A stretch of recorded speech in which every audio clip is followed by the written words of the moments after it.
In the official version, the XT firearms have been added to supply shops in Livik. Some firearms can be upgraded to their XT variant by purchasing the XT upgrade crate from the supply shop. New map features. Advanced Supply Zone. Some players may feel that even though XT firearms can now be purchased in shops, that there's still the pressure to obtain enough tokens. We've added a new way of quickly collecting resources in the new official version. Of course, there is a trade-off to getting high-level resources. Players will have to compete with others in advanced supply zones. After entering a map, an advanced supply zone will randomly appear near the flight path. These zones will be rich in supplies, allowing players to quickly prepare for the match ahead. These zones will attract other players, so skirmishes are unavoidable. If you are confident in your gunslinging skills, I urge you to take the risk. Besides the advanced supply zone, other features that cater to different player styles have been added to the official map. Treasure Hunt. Although players can prepare more quickly in the advanced supply zone, let's not forget that a plethora of crates are peppered throughout Livik. To help players locate these crates, we've added a treasure map to the official version. Players can use the map to mark crates on the minimap. Soccer Challenge. I'm sure you'll stop to admire the soccer pitch when passing through Blomster. Just like the hot springs which can recover energy, the soccer pitch isn't only for show. Players can participate in the scoring challenge and show off their skills. They might just win rewards in the process. High-flying vehicles. If playing soccer is a fun urban activity, then there should also be a fun rural activity. Besides the previously mentioned treasure hunt, we've also introduced vehicle ramps for all the thrill seekers out there. Hit a ramp at high speed to launch into places you can't normally reach on foot and acquire exclusive activity rewards. Zipline. What about high flying without a vehicle? Try out ziplines. Traverse the map quickly by using ziplines. Berry Hunt. If you're tired of all the excitement, slow down and enjoy the surroundings. If you look carefully, you might find edible berries that can restore energy. That wraps up my introduction to the official Livik map. I'm sure that the new map will be full of surprises and add to your gaming experience. See you in May for PUBG Mobile 2.0. Look forward to the official version of Livik. How are you feeling, Ray? Step Forward is more than just an updated Livik map, as we're always pursuing the best gaming experience possible for all players. In Classic mode, we've also upgraded the overall experience from game mechanics, UI, basic controls, systems, and more. Let's take a look. New map mechanism, emergency pickup. In the upcoming version 2.0 release in May, we will add a new emergency pickup map mechanism to Erangel and Myanmar in both ranked and unranked mode. The emergency pickup is an item that helps players escape the blue zone and reach the play zone faster. When players are far enough away from the play zone, they can deploy the emergency pickup in an open area. The emergency pickup will generate a hot air balloon, which will inflate and summon a rescue plane to save the player. When the player taps the plane, it will carry the player to the middle of the play zone. In addition to being used to move to the play zone, the emergency pickup has many other strategic applications. However, even while they are in the air, players will continue to take damage from the blue zone. Royale Arena Assault Sandhawk. In version 1.9, we expanded the map section for Arena mode by adding classic Battle Royale maps to the arena, so that players can get used to the intense close-range firefights in the final play zone in Battle Royale modes. In version 2.0, an arena version of Sandhawk will be added. We'll be adding many arena areas in Sandhawk so that players can get ready for the final battle in different parts of Sandhawk. Other basic control improvements. In addition to adding new map mechanics, we've also made many control-related improvements. Haptic system. We'll launch a haptic feedback feature to give players real-time feedback for various actions, which will give players an even more immersive experience of the game. The haptic feedback will be used with weapons, vehicles, character statuses, sound visualization, and more. When players shoot, the device will trigger haptic feedback to reflect the recoil of the weapon. When players are driving a vehicle, its contact with the ground will be conveyed to players via haptics. When players run, jump, or get hit, haptics will clearly reflect the change in player status. The device will also vibrate when new footsteps, gunshot, or vehicle sound markers appear on the minimap. In addition to providing you more quality and fun content, we also hope to introduce you to a fair, safe, and inclusive gaming environment. Since the launch of the game, we've been committed to combating cheaters. Ensuring that our players get to enjoy the fairest PUBG Mobile gaming experience has always been a goal of ours. In 2021, we revolutionized many ban security system features to crack down on cheating in many ways. Now, in 2022, the ban security system will receive another major upgrade, and ban security system 2.0 will be launching soon. Yes, you heard that right. In the upcoming PUBG Mobile version 2.0 to be released in May, ban 2.0 will also be made officially available to all players. ban 2.0 has many new and cutting-edge security features that will ensure a fair playing field for each match. Today, we'll uncover the mystery surrounding ban security system 2.0. So let's see what new updates there are.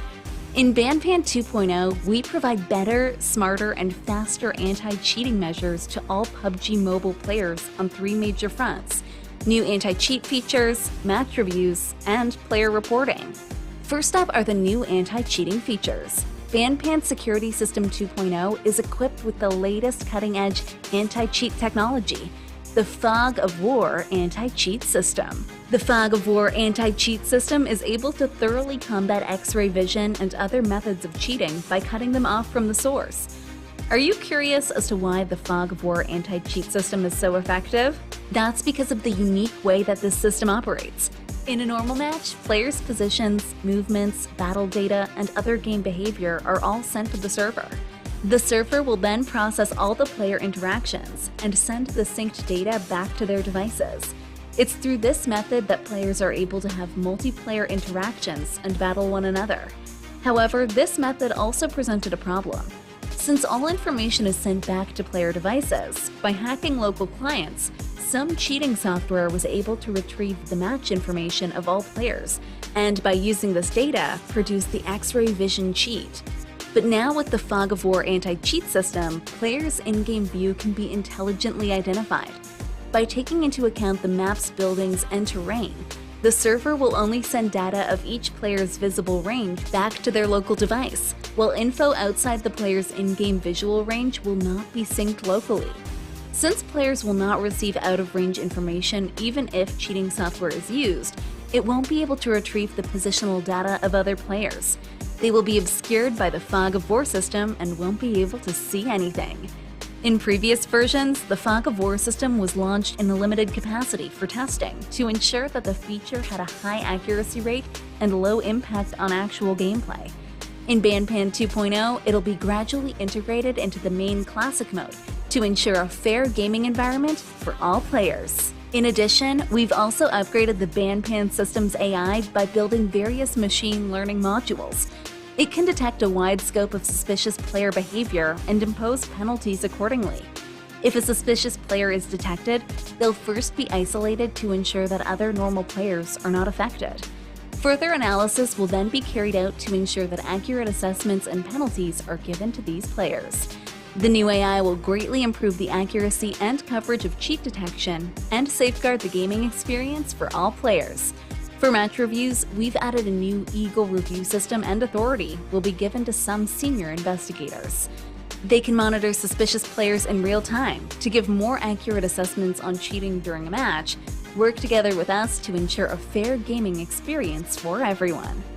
Finally, we've improved the UI and overall process for reporting cheaters and checking report feedback. It's now easier to report cheaters than ever before, and report feedback is updated quickly and efficiently.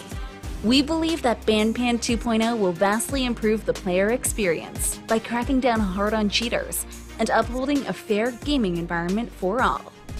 Apart from the new implementations to Classic Mode and the security system, we've also been striving to provide more interesting and fun crossover content for players, and introduce more fresh elements into the world of PUBG Mobile. Next, we'll reveal the upcoming major collaborations this year.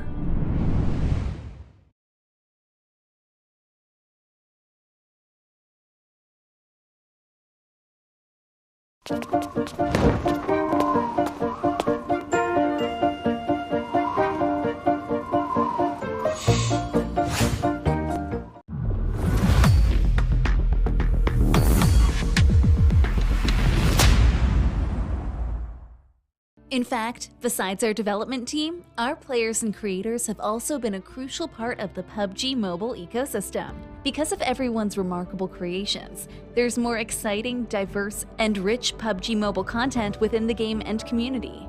Since the launch of Topia Design Project in 2021, we've held more than 8 global creation competitions and implemented more than 30 items designed by in-game players, but I'm sure everyone's craving for more. Therefore, to prepare a bigger stage to showcase the creative talents of our players around the world, we'll also reveal our new upgrade plan to you guys.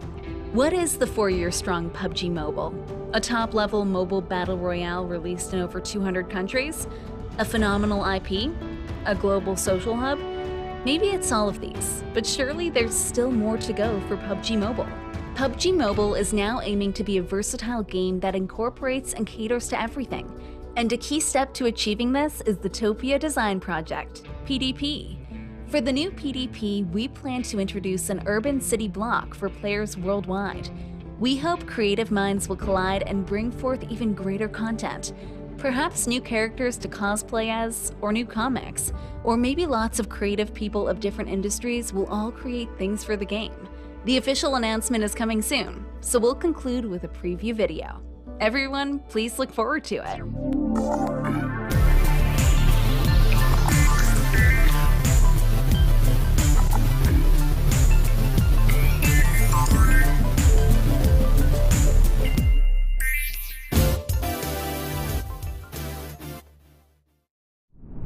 Well, that's about all the main content we've got to announce for now. We'll continue to work hard and step forward together by continuing to implement optimizations and upgrades to bring you more interesting and exciting surprises. So please look forward to it.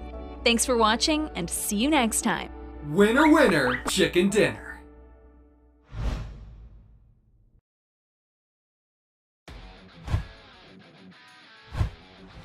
In PUBG Mobile, in order to take on the various battleground environments, it's crucial to have a vehicle capable of traversing any terrain. In the official version of Livic, we've added the brand new utility task vehicle, UTV. So, how does this vehicle perform in the game? Today, let's compare the UTV with Livic's other commonly used all-terrain vehicles, the buggy and monster truck. We're sure to help you decide which vehicle to use.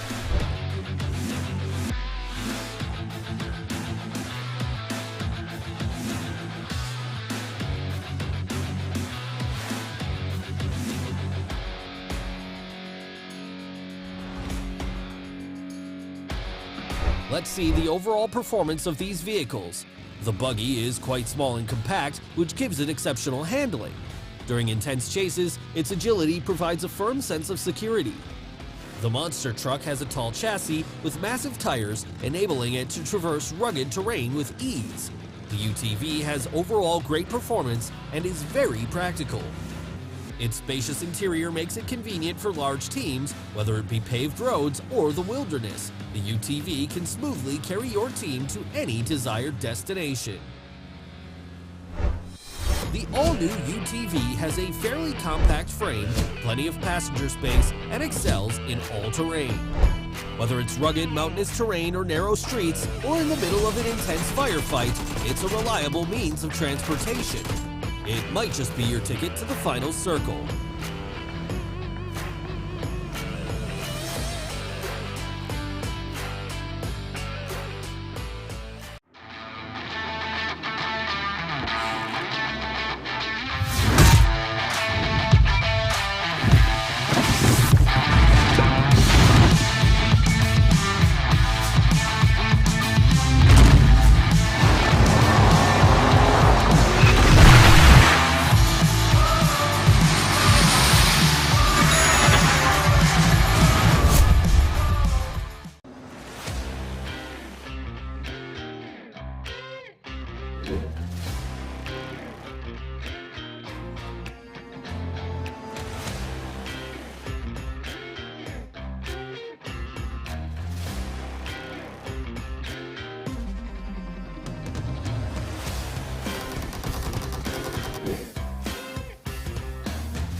Dear PUBG Mobile players, hello! There are many changes in store for you in PUBG Mobile 2.0.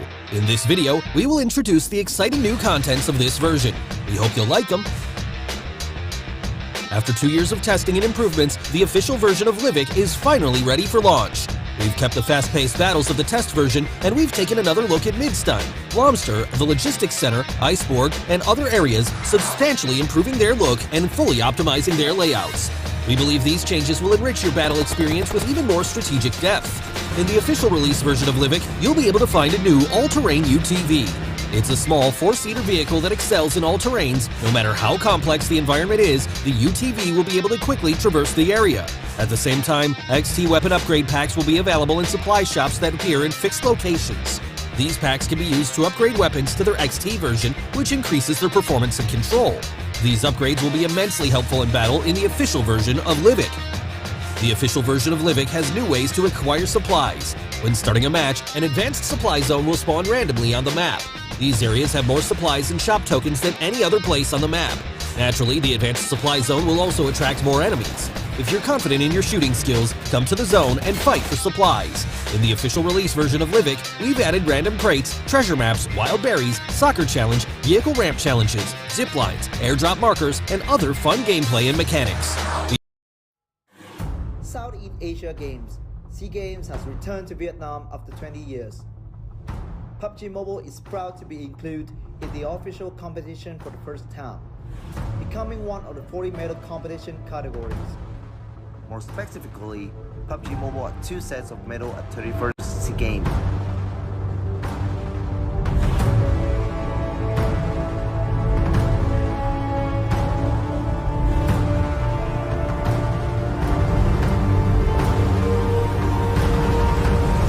There will be 17 teams from 9 different countries in the area participate in this esport. Thailand, Brunei, Philippines, Myanmar, Malaysia, Laos, Indonesia, Cambodia, and the host, Vietnam.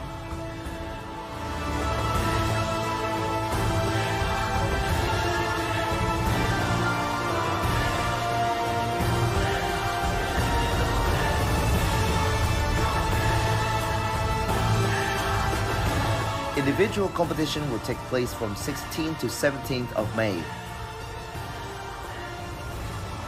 The team competition will start from May 18th to May 22nd. 31st SEA Games, next era of greatness. Stay tuned for SEA Games 31, the PUBG Mobile competition.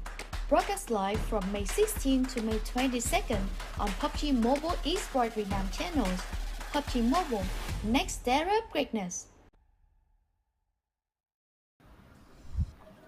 Welcome to the era of greatness. This is of course the last day of the 31st SEA Games happening in Vietnam currently for PUBG Mobile for the team category. Thank you so much for PUBG Corporation, Tencent Games, Lightspeed and Quantum Studios for having this tournament. And also thank you to Viresa as well as VNG for organizing it. My name is Sir Cloud together with Choo Choo, and we can't wait to get this started. Last day, let's go!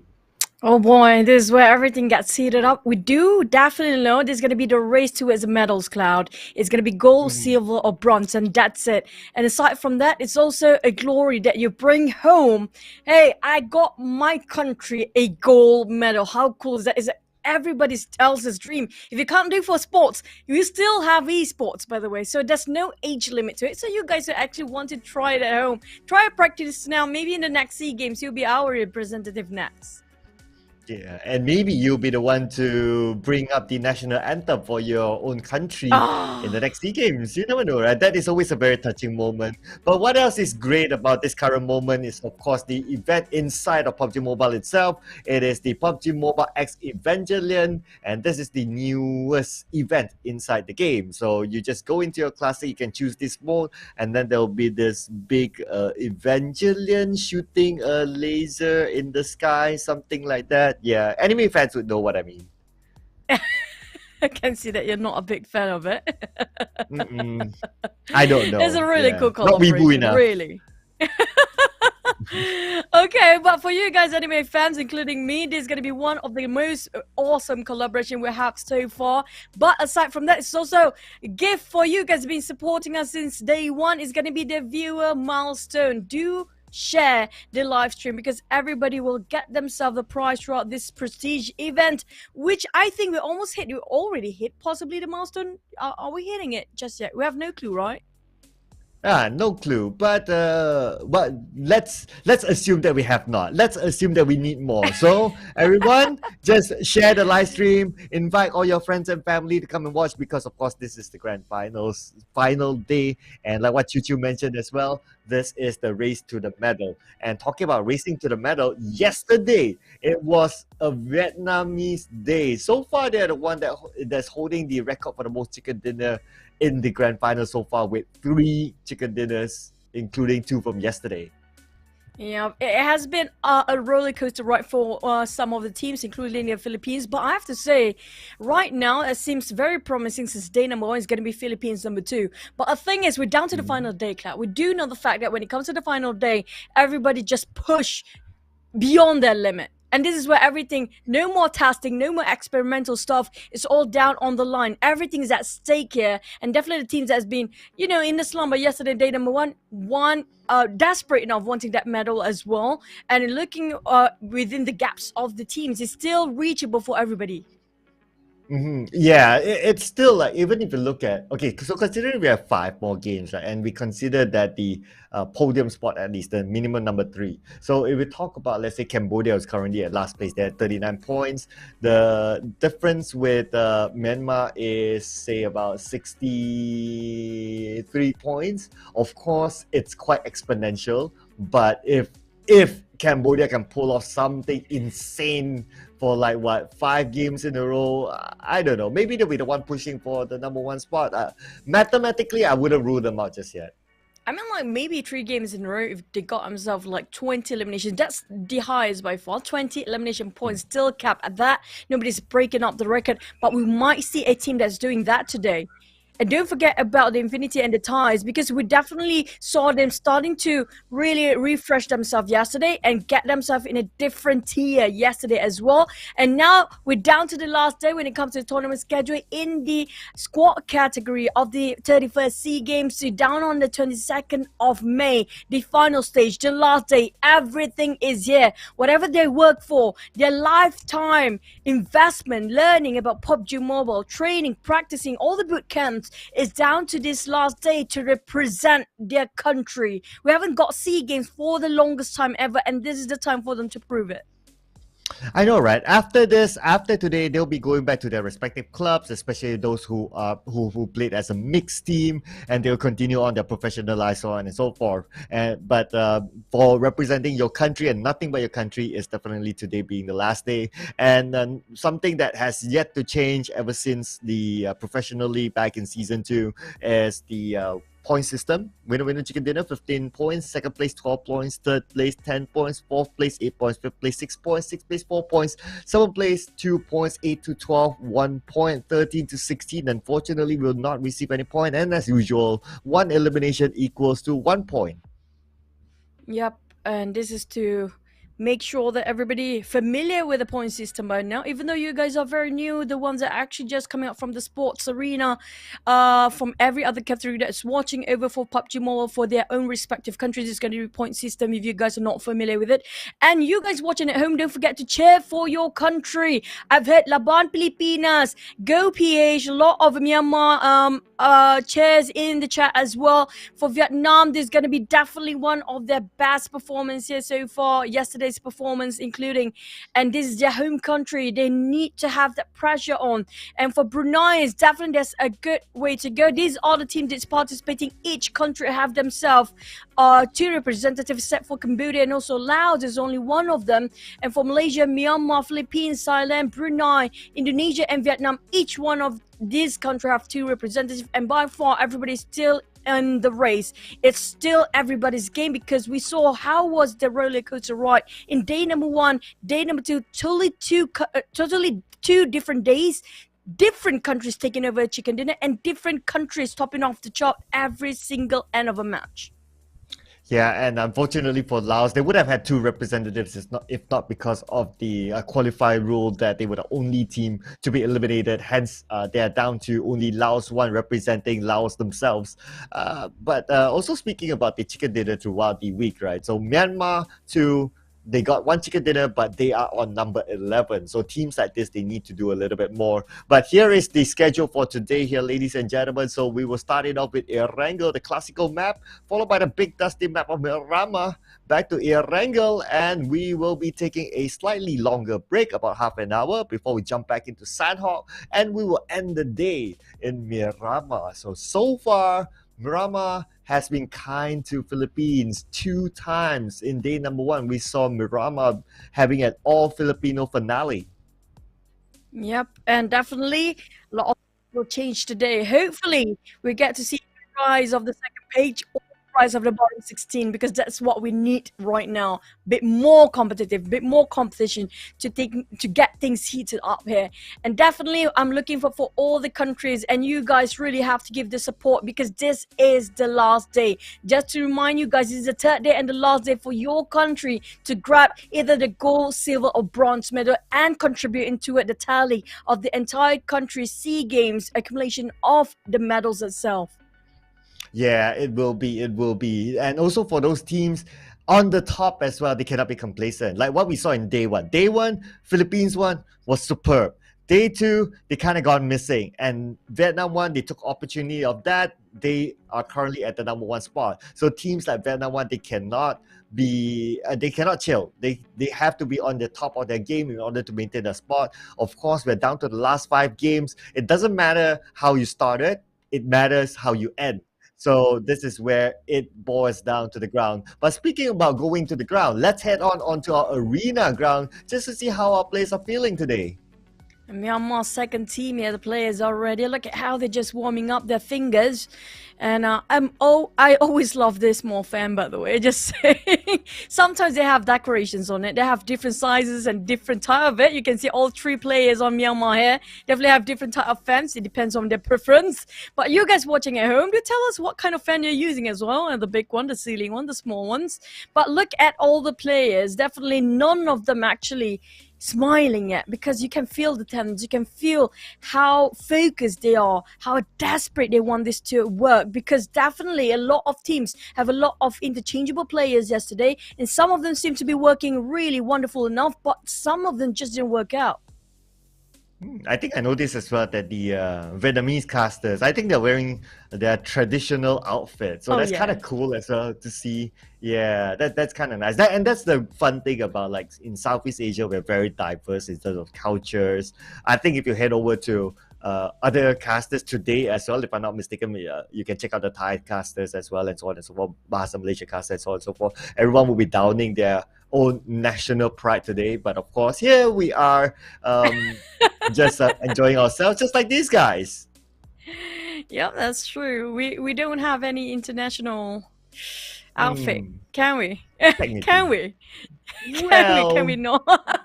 Can we not? I don't know. We're basically the neutral guys. If we can be Mother Earth, we would be. But for Malaysian teams, this seems like a bit, I'm not sure if it's like tired, exhausted. Definitely it's a marathon. Come back to the teams of Brunei and also Myanmar. Definitely they are more ready. Look at Vietnam from the back line as well. They are so focused right now. But for the players, still chilling for a bit. But it's not all serious. And hey, that's a nice outfit coming up from our friend in the Vietnam caster side. I definitely always want to try. Yeah, you know what? It's like Vietnam outfit, traditional outfit, kind of remind me of a bit of similarity with the Chinese one, right? They like have sort of the cheongsam, but it's like, what do you call it for the guys though? For the Vietnamese guys, I don't know. No, I mean for you must have got yourself one, right? Yeah, I got a couple of them. Honestly speaking, there is no name to it. I know, like, for the ladies they call it cheongsam, but for guys there's no real name to it. Okay, normally I guess in school, if in the textbooks they'll call it as samfu, but samfu literally translates as shirt and pants. So to me, it doesn't really make any sense. To me, it doesn't really make any sense. And there is no real name to it. But normally, if you talk to like Chinese and if they want to describe it, they would just call it like a guy Chinese outfit, you know, that sort of name. So there's no uniqueness to it in terms of calling it. No, but I like the word, even though it's a very simple way to translate Samfu, but it sounds really cool. I'm just saying, like if it's Malaysian, it's Baju Melayu and Baju Kurung. For Philippines, I'm not sure what they call as well. I do know they wear a lot of whites, right? It's like sort of a white day for them. And for the Vietnam, we saw them just now. Cambodia, I love the traditional outfit. It looks, is it the same or not? Cambodians and Vietnam traditional outfit though. I guess we need to ask our fellow casters on the other side, though. Not too sure. Or maybe it will be easier, you know, if one day, you know, we'll be able to get, we'll be able to go there, you know, be in the arena with the players, then we can really find out for ourselves, right? I'm just saying, just putting it out there. But just asking, have you seen any Lao traditional outfit? I personally never seen one before. Indonesian, definitely, there's the batik. There's so many outfits for Indonesia. So we do know how the variety in the country itself is just so much. But for Laos, if you guys have any idea, if you guys are watching this, you're coming up from Laos, do tell us, because we are dying to know. I never seen one. Maybe I'll Google it myself, Google one of the Laos outfit. But have you seen one, Clark? Never, right?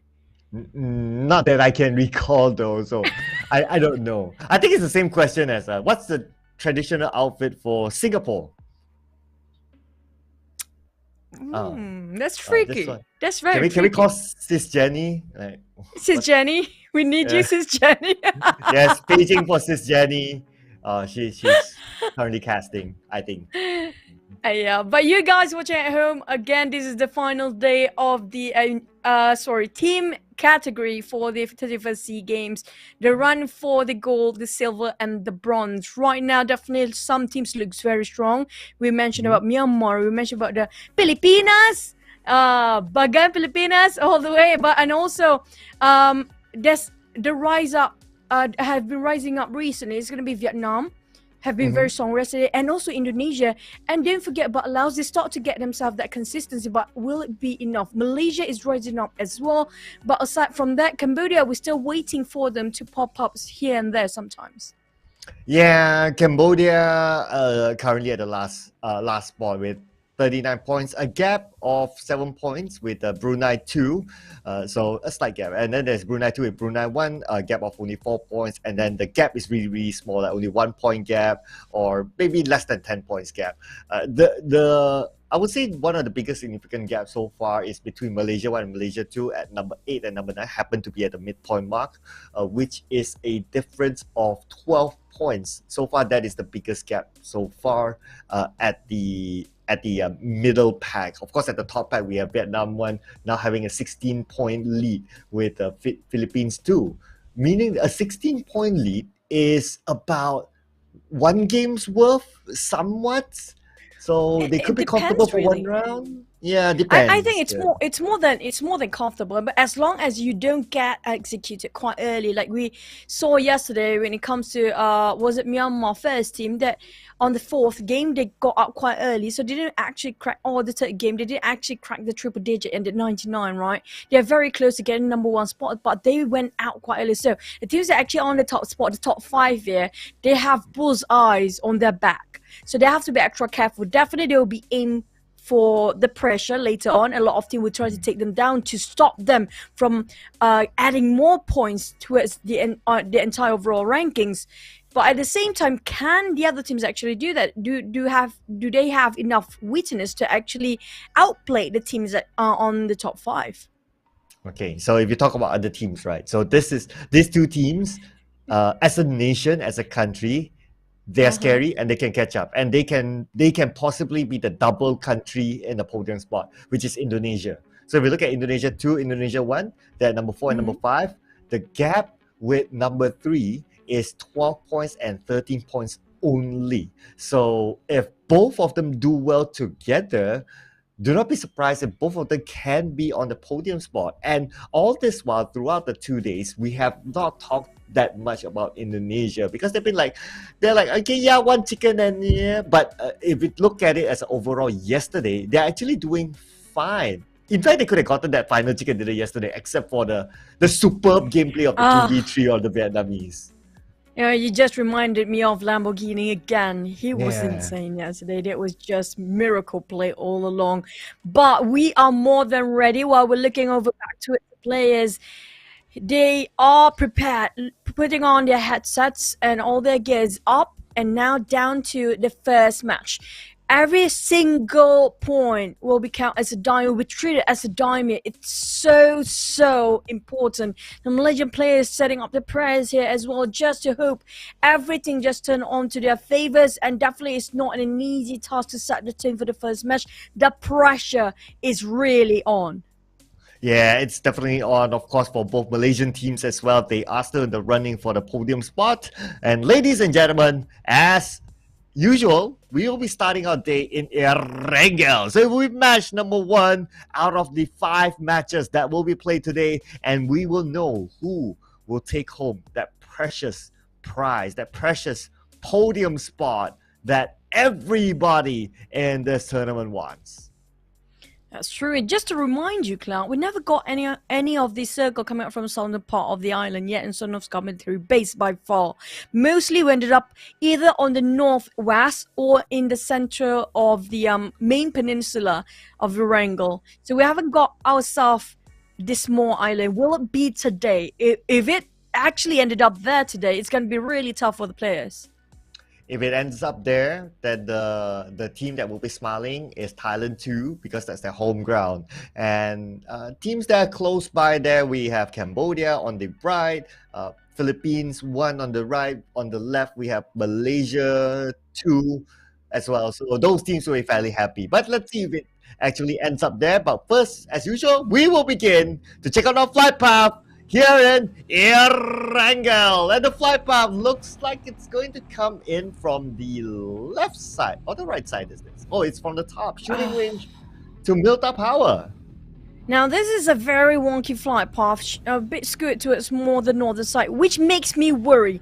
We mentioned previously there's a pattern between the flight path and the circle. It might contradict each other, so chances are, if it's really a challenging first match, it will ended up comprising a lot of Sonovska military base for the first circle to pop. But when it comes to this kind of flight path, it's not really easy. A long journey coming up for those who are dropping around Sonovska military base or Novo. But definitely there's only 1 or 2 teams that's going to drop there. But the ones that are actually dropping on the Jogo Pool area, Gakka, even Pachinki at the state, which are going to be Vietnam first team, the rest of them is all reachable with this kind of flight. Yeah, even if we want to talk about like military base, right? So Thailand too, though they like to drop right in the middle of military base, we have seen them drop in the Novo before. Anyway, the entire island is theirs. Out of all the irregulars that we've seen so far, nobody even challenged Novo even. Everyone just lets them have their entire island. So they always have a really good start. It's just that sometimes the challenge is that, as mentioned by one of the interviews yesterday, I believe it was one of the Thailand interviews, they also mentioned that it's all about getting the communications in, and as a mixed team, that would be their expected challenge. But check out this circle. This circle, again, another 50-50 kind of circle. We've seen it so many times. That's kind of true, very classical in this recent times. But do you think there's chances we might ended up around Ferry Pier? Because I have a feeling second circle will comprise a lot when it comes to the middle ground between these 2 islands. But Noah, coming up from Laos, managed to dodge the rundown coming up from Galaxy. Now, speaking of Bruneians, we were looking forward so much, but it's still reachable. Quite a hefty amount of points in between the gap. But it's okay, it's doable as long as they have themselves the mental fortitude we mentioned yesterday. They need to have the discipline, the communication between the teams really have to be on point here. And it's not impossible. They are one of the teams that always surprises us sometimes for both Brunei's teams. Yeah, and they're definitely pumped up to surprise anyone for the last day. But talk about surprises, we already got a first knockdown here, and I believe it's from it's Honda from Laos, and the point will be given to Rabis. In fact, you kind of think about it, right? Brunei too almost got one onto another of the Lao players, so they managed to escape that, but did manage to escape Rabis. So. Yeah, I mean, this is the second time though. Yesterday, there was a similar thing that happened as well. Galaxy got one over Laos, and I don't know. Laos just need to fix something for the last Erangel later on. I have a feeling Laos. Oh, never mind. Oh, we talk about okay. Laos, and this is going to be Bagram. They are very separated, and this is not a great start for Laos. Definitely a great start from Brunei. They got 2 knocked down just now. Definitely got one in the back, the one that they knocked down previously, which was Honda. Didn't finish off straight away since they don't have any equipment yet. So they're straight trying to loot themselves first. I'm not sure what happened to the side of Honda. Is he being revived? And I do want to mention about Laos' strategic move right now is they're trying to separate part ways between the roster. We're going for 1-1-1-1 formation and try to loot as much as they can and have a checkpoint in between the rotation later where they're gonna meet up and unite. But the thing is, it's not happening here. It's just making the team having big disadvantage straight from the start. Yeah, it's clearly not working out since yesterday for them. They're supposed to drop straight into Gaka, but somehow, like what you mentioned, they like to open up, like what we just saw earlier on, and that's where one by one they get eliminated. And now with that disadvantage, Lao will be playing with only 2 players for the rest of this round, and with that kind of disadvantage, Brunei 1, Brunei 2, even Cambodia can catch up to them, assuming that they have a decent round. So Lao, considering that we still have one last Erangel, I do hope that they go back to the drawing board for this.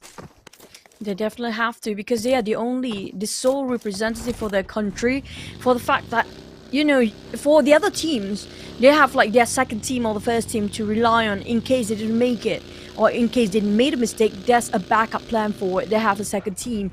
But for Laos and also Cambodia, they cannot afford to even make one single mistake, because the moment they went down the entire team, there's nobody else to help them to get in the race of the medals.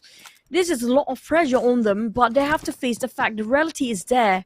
They need to make it really, really strict when it comes to making like small mistakes straight in the beginning of the game. Yeah, so hopefully they'll be able to fix that. I mean, besides this, there's like 4 more games to go, so anything can happen. You never know if you'll be able to push to the top. So you just don't give up hope, and you just believe in what you are able to do. And speaking about believing though, Philippines too, they need to believe in themselves that they'll be able to catch up with the #1 spot, because currently Philippines too, as compared to their other country, Philippines 1, or other team, Philippines 1, they are doing a lot more consistent. That I have to agree. If you compare also the other countries, the team that the closest to having the countries and the teams that are actually the closest to have double podium seats or double medalists in the run is going to be Indonesia and also the Philippines. If they can close things up with 2 of their country members and 2 country teams actually in the top 3, they really hit the jackpot here. But can they actually do it? Because all the other teams down there, basically, they're done experimenting. If they're not warmed enough today, they have to be straight just heated up, because there's no warming up time anymore. And we do know Ramon, he played so well recently. Speaking of the Philippine second team, Shazam, Newbie, Ramon, and also Range, this is going to be their main lineup for today. But they're quite taking up the open space here, which kind of worries some, because do they have enough equipment when it comes to taking long fights? Yeah, so they need to consider that as well. Of course, loot is a RNG thing, and the spawn really depends on what you get. But at the end of the day, you need to be able to work with what you get as well. You can't be too choosy. And for Myanmar 1, they interestingly about Myanmar 1 is that they are actually pretty consistent as well. They're only like what?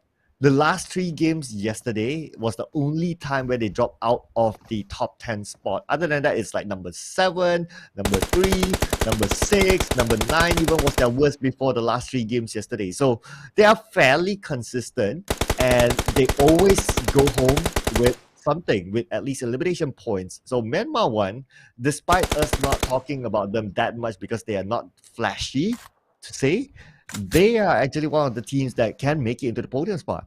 They are already, but all they need to do is the consistency, or push out even higher to get the gold medalist. Why not? This is going to be our athletes, and contributing to the country is no bigger honor than anything in the entire world right now. Noah, they already lost 2 members here, already start with a bigger disadvantage. And the thing about compounds, getting in one quite early is really useful when it comes to trying to loot yourself and avoid any conflicts early.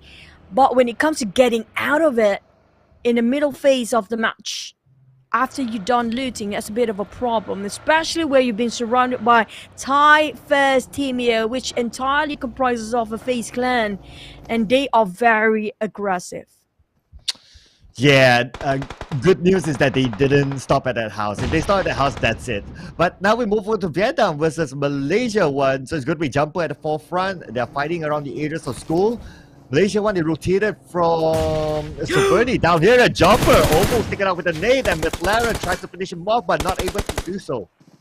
He needs to move. McLaren is actually moving in the same direction again, but he got clipped down, connected. McLaren taken down by Flax. And that's going to be retaliation coming up from Vietnam. Second team for Rory and McLaren, making sure the IGL taken out. Jumper is done. But for McLaren, he's hoping for him to actually be revived. Flax knows there's no IGL. It's kind of hard for them to make the call right now. Frankie trying to actually turn things around. This is going to be a shot Frankie, not the Frankie coming up from Vietnam, by the way. Monkey taking out Noah. I'm not sure about what's happening to Laos. Oh!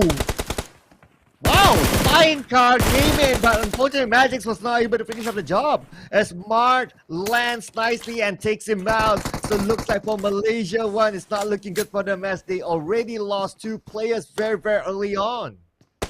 Flying cars indeed. Back to its Romeo boy.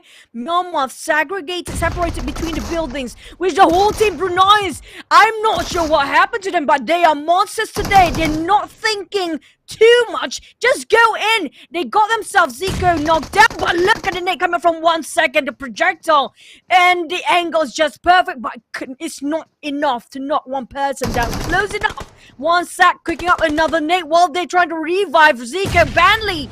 It's a bit risky for him to actually revive his mate, but they sure enough caught this compound for themselves. This building is theirs to take, but Loki on the other side, that flank is so precious.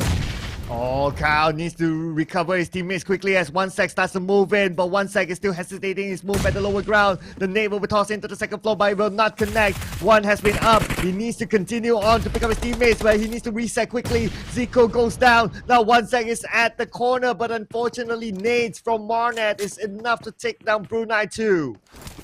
Valiant effort coming up from the side of Brunei. Definitely they try to step up the game here, but it's just a bit too reckless. I have to say, Loki really make a space, a huge one for the teams, going at the blind spot, going for the flanks against the Bruneians.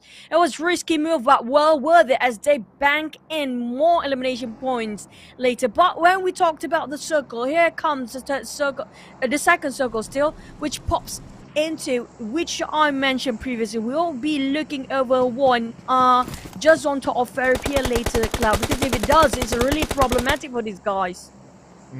Yeah, it's going to be a problem for Indonesia one as well if they get eliminated by Philippines one. Philippines one held the podium spot for the longest time, but they dropped the ball yesterday as Indonesia one tries to get more from Brunei one this time on the left side, and we can see Cole is currently down. He needs to be picked up with 10% of health left. Micro Boy not making easy for them as Red Face will secure the elimination onto Cole. Now, Micro Boy and the rest of Indonesia first team have to be extra careful. If they attract way too much attention, which already being sandwiched between Brunei and also the teams coming out from the Philippine first team. So they have to decide which angle to focus on and how many people they have to have the manpower on it in certain corner, because if they're a bit too focused on one particular vision, which it will be tunnel visioning down, towards the side of what's in front of them. They will be backstabbed from the back by the Philippines. While the Philippines try to scout out in case there's any third party coming in. Seems like a bit clear for them. The only team they have to focus right now is just the Indonesian team in front of them. And there you go. This will be possibly a bridge fight. Oh yeah, we have not seen a bridge fight for the longest time. Let's go for it. As Malaysia too closest to the bridge, now starting to move in together with Thailand too as well. They may clash into each other. An early fight may happen. Thailand too, we can see from the map, is going across, or are they going to go towards the middle of the bridge? Or are they just going to gamble for the military base? I think they're just going to go gamble for military base here. There's so much at stake. At the same time, it comprises more. If you compare with the main island, it's just like, what, 20% of it. If you compare with Sonovska military base, which have more, like 40% in it. In between that river, that's a problem. But lucky enough, we got ourselves a new bridge, new platform building on the side of the bridge. There's definitely going to be a bridge fight in between as well. Snipes didn't get himself on the light tower, which is going to be a bit problem because he's on the low ground, but definitely giving so much information about the information of the Vietnam first team. Cooking up the next Snipes, hoping to toss onto somebody to connect it, but it just exposed himself a bit more. Yeah, it's hard to connect for that kind of angle. As Vietnam won, they now have the peak of this lighthouse. I think both teams, they may want to hold for now, but for Snipes, it's a little bit risky for him as he's kind of caught out in the open. If he chooses to move back to his teammates, he will be seen. So you need to be careful with that kind of move and when he will move. As now we can see Cambodia starts to move in. Bond gets one. Bond can get a second one, but no, DPS is just too strong for him. These are the team that actually fight on the right side bridge, which is going to be really, really far off from the other side of the bridge here. And they take a longer rotation, but is it really worth it? Both teams chug in by the blue wall. Zero Cambodian team survive for a bit, just taking up the painkillers to boost up. Astro going to save him himself a bit more. Porsche just making it so hard for them. They're trying to kill themselves up with the blue, really hurting them, burning them alive. But Porsche have no option as well. Both teams might go down easily like this.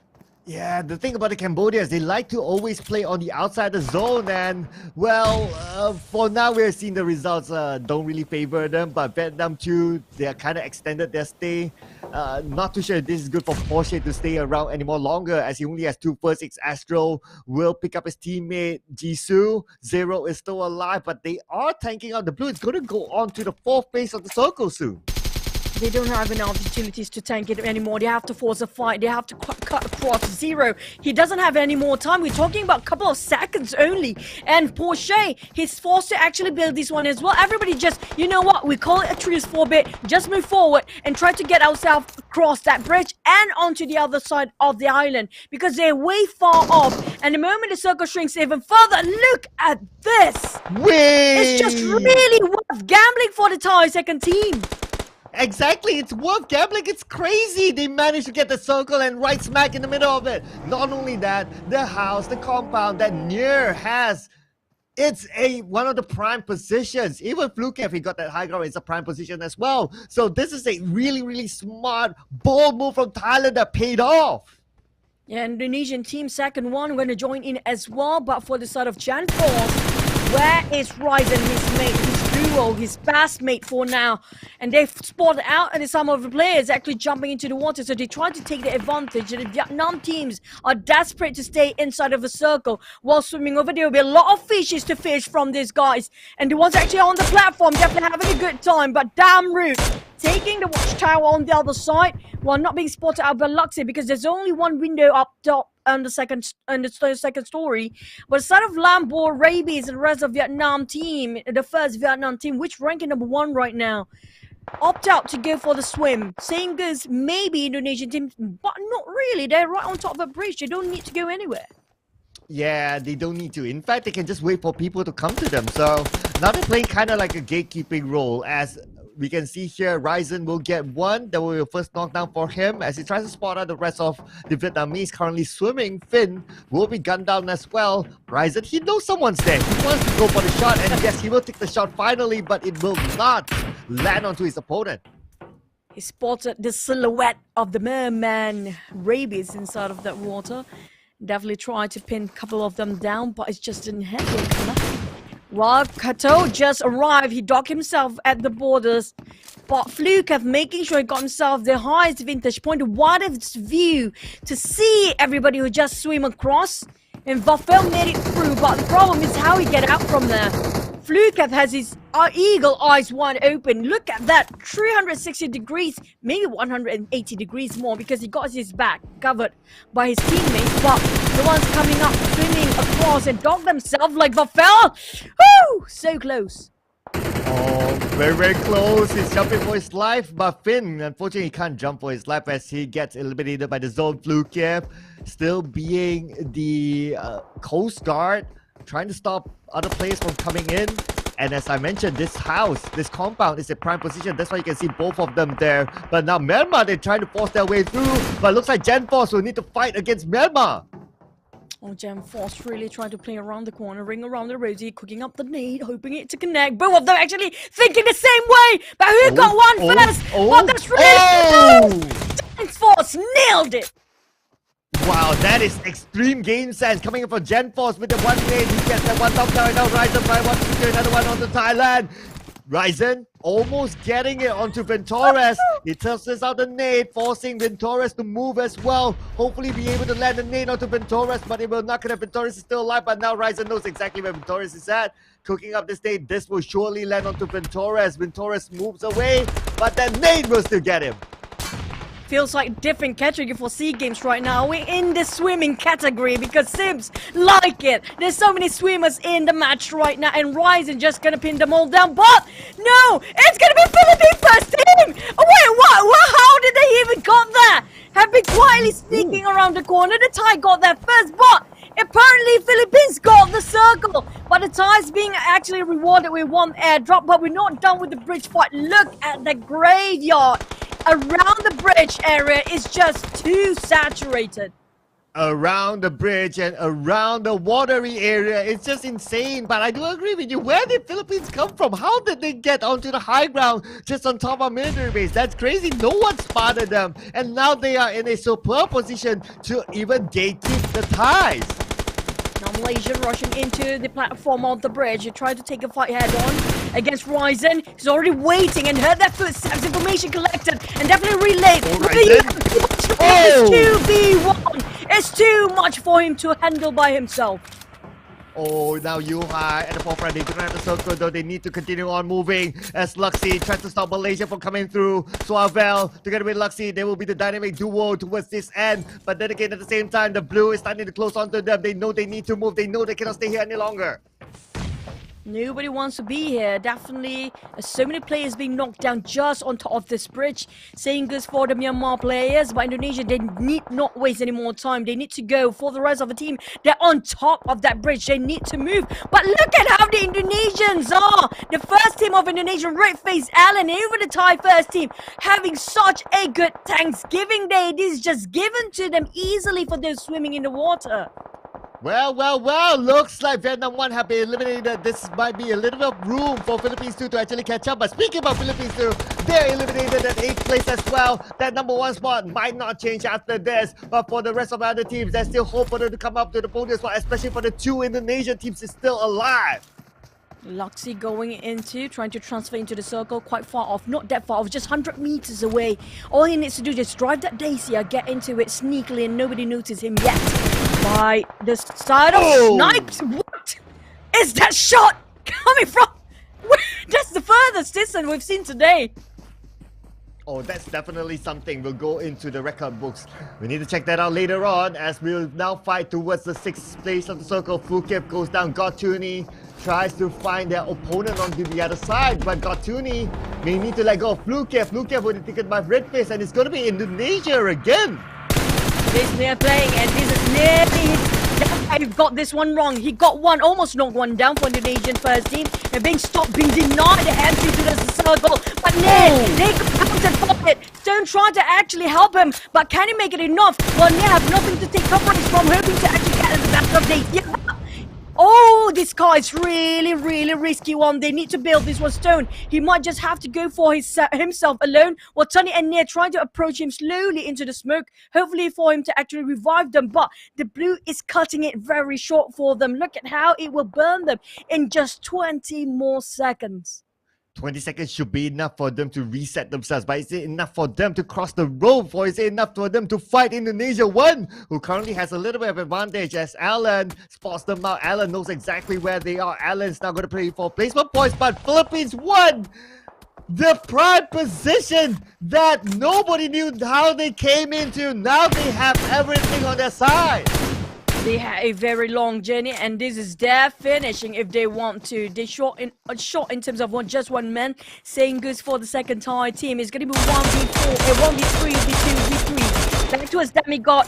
That mini 14 is really hard to control with the recoil scoping in, but Demigod just going to cook up the nade, hoping he will actually avoid the Thai second team to advance towards them, making sure they cannot even move near them. Demigod, there's nowhere near towards them, as they will not look very far from the side of the Philippine first team.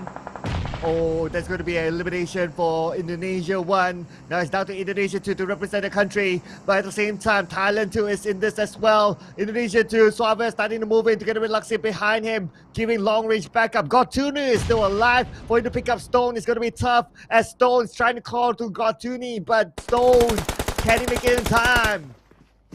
Demigod, he really wants to pick over to Rafael, but in the meantime, there's also got Tanya on the other end. He has to be extra careful which one he will look up for. Definitely it's going to be the Thai first, because they are more aggressive when it comes to firepower. When it comes to dropping the nib, but Luxi just did him a big favor, taking out Thai team at the third place. It's going to be Indonesians versus the Philippine first team here. Rafael slowly coming in, but right, taking off the corners. Luxi is down. Oh, that is tough. That is tough. Now it's down to Suavel, the last man standing for Indonesia, unless he can clutch 1v3. This could be Philippines. This could be it for Philippines. Philippines 1 could make that comeback. They're starting to move out to Suavel. And here it is. Philippines 1 is here to dominate SEA Games. Bagan, and we have to say they fought it so well. Whoever this fought just now was insane. Where did they come from? All the way? Did they take the boat? Did they actually walk all the way towards the southern part of the island? Because we did actually saw the tide. The Indonesian second team were back first.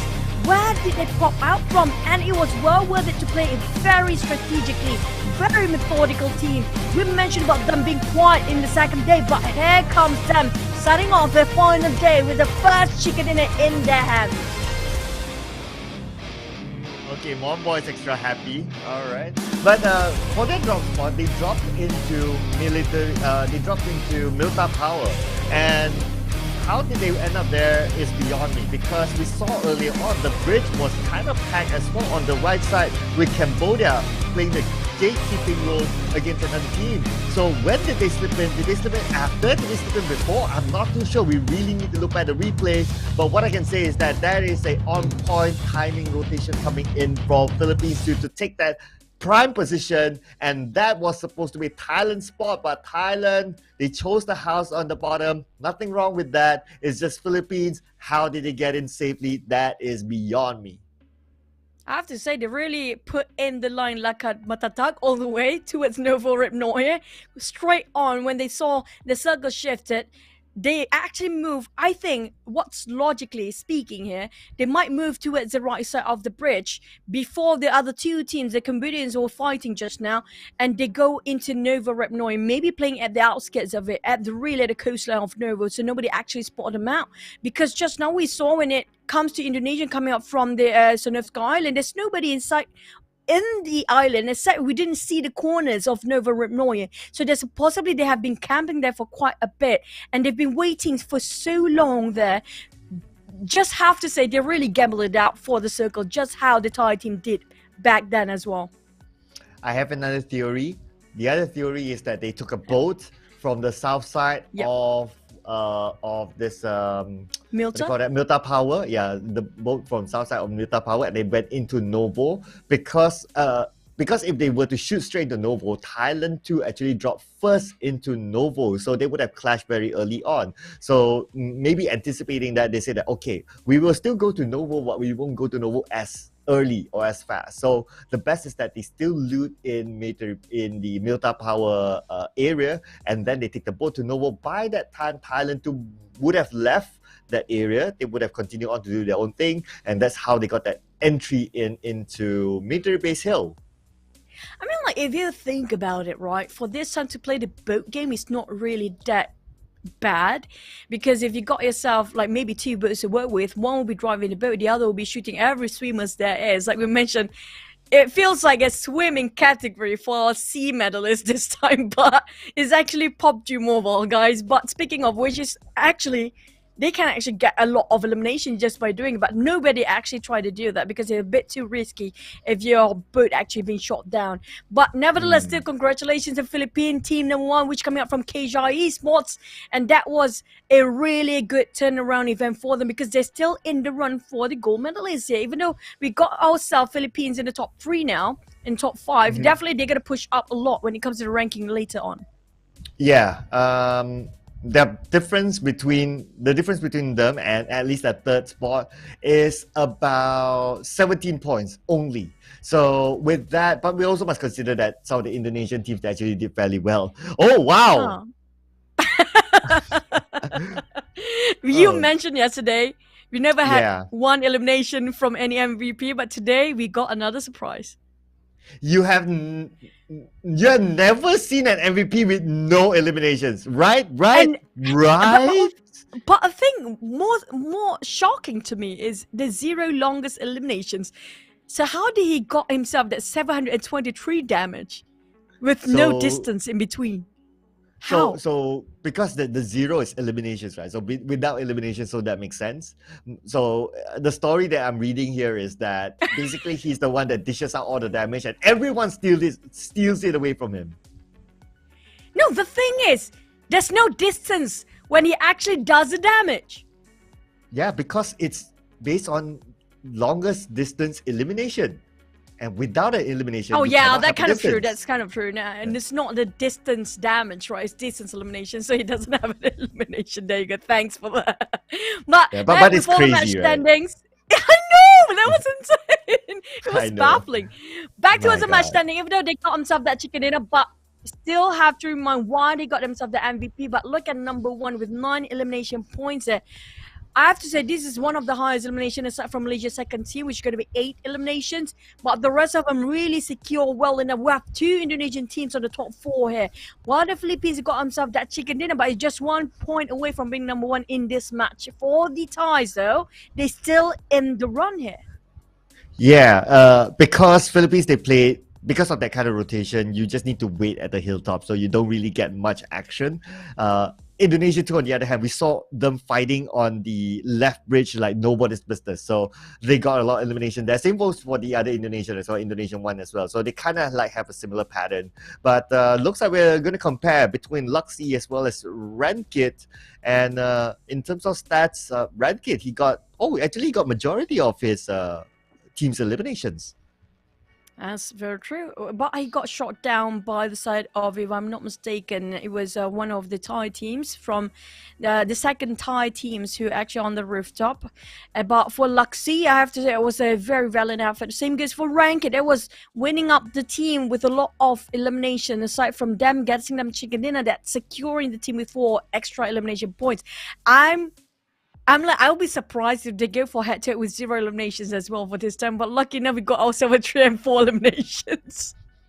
Yeah, I know, right? So at least we had. If we get another head-to-head of like 0-0, I don't know what to say. But that's a new record. So now in our PUBG Mobile casting careers, we can safely say that. Have you ever seen an MVP with no eliminations? There you go. Yeah, we're definitely going to remember Alan for the rest of our lives now. But back to his elimination and damage output. So for Indonesian second team, they got themselves, even though they got not really that chicken dinner, but they still secure the first placement when it comes to the overall ranks in the first match of our final day here because of they dish out quite a lot of damage. But same goes for Indonesian first team. So they're really going all out aggressive here for the Indonesians.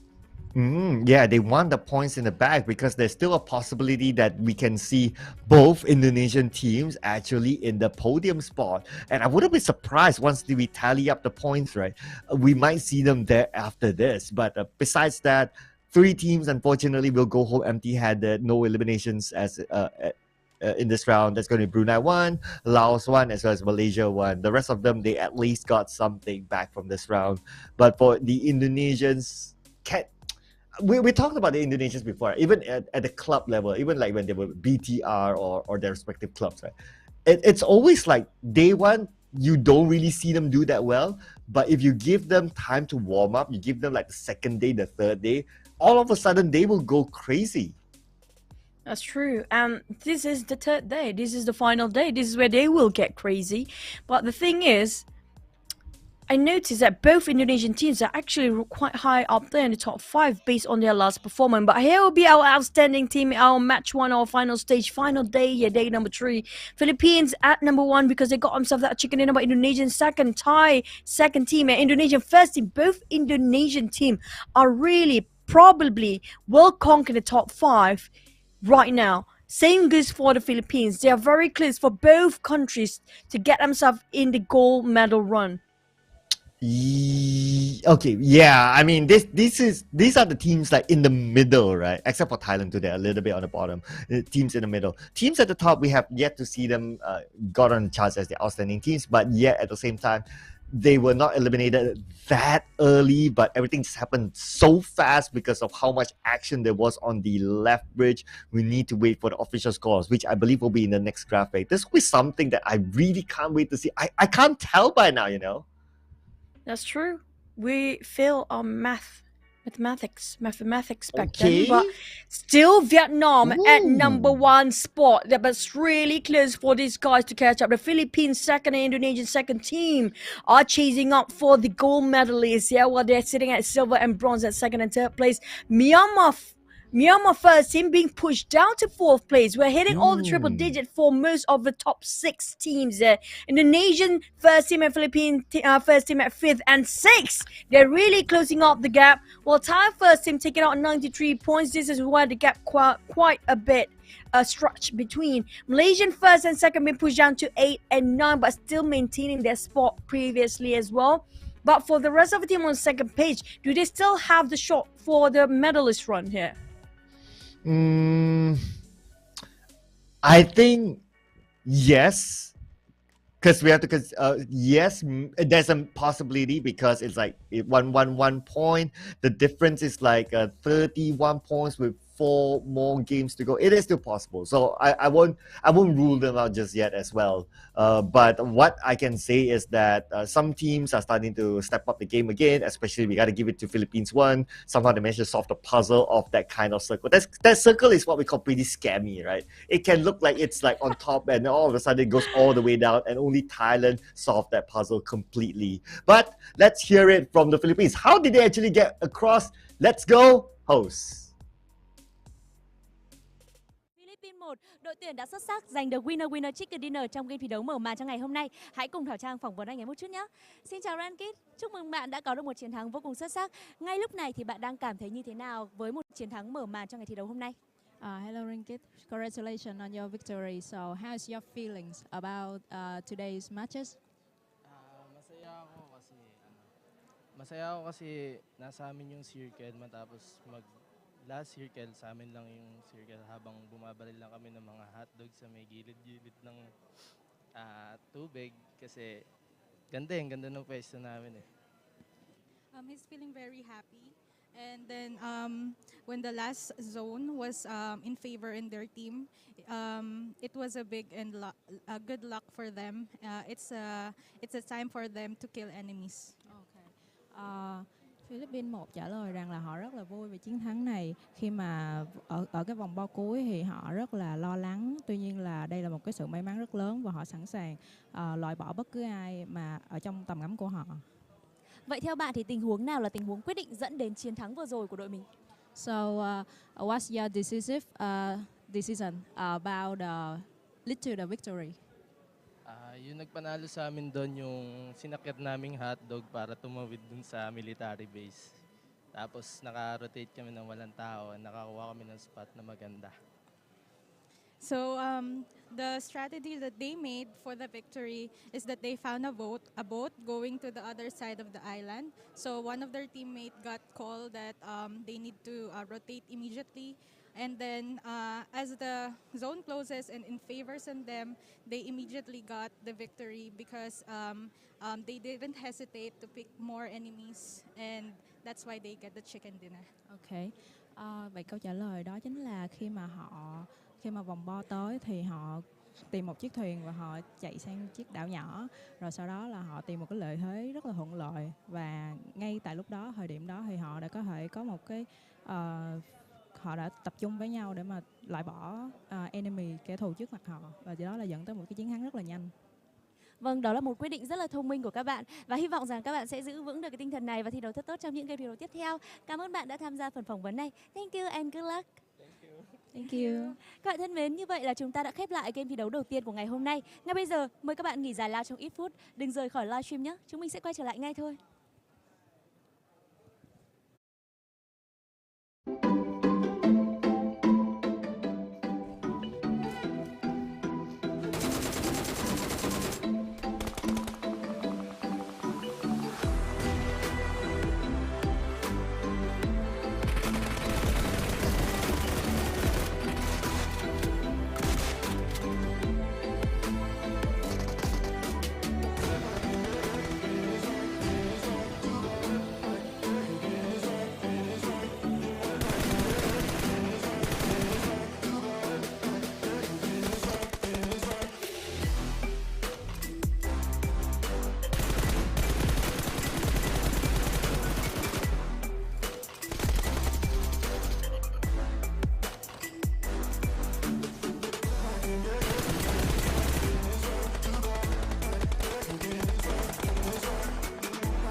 PUBG Mobile 2.0 Classic Mode Improvements.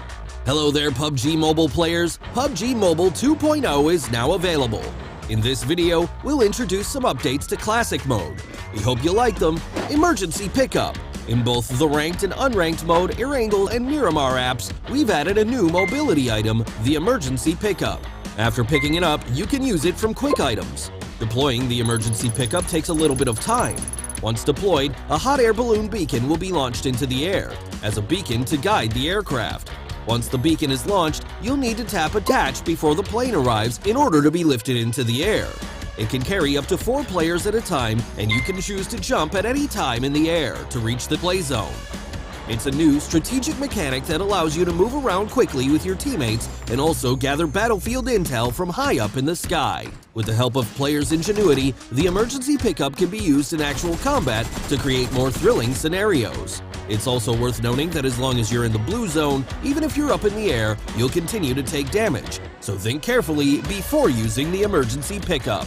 Tier Adjustment. An all-new Cycle 2 Season 6 is about to start, and we've made new optimizations to tiers. Bronze is now split into 3 mini-tiers, and Silver is split into 4 mini-tiers. There's no change for Gold tier and above. We wish all players the best. Recall Optimization. In this new version, we've optimized and improved the recall feature. We've made some adjustments to the recall mechanic. We've also added a quick chat message, I'll recall our teammates, and mini-map death markers to facilitate communication between teammates. Recalled players will have a clearer view of the battleground from the plane.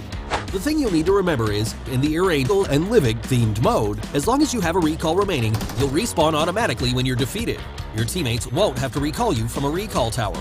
In the ranked version of the Livik map in Classic mode, the recall mechanic will be added as a limited time event feature.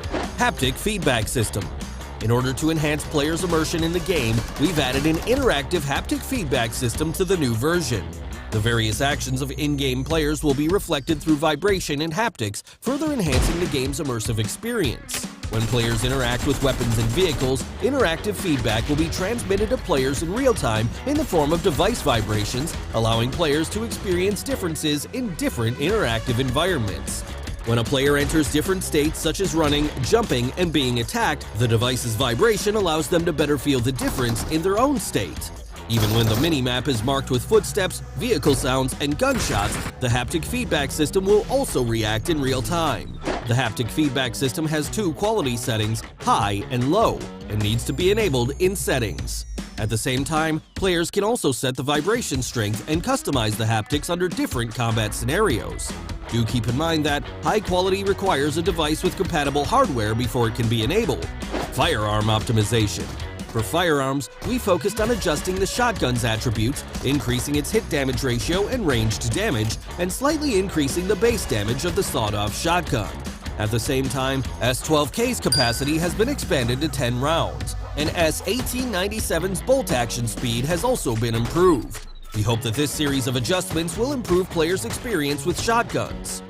General improvements. We've also made tons of optimizations to improve players' general gameplay experience. Now, when players drag the sprint button, accuracy is further improved. The movement of players holding weapons close to walls has also become smoother and more natural. At the same time, in the new version, players will be able to mark shops, recall towers, and zip lines, improving communication and teamwork efficiency among teammates. From a visual perspective, we've also optimized and adjusted the smoke grenades effect. Well, that's it for improvements to the Classic mode in PUBG Mobile 2.0. We highly encourage you to play and see what it's like for yourself. If you want to know more about PUBG Mobile, please follow our official community. See you next time!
Flags by sound down, tackle with fight on our lawn. That's what we've been done. Waving flags by sound down, tackle with fight on our lawn. That's what we've been done.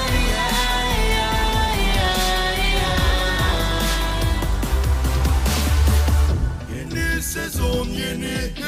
Camı takımı bu barkin ancadan. Benim yerim senin yanın ve battleground'dayız olay tamam.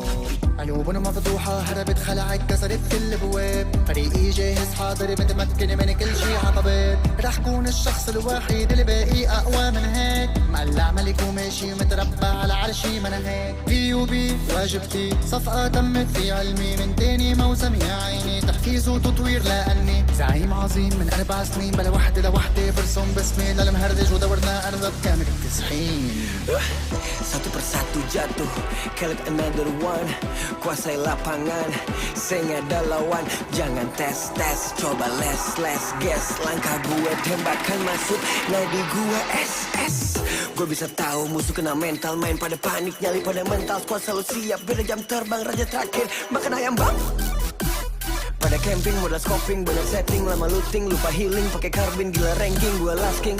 All I do is win, all I do is win. Bendera putih, lo yang kibarin, taking over the game. Squad lain gue ratain, biar history winning streak gue yang jelasin. Wow, wow, bandeira se movendo ao pôr do sol. Eu enfrentando a batalha sozinho. Wow, wow, bandeira se movendo ao pôr do sol, ao pôr do sol. Sempre ligeiro, verdadeiro, meu compadre, meu squad, espalhado pelo mundo inteiro. Nós sempre almeja o topo, se correr nós alveja. Não importa o quanto difícil seja, fazemos o dobro. Se tiver na mira, se retira. Quando mexe pode ter que ir, se respira e não vira. Sabe, eu tenho dó de ti. Falta essência lutando pela sobrevivência. I answer red shot. Inimigos diluindo, olha o tiro vindo, olha o tiro lindo. Sigo sempre evoluindo, existente mesmo sendo transparente, persistente, insistente. A dificuldade me fez resistente. Humildade e perseverança, lealdade te traz segurança sem maldade, senão você dança pras crianças obter esperança. Me veja brilhar, me veja brilhar. Face mâini cu win, știi că sunt bun la asta. Când vina cade pe mine, da, sunt pregătit. Fără ajutorul mamei știi că pot să o duc la cap. Emoțiile au dispărut, dar pericolul e prezent. Ortalık karışabilir ve de buna karşılık verebilirim inan ki. Ne vakit sanki. Her taraf alevler içinde kalır. Hep adil bir savaş oynanır. Sonunda hak eden olur.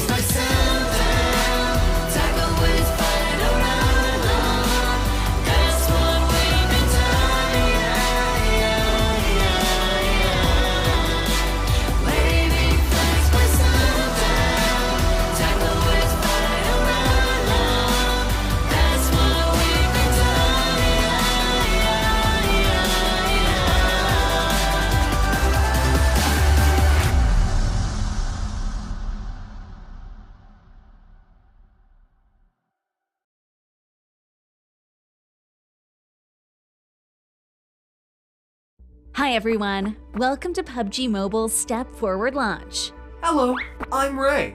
Welcome everyone. A while ago, we launched the 4th anniversary themed game mode. Did everyone have fun? Thank you for your continued love and support. In this new year, we'll continue to challenge ourselves and step forward to provide you with more exciting and compelling content. Next, we'll reveal PUBG Mobile's plans for this year. Let's go! Yeah!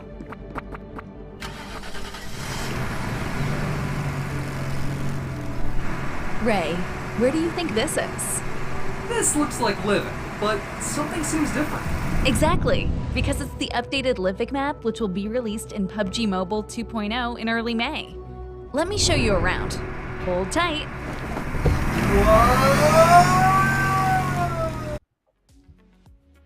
Welcome back, ladies and gents, and you guys are tuning into the running for the medalist coming up for the 31st SEA Games Vietnam. I'll be your caster here today, which is going to be Chu and Circla, and this is brought to you by Tencent Games, PUBG Corporation, Lightspeed, and Quantum Studios. And thank you for hosting this verse, and also VNG Games. And speaking of running towards a medal, there's so many teams is still up for the grab, Cloud. I know, right? It is still very open. And earlier on, after that first round, we saw a swap onto the podium spot whereby Indonesia to climb their way above Myanmar 1 into the number 3 spot. Now, we did see a slight of a comeback here for Philippines 1 as well. They got a chicken dinner that brought them onto number 5. And they are currently knocking on the doors, going back onto the podium. But talking about the podium, let's talk about not yet the podium, but the arena. Yeah, the players, we can see Jumper is a bit devastated for now, while the rest of the team try to calm themselves down with a couple of drinks. While on the side of the Filipinos, the Filipinos are more than ready. We saw their cheering. Philippines second team here, definitely on the silver spot as they place themselves at second place, very nearby, but will it be reachable? Indonesians are rising up to the occasions today. We're talking about Risings, and the rest of the teams are more than ready with their heat pads, making sure their fingers are warm enough for them to actually do their best later. And Malaysia one, of course, they're still in it. They are currently at 82 points. For the podium spot, the difference is 29 points. With 4 more games to go, it could still happen. And now on visual, we have a Brunei 1 will be playing, and this time we see Cole will be in the lineup as well. Brunei 1 currently at number 14 with 50 points. It's a bit of a tall order for them to get onto the podium spot, but nevertheless, it is the last day and everyone wants to leave with a strong impression. Up to the 6th place currently, if you talk about points here, definitely Thai first, both Indonesian teams and both in Philippine teams actually in to run for the medals. And this is going to be one of the celebratory, which is going to be Indonesian, also professional player, female. I'm not sure which one of this because they both got themselves twins, just like how Luxy and Zuxi do. Oh yeah, and if I'm not mistaken, one of them is seeing Yuhai, I think. And one more, Ryzen. Wait, what? What? I think that's I just don't know which possibly. one.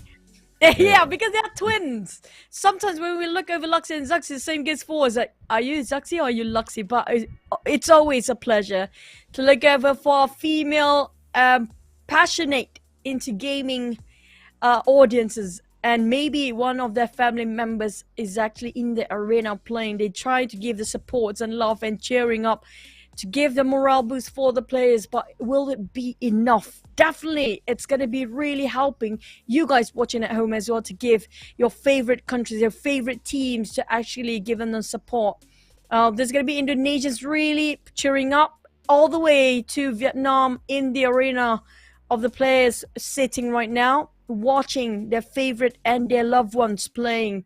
And the players are more and ready to go into Miramar, the very big desert, dry and dusty, but it's not going to be as dry because we do know a lot of blood will be spilled here, as all the teams are really bloodthirsty enough to get themselves in the highest spot that is.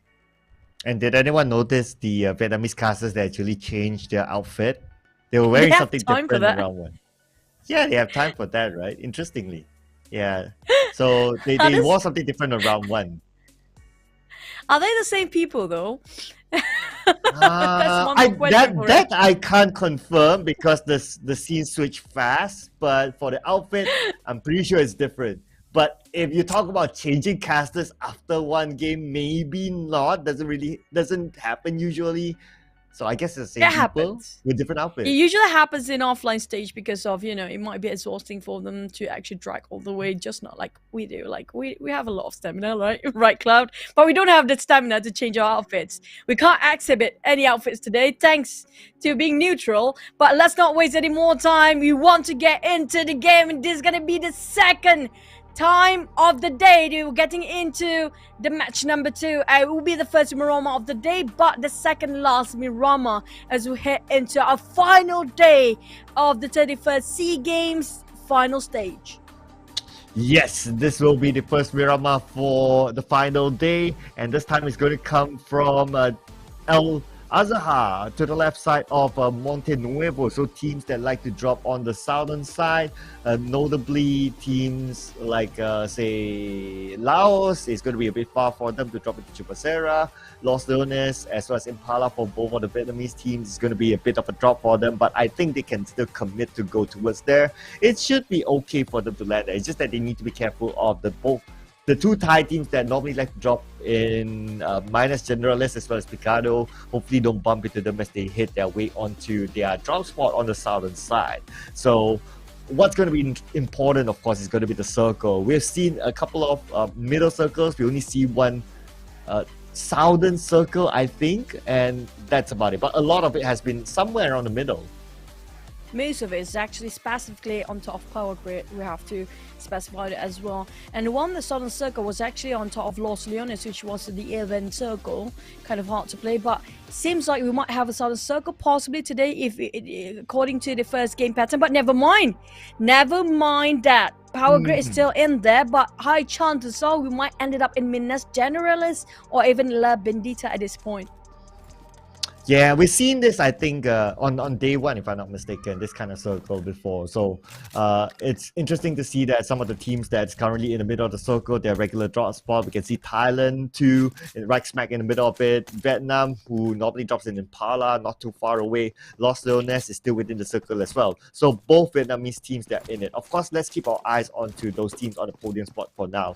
Vietnam 1 will be on a clear. No one will be contesting them around them as they head into Impala. For Philippines 2, on the other hand, Philippines 2, they like to drop into Power Grid, so it's still within the circle. And Indonesia 2, they are also around the area of Monte Nuevo. So it's also right smack in the middle of the map, which is close by with the circle.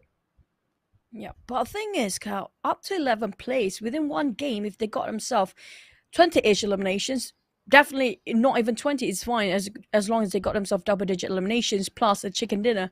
It's more than enough for them to push forward up to the rankings where they might actually contend for the medals. And this is reachable up to the 11th place, which the gap, speaking of where we're heading over, it's less than 60.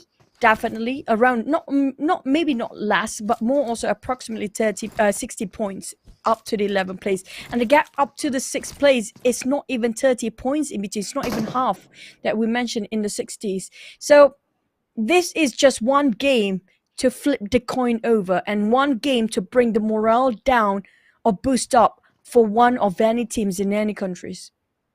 Yeah, that was the advantage taken by Indonesia too. They took that one game just to flip the coin over, like what you mentioned, and now they are in number 3. But of course, 4 more games to go. And I would say there are still many teams that are able to take that top spot. So that also means that teams like Vietnam 1, teams like Philippines 2, they need to be careful. Now the gap between Philippines 2 and Indonesia 1 is like only 1 point.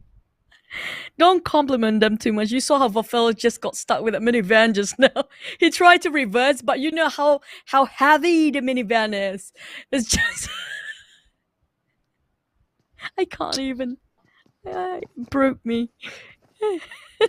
Well, it happens commonly in Miramar. You know, like a lot of pictures and all that. That's the minivan is at the cliff, and then there's like, how do I say it? It's really a steep cliff, and then it's just you can't reverse because how heavy the minivan is. I'm not sure what's going to happen to Vafel for now, but definitely I know he will figure out something to get out from that situation. Back to the Philippine first team. We mentioned about them being a bit quiet yesterday, but today they're really pumped up. This is the last race. They're at the finishing line. All they need to do is just all cylinders out and just go for the rush towards a medal. Yeah, for both Thai teams, so including Taiwan, who's currently Thailand 1. Taiwan is not in the SEA Games, so just saying, but Taiwan. Yeah, gotta get that right, guys. And they're currently at the number 7 with 93 points. So the difference with at least the 3rd spot is like what, 18 points. So that's not too far away. Even one game could flip the coin, but it also depends on whatever happens on the top. But for Thailand too, on the other hand, the gap is kind of far, so it's a bit tough for them, I can say. For the top 3, basically all they need to have in mind right now, the idea is that don't get eliminated before there's only 5 teams left. That's it. All they need to do is just hang on to their survival skills and wait until there's 5 teams left, and it's okay for them to go down after that.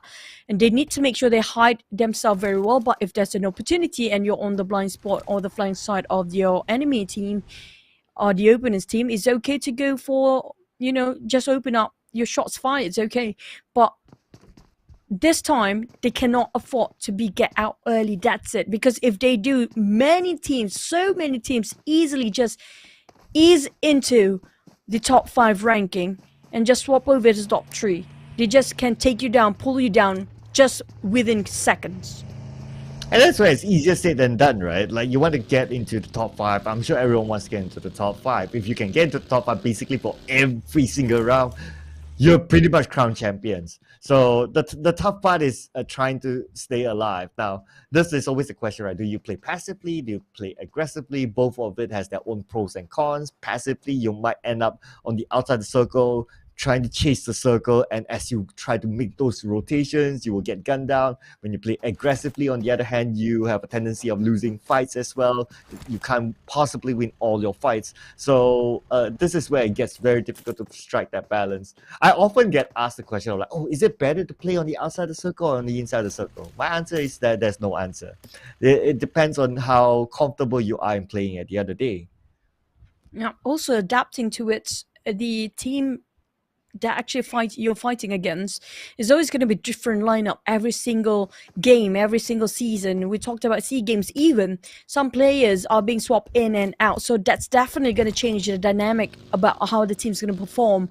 Plus, we talked about the key is consistency every single time, but how can you be consistent with so many changes in the match itself? Yes, it's the same map, but it's going to be a different flight path, different circle, different sometimes drop spot for these guys, because based on the flight path itself, it's just so hard to maintain something that never can be changed. Well, there's so many environmental things that has been changing every single second, every single minute of it. Now we're looking over to Philippines second team. They're definitely taking the higher vintage point because they want to stay safe as long as they can, because they are on the second place for Philippines second team here at number 2 spot with 112 points. Easily can be cut off by Indonesian second team, just 1 point shy behind them. You know what? For the millionth time, I don't know. It's always a trend for Laos, right? They always lose somebody very early. They just lost one person to Malaysia too. Early on, we saw Yuhai getting that first blood, and again, it's happening to Laos one again. Considering that this is a new map, yeah, you can say so, but it has happened since the past few days. After this, they'll be going back into Erangel. If they lose one person again to like maybe the Vietnamese or the Bruneians, I don't know. They just need to really reset themselves and relook at everything that they've done. Yep, but I'm glad at least Fafel actually changed to pick up Trop. But back to Islam, I agree with the fact that it didn't work out for them when they're trying to go for the 1-1-1-1 strategy. It just, they need to stick as a team. But this might be a circle. If it ended up just on top from Impala, it would be very interesting to watch. But lucky enough, we're just having a bit minor Impala in it, maybe just at the outskirts and also at the rim of the circle. Most probably we're going to have to end it up around Minas Generalis, because the circle really favors that area, maybe on top of Jogja as well, between those two places. And guess who's in the circle? Just look at who's right in the middle without any challenge. It's going to be Vietnam 1. In the middle without anybody around there. And Vietnam 1, again, they really know how to be in the middle of the circle very, very early on. They're just ruthless when it comes to that. They're just like, okay, they just point in the middle. They say, okay, we'll go there. Wherever the best compound or the best high ground, we will just be at the middle. That's all. Yep, the skills to reading into the circle is really one of the highest, most wanted skills when it comes to calling off the shot, especially if it's down to the IGL. But it's okay if the IGL can read the skill, as long as their teammate have one person that can actually predict and doing it right, and they can actually have that discussion among themselves during the game, and they have to communicate, because it's going to be ongoing all the time. The communications are wide open for the players. But Galaxy, they got themselves a really tough start today, but hopefully today they're gonna, get up and just realize they have no more tomorrows. It's gonna be ended up today. It's gonna be down to the last few games today, and they're done. They really need to, even how exhausted they are, how tired they've been for the marathon, it's down to this last day here. Yeah, it is. And definitely every one of these teams, whatever position that they would have at the end of the day, they want to go home with a good impression. They want to go home with saying that, okay, we have definitely done our best until the last game, and that is pretty much that they can do. And I think at the end of the day, as long as they do their best until the very last game, they can go home with their heads out high. They can go back to the country knowing that they have done all they've given it all. So teams like Brunei will be looking to do that, even Cambodia as well, even for Laos as well, they'll be looking to do that. But now we're coming back into the map. And again, we do see Vietnam. Just look at their position in the middle, unchallenged. For now, we're looking over on the south side, are creeping in slowly, but it's still quite far. Maybe like 300 meters between Vietnam's first and second team, while another 200, maybe less than 200 meters. It's going to be 100 meters away. Malaysian second team just approached on the backside of Vietnam second team side. But speaking of the circle, I have to say Cambodians are actually gambling that this might be the only compound if we need to take, if it ended up in Minas Generalis for the next few circles. While Philippines second team are rotating and very proactive, trying to find eliminations, taking the high grounds. They're trying to go on all the edges of Minas Generalis on the crate area there. It's going to be them trying to find whoever's trying to move, but that's just wrong timing for the Cambodian players. Again, Cambodia looks like they're suffering from this rotation. Philippines too will be very happy to collect those elimination points as they still look forward to trying to get that gold spot out of Vietnam, trying to snatch the golden spot out of Vietnam for now.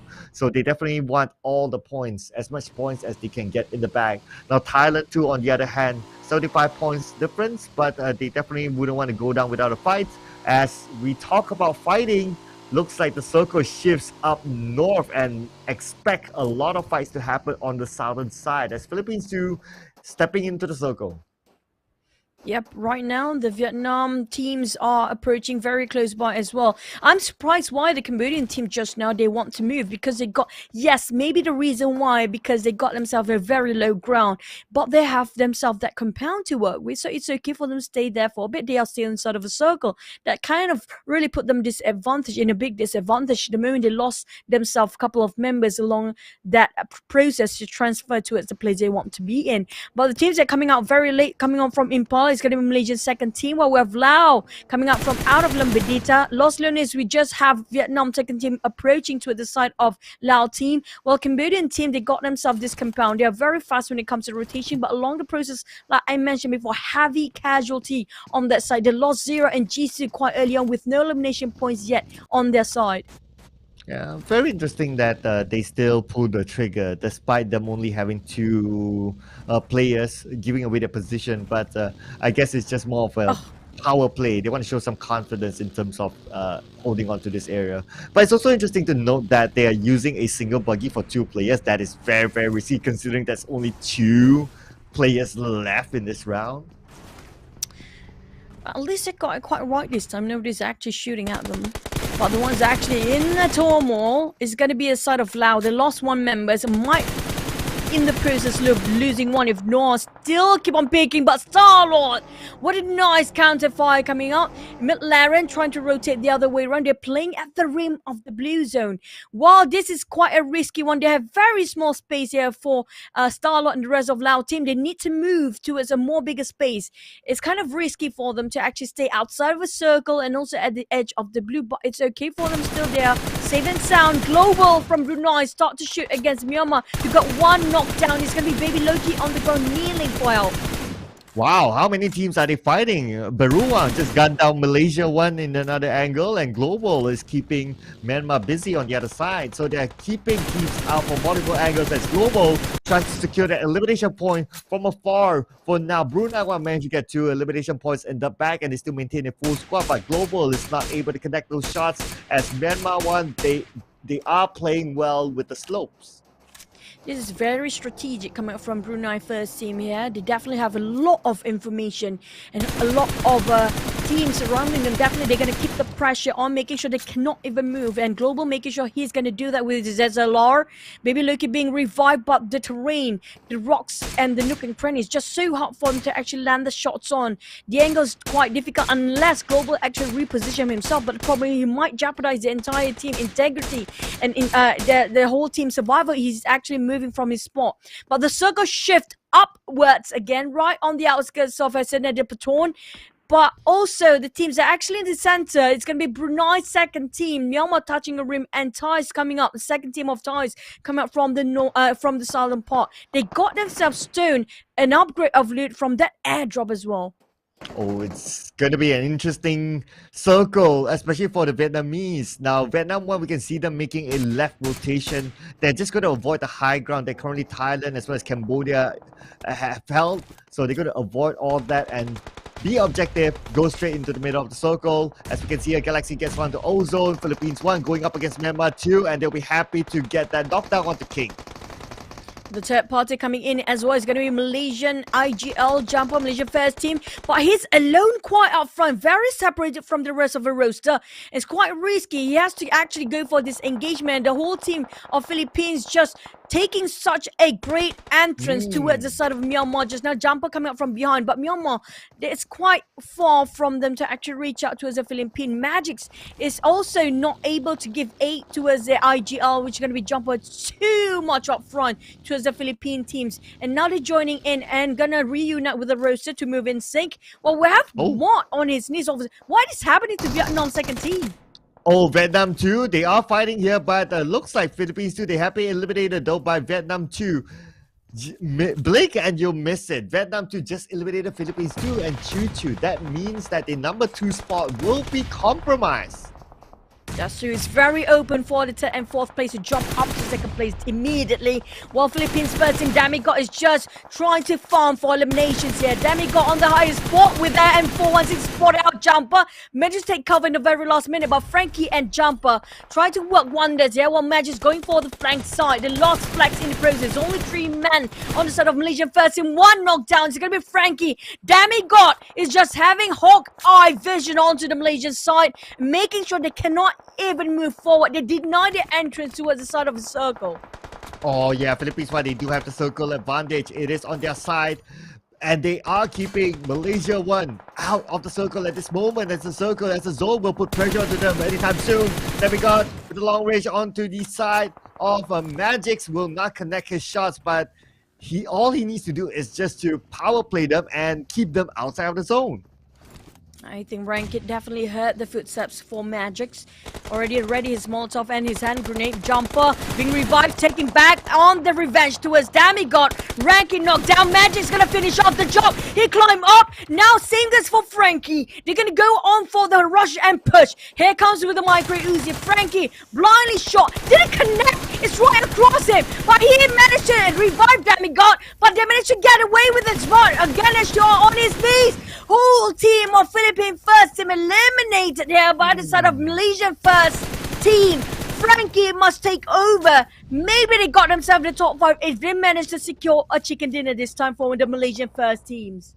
And the rivalry between Jumper and Demigod continues with that elimination. I mean, they met multiple times in Myanmar. Their rotation always clashes. But now we move over to Vietnam 2, going up against Gen Force from Indonesia 2. Indonesia 2, of course, currently at the 3rd place. Gen Force cannot bow out at this moment. Gen Force currently all alone as Gen Force will be taking out the blue at the same time, but Vietnam on the left. Gen Force, he prones, he will not pull the trigger just yet. Porsche putting pressure to the other side as Porsche will need to move as well. He's currently on the outside of the zone, but Porsche will be gunned down by Flukev. The Thais taking the high vintage point of view and a big advantage. Force has been very daring being the front line for the team. But the sidelines, the flanks be taken out, falling without him realizing that Gen Force trying to play for the team. They're creating so much space here, but the Thais taking the high grounds, really pinning them down so hard they can't even move, not even an inch. Bear coming up from the first Thai team with the Scar also on the high grounds, but they're really not into the circle yet. They're just touching the rim of it. Oh, yeah, at least they are in it. Rather than some other teams, they are currently on the outside, just like Myanmar 1, who's currently stuck on the outside of the circle, together with Global from Brunei 1 as well. They're stuck in the same area, and look at their geography. They are on the lower ground, and Thailand 1, they have the high ground advantage. It's going to be tough to win them over, but Loki gets one sec, wants to finish up the job. He wants to secure this elimination point. Myanmar 1 definitely wants to go back onto their opponents by Global. Looks yummy as one sec will secure that elimination point. fifth phase commencing, as we're looking at a lot of teams still inside of the blue zone, which they're tanking quite a lot of damage. It's going to be more than 1% there, and it's going to be the 3% every second, and one more team out, which is going to be eliminated by the side of a Thai. They are just going all out monsters there, and look at the elimination points. The highest is going to be Malaysian second, and Thai second team, while Myanmar remaining with 2 members. Luki on the ground bleeding out. 1 second, have so much responsibility for this team.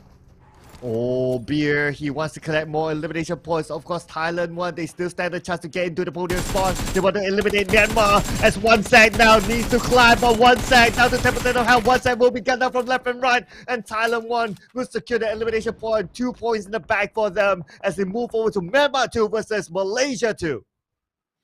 Down to 8 teams, but the fires being shot towards the Vietnam side, which are going to be Frankie and V Choi being pinned down by Carter, who's gatekeeping the more Myanmar second team, Monkey, and also Finn, who's being shot down just now by the Malaysian team's QB from behind. The rest of them, they are trying to play flank here, and QB is the thorn from the stabbing from the back, and Monkey tried to open up the space for the Myanmar 2 side. He's the remaining member. He can't actually just revive Finn, and that's finished off by the side of Malaysian second teammate. QB and you are just pushed forward. We're down to 7.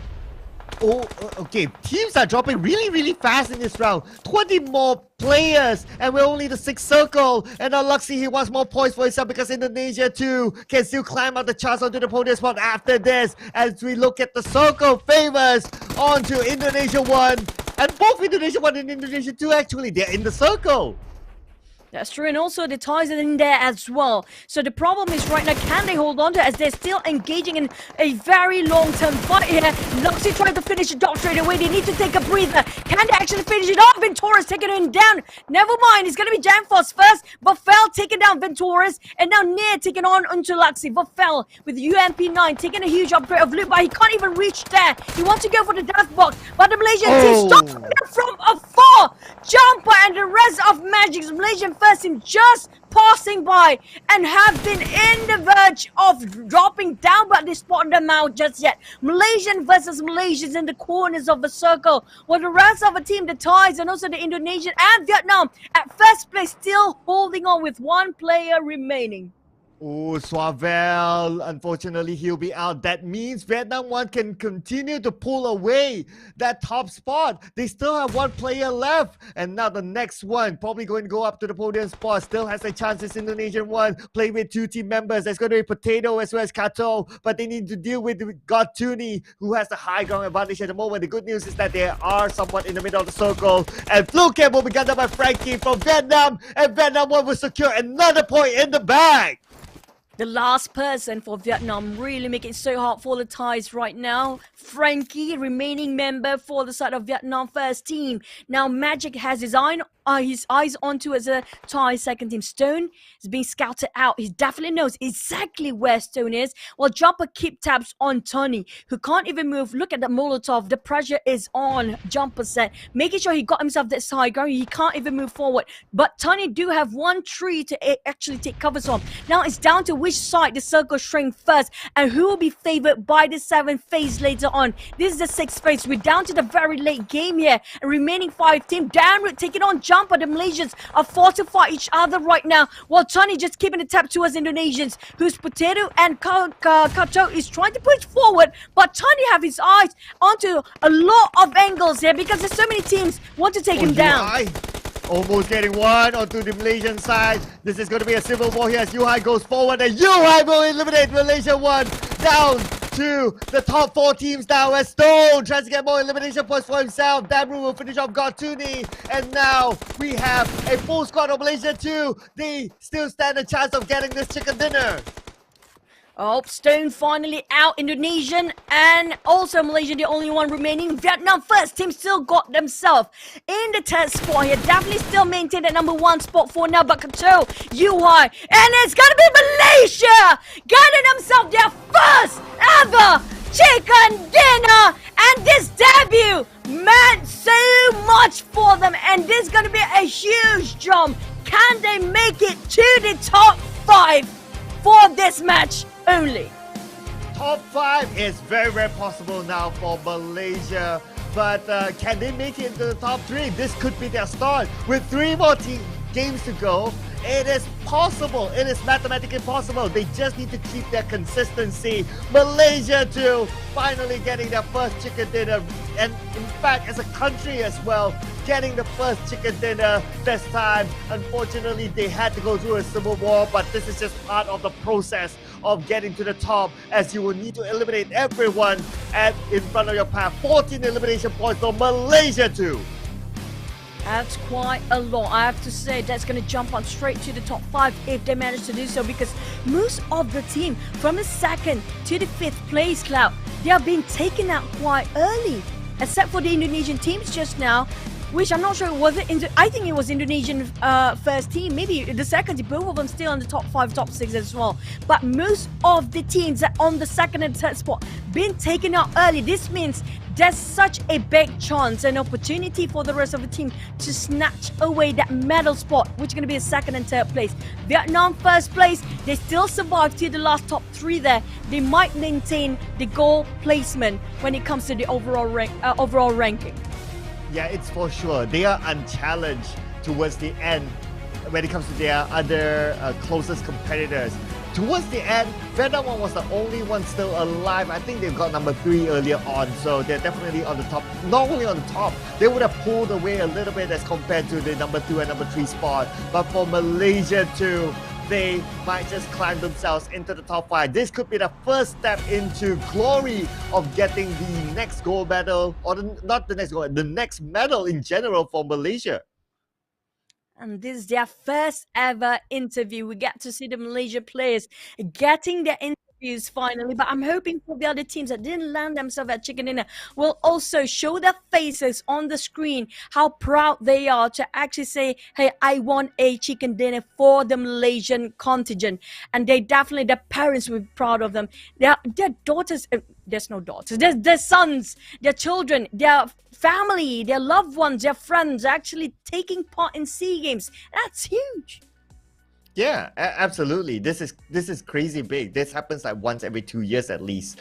And no matter what happens at the end of the day, right? No matter what happens at the end of the day, whether you get a podium spot or not, you want to leave with a strong impression. And to do that, one of the ways is also to get chicken dinners. And for Malaysia to at least get this chicken dinner, whatever the final result is, at the end of the day, they still got themselves the chicken dinner. They still earned themselves the interview. They still earned themselves the limelight. So at the end of the day, you still want people to remember you for the fight that you have put in, even on day number 3. That's true.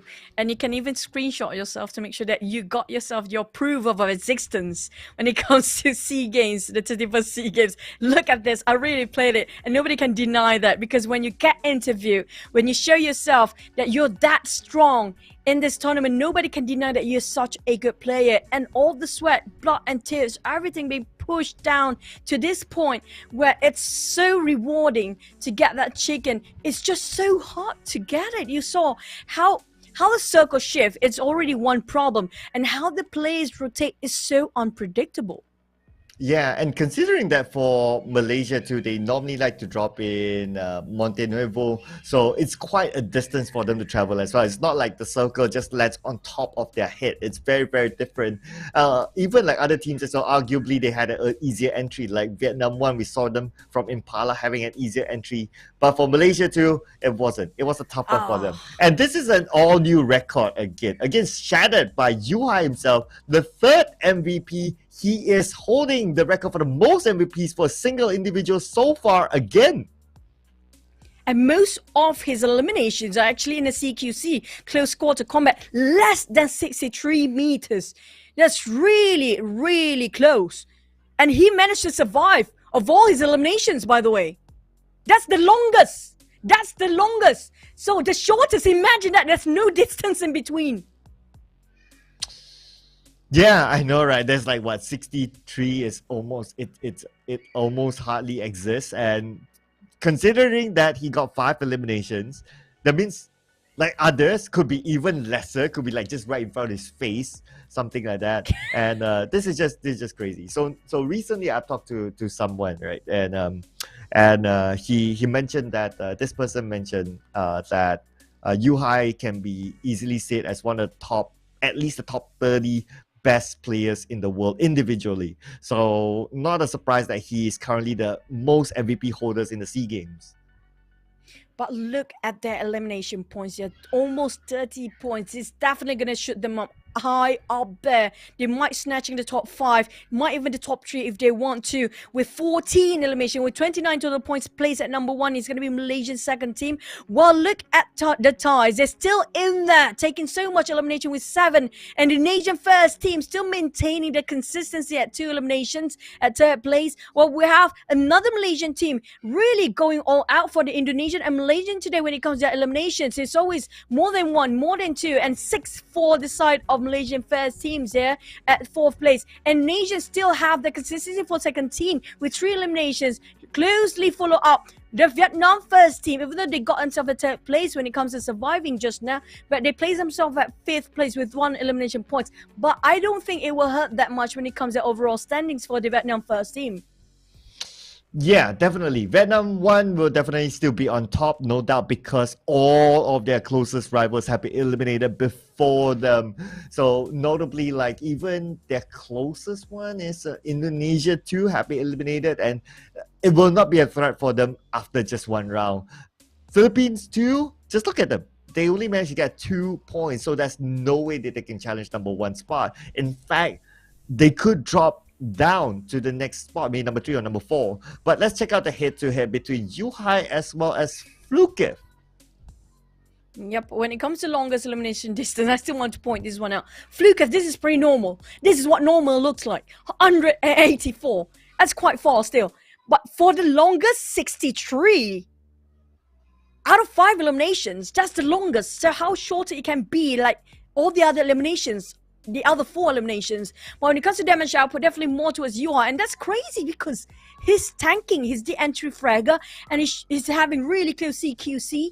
But his damage received is lesser than Fluke. You know, if I were to read the numbers here, the numbers just tell us this story. The moment you see Yuhai, you're gone.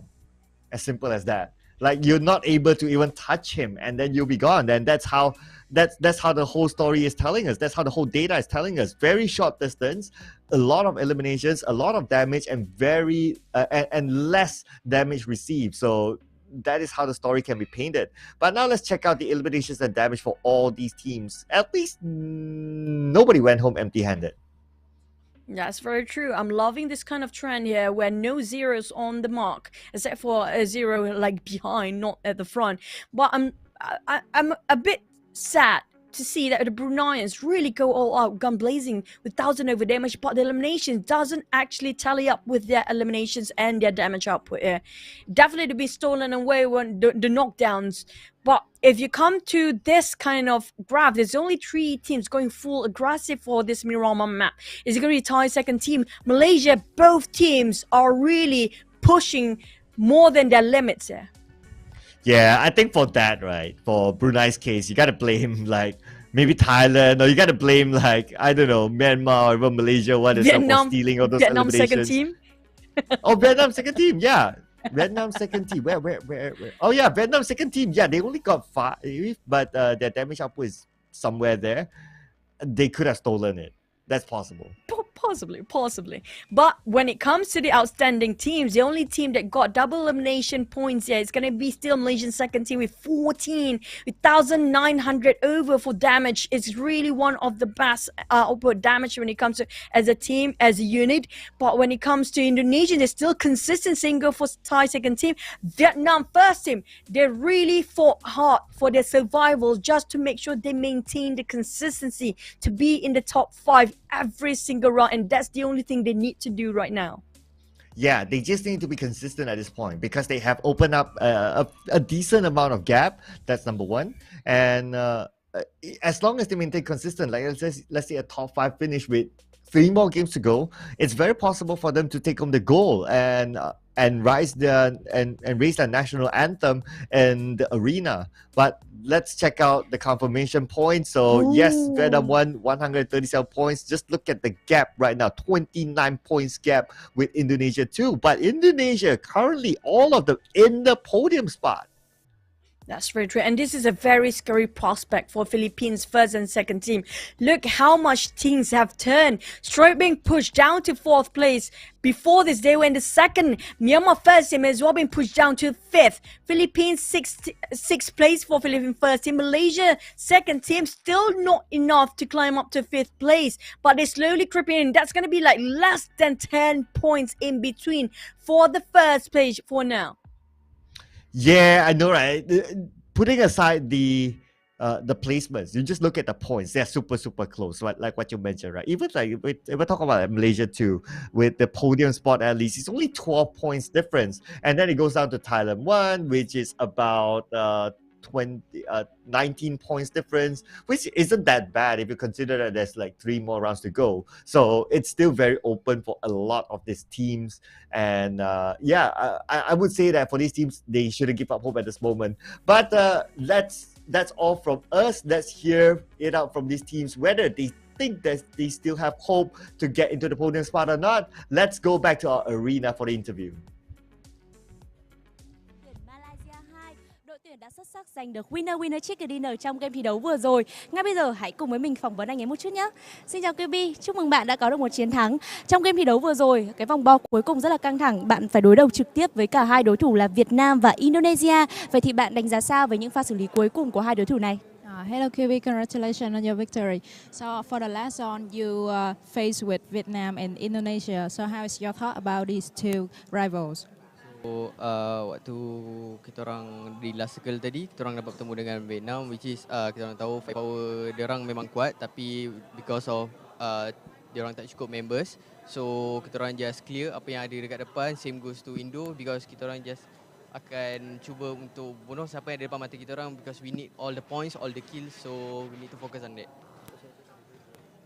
Okay, so QB said that for Vietnam team, the rotation is good, but then they met Thailand, so Thailand just give them a hard time. Same goes to Indonesia. Indonesia need to clear Thailand first in order to go into the circle, but then Malaysia won, third party them, and they eliminate from the lobby. So by we seeing that, the information, it helped us to get a lot of kills, so we just do our best and get the winner chicken dinner. Kiwi trả lời rằng là đối với lại team Việt Nam 1 thì họ có một vị trí, một cái lợi thế rất là tốt ở trên bản đồ, tuy nhiên là đã bị Thái Lan loại bỏ.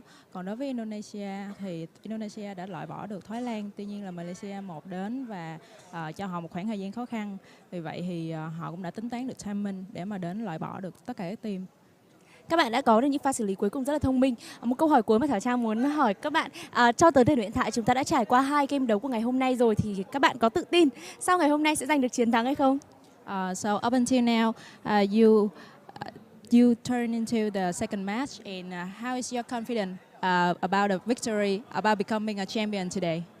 So for today, kita orang sangat-sangat rasa kita orang memerlukan point untuk dapatkan medal for Malaysia. Nak tak nak, kita orang akan cuba sehabis baik. Setiap game yang berbaki ni, kita orang akan cuba pulun all out lah, sebab belum tentu untuk next SEA Games kita orang akan dapat main, mungkin orang lain. So this is our time to shine. Okay, so according to QB, he said that we need points in order to get medals in SEA Games.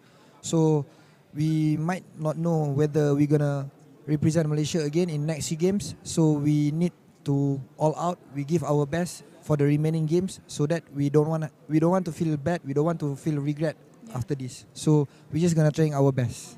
So Kiwi nói rằng là team anh ấy sẽ cố gắng nhất có thể, tại vì họ đang cần rất là nhiều số điểm để mà giành được huy chương vàng, cũng như là họ muốn đối với SEA Games lần sau thì họ sẽ có mặt để mà đại diện cho đất nước của họ thi đấu. Nên là bây giờ họ sẽ làm tất cả mọi thứ, sẽ rất là cố gắng để mà đạt được huy chương vàng vào ngày hôm nay.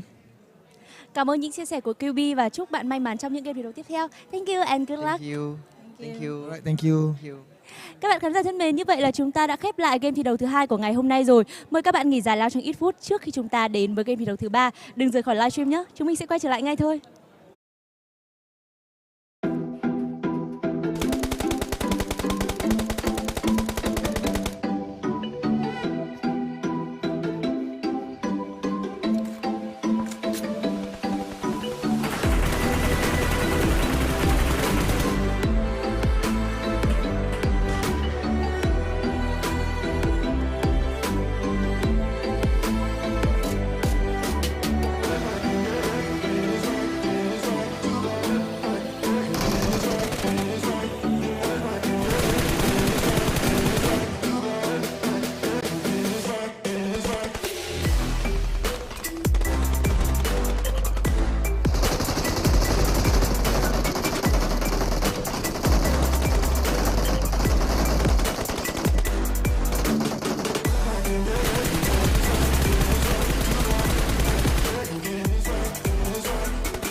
In PUBG Mobile, in order to take on the various battleground environments, it's crucial to have a vehicle capable of traversing any terrain.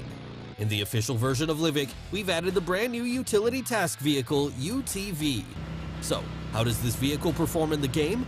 Today, let's compare the UTV with Livic's other commonly used all-terrain vehicles, the buggy and monster truck. We're sure to help you decide which vehicle to use.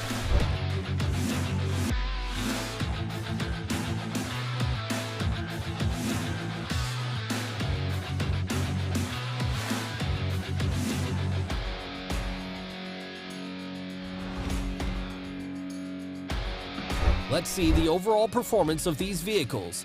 The buggy is quite small and compact, which gives it exceptional handling. During intense chases, its agility provides a firm sense of security. The monster truck has a tall chassis with massive tires, enabling it to traverse rugged terrain with ease. The UTV has overall great performance and is very practical. Its spacious interior makes it convenient for large teams, whether it be paved roads or the wilderness. The UTV can smoothly carry your team to any desired destination. The all-new UTV has a fairly compact frame, plenty of passenger space, and excels in all terrain. Whether it's rugged mountainous terrain or narrow streets, or in the middle of an intense firefight, it's a reliable means of transportation. It might just be your ticket to the final circle.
Dear PUBG Mobile players, hello! There are many changes in store for you in PUBG Mobile 2.0. In this video, we will introduce the exciting new contents of this version. We hope you'll like them. After 2 years of testing and improvements, the official version of Livic is finally ready for launch. We've kept the fast-paced battles of the test version, and we've taken another look at Midstun, Blomster, the Logistics Center, Iceborg, and other areas, substantially improving their look and fully optimizing their layouts. We believe these changes will enrich your battle experience with even more strategic depth. In the official release version of Livic, you'll be able to find a new all-terrain UTV. It's a small 4-seater vehicle that excels in all terrains. No matter how complex the environment is, the UTV will be able to quickly traverse the area. At the same time, XT weapon upgrade packs will be available in supply shops that appear in fixed locations. These packs can be used to upgrade weapons to their XT version, which increases their performance and control. These upgrades will be immensely helpful in battle in the official version of Livic. The official version of Livic has new ways to acquire supplies. When starting a match, an advanced supply zone will spawn randomly on the map. These areas have more supplies and shop tokens than any other place on the map. Naturally, the advanced supply zone will also attract more enemies. If you're confident in your shooting skills, come to the zone and fight for supplies. In the official release version of Livic, we've added random crates, treasure maps, wild berries, soccer challenge, vehicle ramp challenges, zip lines, airdrop markers, and other fun gameplay and mechanics. We hope these new mechanics will give you extra rewards, allow you to have even more fast-paced and exciting battles, and provide you with diverse sources of enjoyment. Once more, Livic's iconic volcano is getting ready to erupt again after many years of dormancy. When the volcano erupts, remember to be careful and take evasive action. The new PUBG Mobile Evangelion themed mode is coming soon. This mode features a special blue zone mechanic to make battles faster and more exciting. The 6th Angel has invaded Erangel. Witness the might of the Angel up close. Watch EVA Unit 01 battle the Angel and pick up supplies from the defensive fortress. This epic battle is about to take place right before your eyes. Experience this map in ranked mode now. In Erangel and Myanmar, both for ranked and unranked mode, we've added a new item called the Emergency Pickup. After picking it up, you can use it from quick items. When deployed, the Emergency Pickup generates a hot air balloon. The balloon rises into the air, signaling a rescue plane to come pick you up. When you tap the plane, it'll pick you up and carry you towards the center of the play zone. You can choose to jump out at any time, if you see a safe area that you prefer to land in. It's also worth noting that when you're in the blue zone, even if you're in the air, you'll continue to take damage, so think carefully about using the Emergency Pickup. In the new version, we've optimized and improved the recall feature. We've adjusted how the recall feature is displayed to make it easier to read. At the same time, we've added new quick chat messages and defeat markers to facilitate communication between teammates. When a defeated player is recalled, their view from the plane has been improved to make it easier to observe the battlefield. To enrich the gaming experience even more, we've added a haptic feedback system to the new version. When haptic feedback is enabled, you'll feel haptic feedback for various actions taken in the game. Real-time haptic feedback can be enabled for weapons, vehicles, character statuses, sound visualizations, and other triggers, giving you a more immersive experience of the game. Keep in mind that you can adjust the quality of the haptics in settings, and also adjust the strength of the haptics and customize them for different combat scenarios. With this much control, there's no need to worry about strong haptic feedback affecting your performance. In version 2.0, we've implemented a series of improvements to the control experience. The decline feature for follow requests now stays in effect for the whole match, and the collapse feature has been added to the item bar of the backpack. The buttons for graffiti and emotes have been merged in matches, and you can now bring even more emotes into a match. We've also adjusted the transparency of mark messages and the size of the throwable and consumable wheels. The display effects of the elimination messages and tips have also been made more obvious and clear. At the same time, in-match notices now appear when certain actions take place. We hope all of this helps your team perform even better in battle.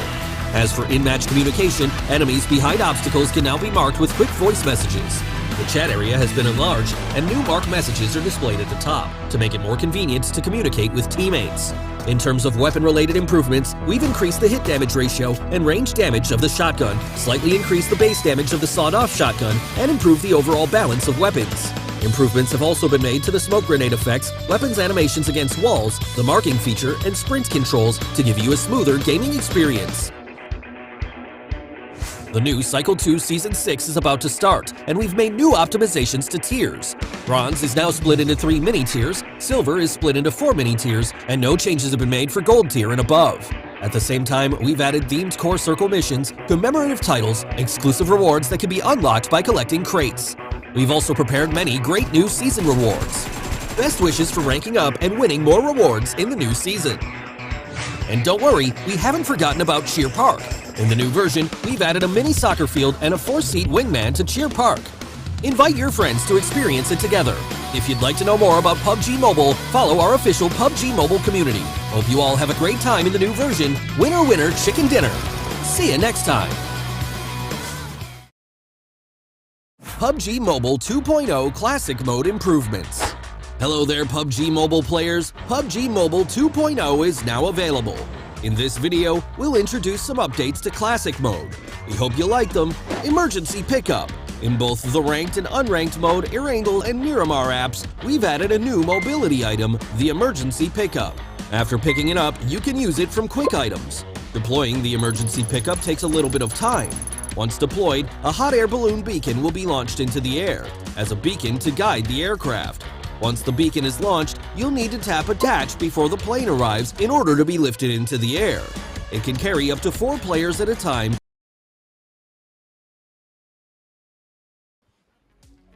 And this is the halftime game, ladies and gentlemen, for the 31st Southeast Asia Games for the category of PUBG Mobile Team.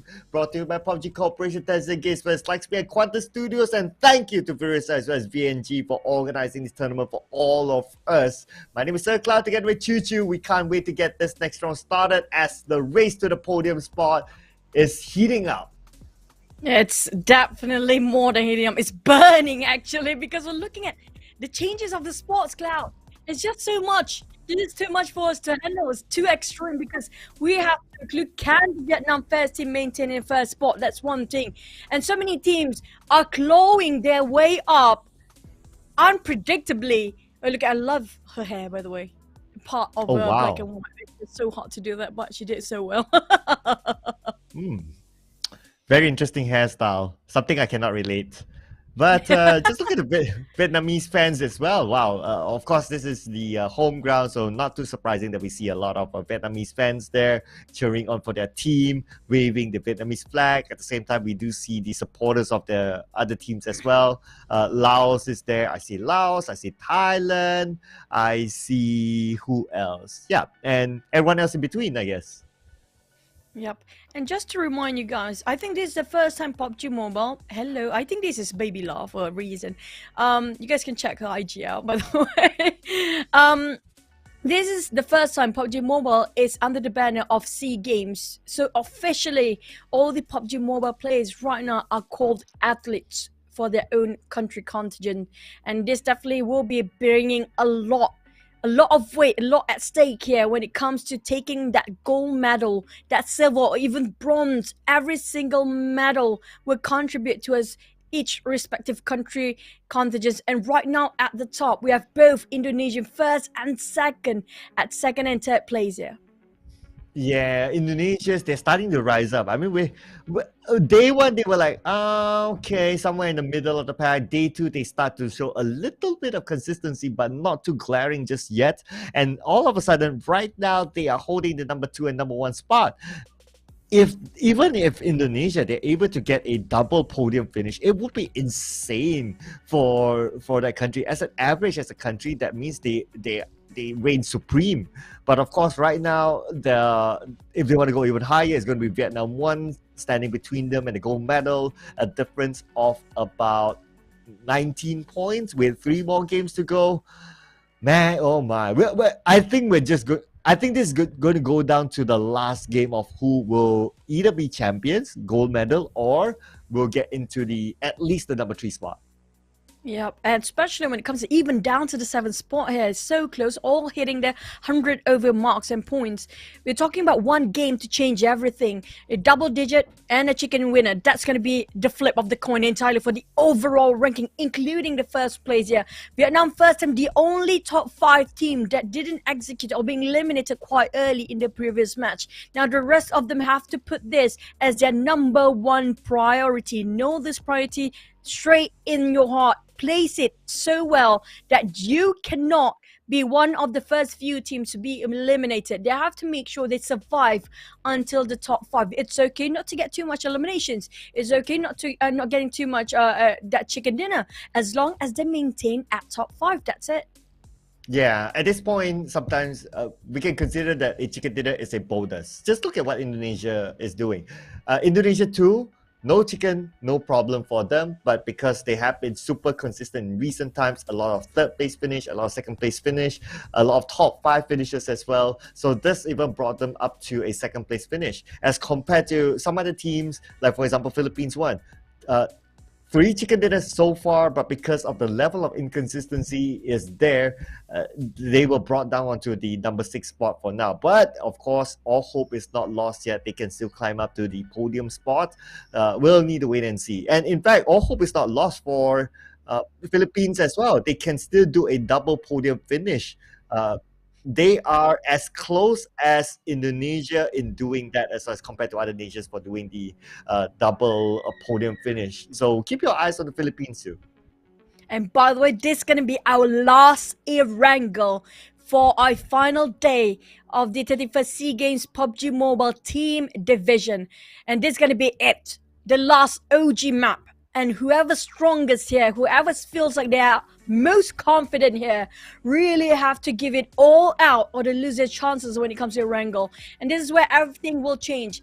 Because of this, going to be the center of our day here, our middle game. This is where either the gap will be stretched even furthermore, or will the gap will be overtaken by a very different team entirely. They're going to push way up high there, take all the medalists down in the very last minute.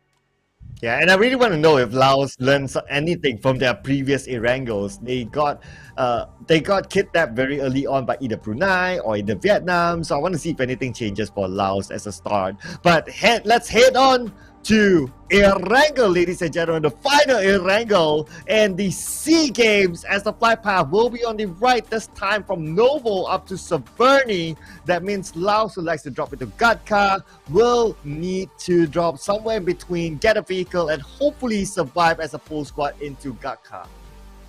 Yep, even though this flight path is not really cutting across in the center of a map, but it's easy enough for the players to drop anywhere they want, wherever they want to go. It's reachable, and it's not impossible if they got themselves vehicles even if they want to drop into Quarry or Dogopo. But back about our game just now, there's a bit of a, some things just happen as well. So we're going to have a bit of a remake. So maybe the flight path will change after this, Cloud.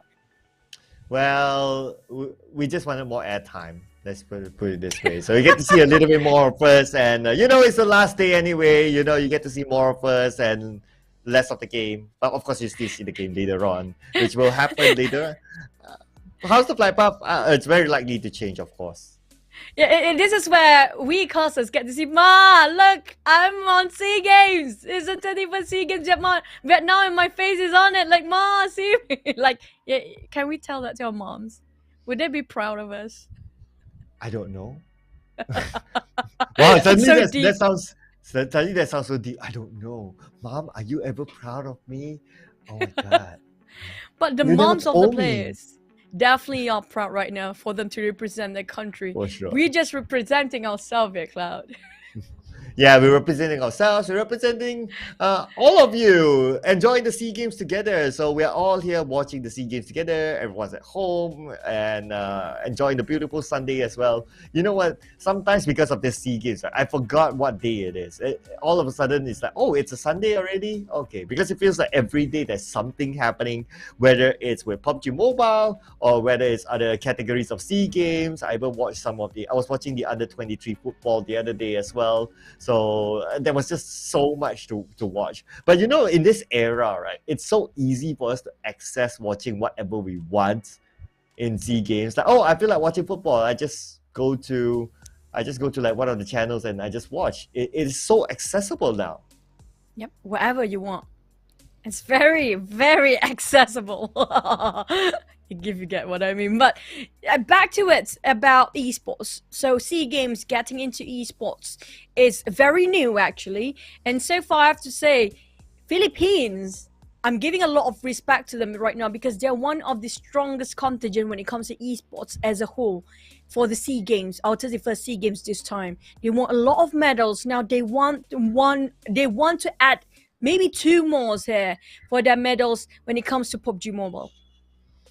Yeah, actually, if I kind of think about it, right, if I'm not mistaken, at this point in esports category, Vietnam and Philippines across other esports title, they are currently at the top spot. So it's either Vietnam or Philippines is number 1. We need to look back at the tally, but as far as I know, they are. They're here for PUBG Mobile as well. They're taking every single esports title. Yeah, and that's my point. That's what I wanted to say. So if you look at it, right, Vietnam is currently number 1 and they have a decent amount of gap. It's likely they will still be number 1 after this. For Philippines, both of them are eyeing for that spot. So imagine if like 1, 2, 3 is all like Vietnam and Philippines. It's basically they're ruling the entire esports world. Come on, other countries of Southeast Asia, we need to be stronger as well. Wherever you guys from, give your cheer to your country. This is the SEA Games. This is the first SEA Games after a long time. I think it's being postponed as well, actually, for the SEA Games because of a pandemic. So be sure to stay safe at home, and hopefully we get more esports title get into SEA Games in the future as well, because there's so much game title out there that deserving the highlight and spotlight as well. So you guys who want to get yourself the honor and the glory to actually represent your country, start practicing now, because it's not impossible. We saw how the Myanmars, the Brunei, the Cambodians, Laos even though they are not really always under the spotlight of when it comes to the Pro League in PUBG Mobile, but they still deliver so much. Yeah, they still have their highlight moments, definitely. So it's not impossible. I mean, if you talk about like SEA Games, it happens 2 years once, right? So for you aspiring players out there, and like what QB said earlier on in his interview, he also mentioned that he doesn't know that in the next SEA Games will he be involved or not, because there's just so many aspiring players out there who want to take that spot. So all of you can also do the same. But talking about the same, it's the same flight path, Choo Choo. What are the odds? Oh my god, this is really scary now. Okay, maybe the first circle haven't popped, so you'd never get either it's going to be the same circle or not, but exactly, is it really exactly? It's exactly the same flight path. Entirely new map, but exactly the same flight path. Now that's interesting. But where will the circle pop? Will it be right on top of Pachinki again, or will it be another bridge circle that we saw earlier today? If it does actually happen, but never mind. Seems like we got ourselves Jogopool. Feels like, was it yesterday's game, Cloud, that we have sort of this kind of circle? Yeah, it was yesterday's game. The game that Laos actually did decently well because they held the Gatka Mountain. But speaking about Laos, okay, I expect them to do something different. And yes, they are not disappointing me, going straight up against Malaysia too. You mentioned about Laos, they're definitely loving this part of circle because they are performing really good and they're not segregating this time. Both of the players coming up from Laos, Starlord, and there's also the whole team of Malaysia being shot down with such a good momentum with a shotgun. Okay, there's Yuhai and Yuhai with Snipes, the duo who will take down the rest of the members from Laos. But the other two team members from Laos, I think they are heading towards this house, so they need to reset quickly. Honda together with Jesus. Okay, can they make it in time? Maybe not, because by the time they reach, Malaysia would have reset it. And Honda, I'm not too sure if he wants to continue on to fight then. And they definitely cannot reach it on time. It's more than 200 meters just now, including Jesus, who's actually playing PUBG Mobile. Right. The Almighty is playing PUBG Mobile. But yeah, I guess it's PUBG Mobile for all, I guess. Don't call him Jess. But Honda's not done yet, taking on back towards QB. Oh, they lost Starlight, they lost back, but they're not losing more, they're gaining damn root. On his knees as well, Yuhai and Snipe, we just revived you! How are you guys being knocked down again? They are too open! You'll be sacrificed, yeah? Lao said, you take two of our guys, we're gonna take yours as well. You are even with us now. We just revived you, Damru, revived you. But unfortunately, you still go down. We cannot help. This is when Snipes and Yuhai will just go away. But Laos didn't disappoint me. Yes, they did something different. At least this time they just didn't lose players. Yeah, they lost, but at least they gained back too. So, okay, fine. Laos is just going at it. There's too much heavy casualty for both teams too early. We're just minutes into the match, and they already lost one of their best members for both teams. This is going to be a big problem for both Malaysian and also Laos, especially Malaysians who got themselves just the momentum in the last match. Now have to live with the decision that they lost that momentum, not as good as the previous match they had done just now. For the side of Indonesian second team and the first team, they are in the run for the goal. But how long can they stand here? How long can they defend the second and third place? Because if look the point right now, they're just a couple of points being tailed by the side of Philippines second and Myanmar first team.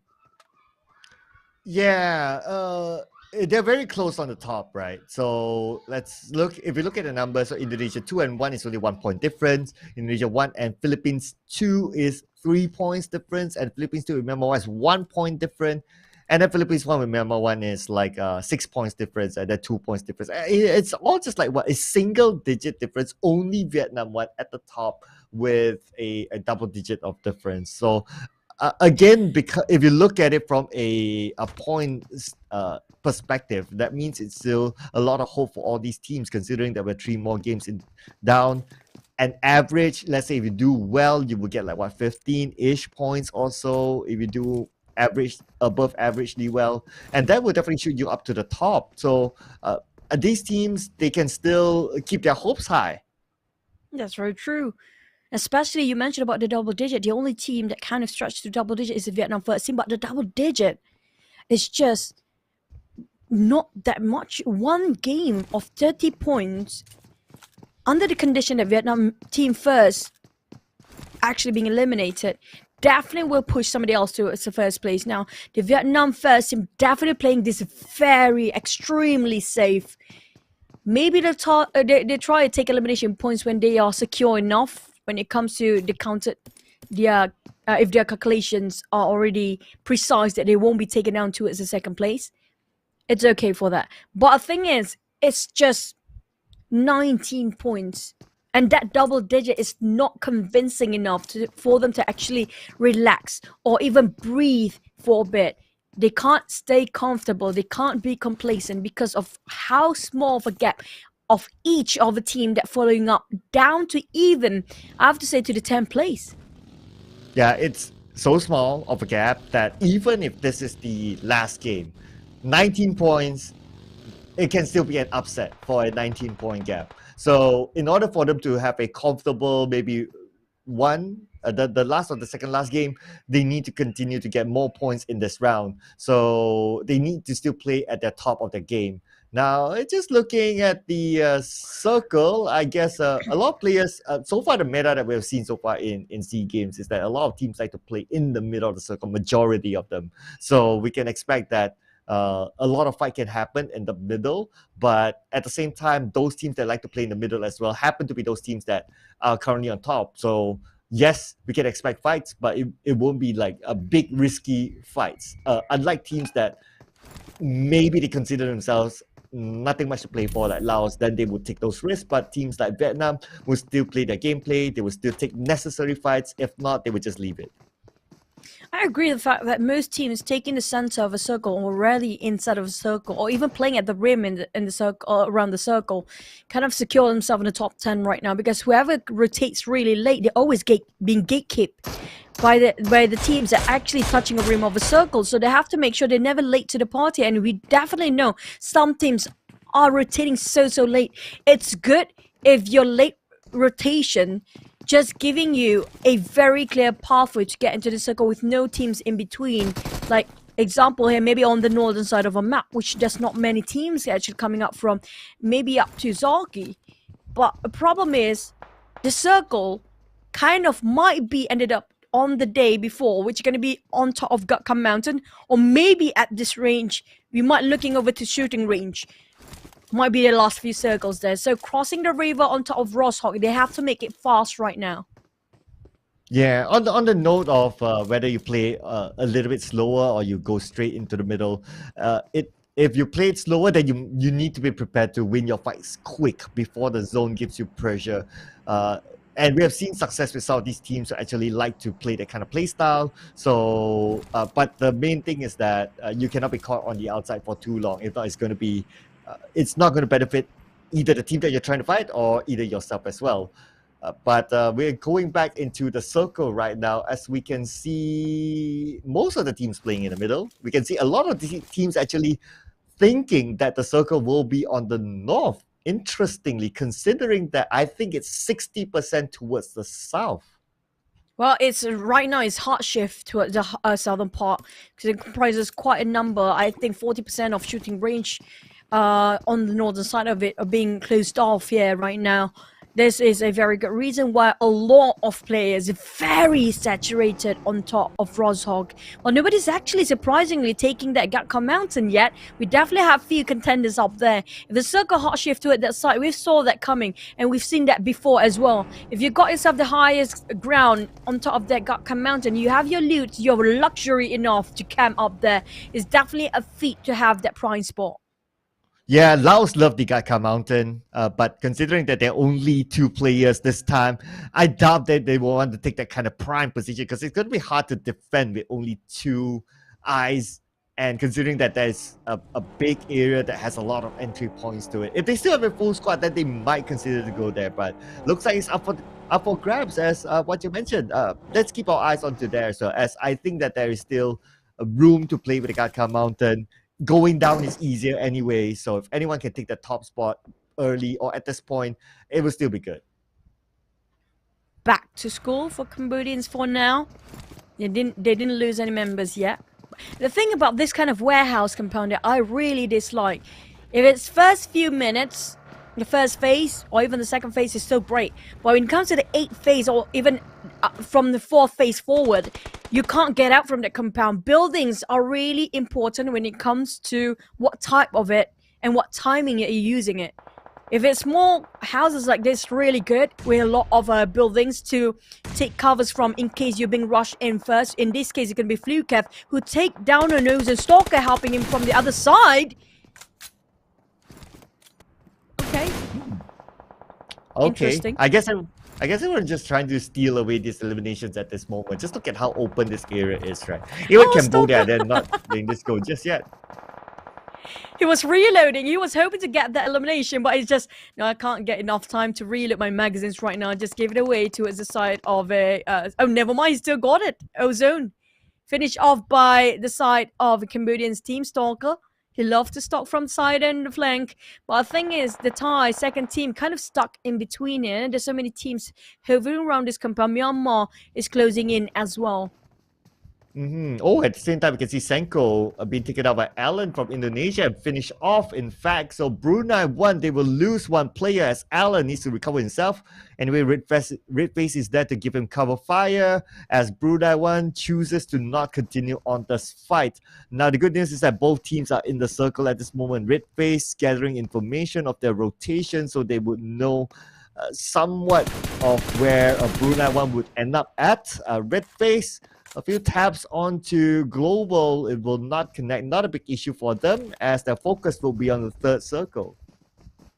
This on the shooting range area for now.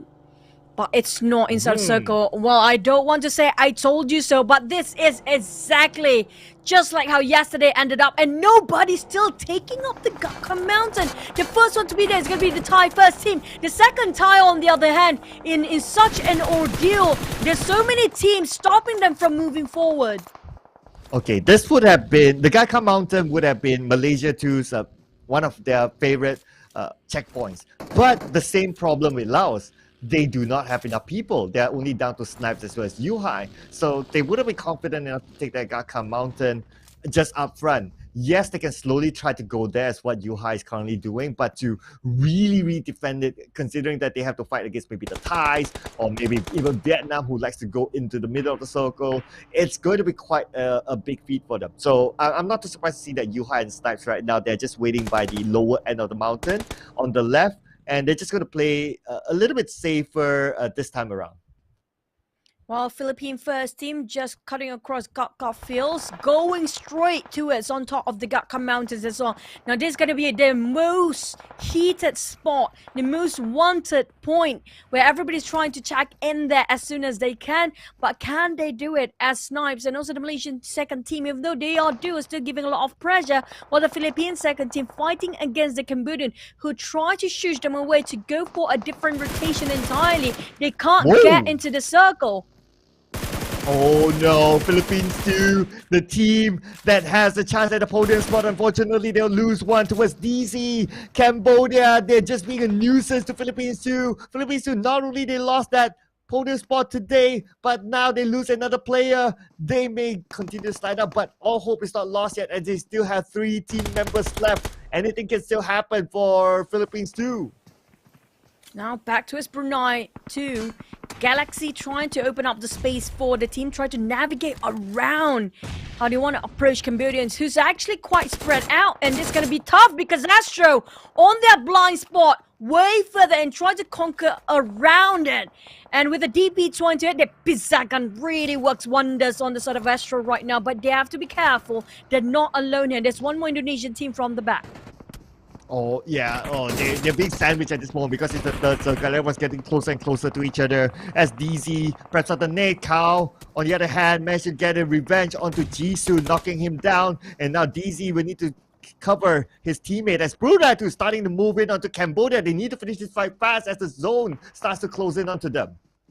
The outskirts of Roscoe will not actually be inside of a circle right now. Stalker being burned by the blue. This is going to be a bit tough for them. This is what we mentioned before. You don't want to be actually sandwiched between the blue zone and the players. The blue zone is not your best friend. And Astro making sure they know that place here. As the Brunei is being shot down, they can't even run and be burned off. What a nice precision and spray come out from this play. Astro now tapping it up with M416, making sure Right Bentley will be taken out by him and himself alone. Yeah, that's a little bit of a revenge here coming from Astro X, securing that elimination point from Brunei too. But now we move over to Myanmar 1 with only one sec, the solo player left, going up against Malaysia, one who has the high ground advantage against him. But unfortunately, these two teams, they do not have the circle. 20 more seconds on the clock. Well, these teams need to move as they are on the other side of the peninsula. One sec. Of all the nades being tossed by all four players of Malaysian first team, he still survived and managed to get away from it. Still open up bridges of smoke. Puff of smoke saving for now. A lot of Molotov even. Too much resources being used on one person. They are very committed coming from Malaysia first team here. They want to decimate whoever's right across them. But in the meantime, they need to move. They need to transfer into the circle because right now they're not in the safe zone. And we mentioned this multiple times. The blue zone will burn them alive. And the next one really gonna hurt as every second it's gonna burn them 1% each every single time. Oh, counter fire here. Frankie will be gunned down by Brunei. And Barua gets Frankie. Can he get more out of Malaysia? And Combo come in and ensure those elimination points go to Brunei 1 as Magics will be gunned down by Barua as well. That means Malaysia 1 will be eliminated by Brunei's first team. Bruneians already push up their morale the moment they saw the Malaysian teams won just now. They can do it too. Now Vietnam best player Lamborghini trying to scat out for all the players trying to push in, and he will make sure they can't breach wherever they're at right now. There's no way for them to actually get into this without going through the shots coming out from Lambo. Oh, yeah. Oh, Kizo is still alive. The last, I believe he's the last. Yes, he's the last representative of Brunei too, but Kizo's position has been compromised. He's been shot at and he only has 12 bandages, no first aid at all, as he needs to evade the exploding vehicle. Currently, Kizo is right in the middle of the circle. He can still stay put here and hope and pray that he can get placement points in the bag. At least 4 seconds taken for the bandits to work for each one of them. But there's going to be Justice from Lao going in for the push. M416. But that's not going to be saved by anything because Indonesia pushed out from behind. And that's going to be gone entirely for Lao. Oh, Newbie with the long range onto Thailand too. Newbie from Philippines too. They need the points in the back as well. They want to go for goal. And Indonesia too. Ryzen now right in the middle of the circle. They know that there's another team right beside them. That's going to be Thailand. Indonesia too. Spots out another team. But no one's going to pull the trigger just yet. Trigger discipline is going to play a big role as we approach the fifth circle. Jan Force, Indonesian, Vafel. They are really in the line to get themselves that gold medal, and they will try their best. 2 elimination points in the back. Both Indonesian teams taking 3 and 2 elimination each respective team. Even the points right now are tied at 120 points. While Vietnam first team lost, they have 1 members, but they still have 3 remaining. They're very strong. Whoa. Back about the circle, it's going to be right on top of ruins here. 3 teams, make it 4, with Thai second team touching the rim as well. Indonesian second team is already in with Myanmar second team, while Philippines newbie, and I think there's one more player with Philippines second team is in there too. Oh, and Indonesia too is in the middle of the circle as well. And look at this, Vietnam 1 is on the outside. So it's a disadvantage for Vietnam 1, and considering that there's still 14 teams, if anyone gets eliminated at this point, that means no placement points at all. So Vietnam 1, they need to work their socks off to get into the circle. 10 more seconds on the clock, and we will see warfare unleashed soon. Oh, look at that exchange of hand grenades, maybe, and smokes, but I'm not sure if Beer... Is that a hand grenade just now being released by the other side here? Because definitely that caught Bear in a panic mode for a bit. Straps tight. First team trying to actually push their way up by building a bridge of smoke. Same goes for Lambo, who tried to finish off Kizo straight away. The last member of Brunei, second team here. Kizo hanging on to his life, but Lambo greeted him. Here's going to be the Death Angel, but never mind. He doesn't know, but and unfortunately, finally he gets eliminated by Lamborghini as Brunei 1 gets eliminated as well, back to back with their brothers from Brunei 2. And now we're down to 12 teams left. 5 elimination points for Myanmar 1, and Myanmar 1, they want their podium spot and they want their medal spot back.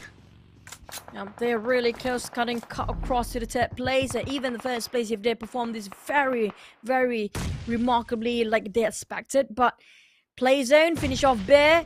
In the meantime, we have Indonesian team slowly approaching and creeping into Philippine first team here. They're trying to scout out how many players and how are they doing behind those trees. We have 2 Indonesian team sandwich Philippines first team in between. They are stuck right now. There's no exit out for the Philippine first team. Oh, and Myanmar 1 have been eliminated. That means the gap can be open between them and the top spot. But here we go. Luxy representing Indonesia 2. They're playing right smack in the middle of the circle. They're trying to get as many elimination points as possible. And they're going to start with Alan right here. 3 elimination points in the bag. Gen 4 spots out 1 from Malaysia, but not going to pull the trigger just yet.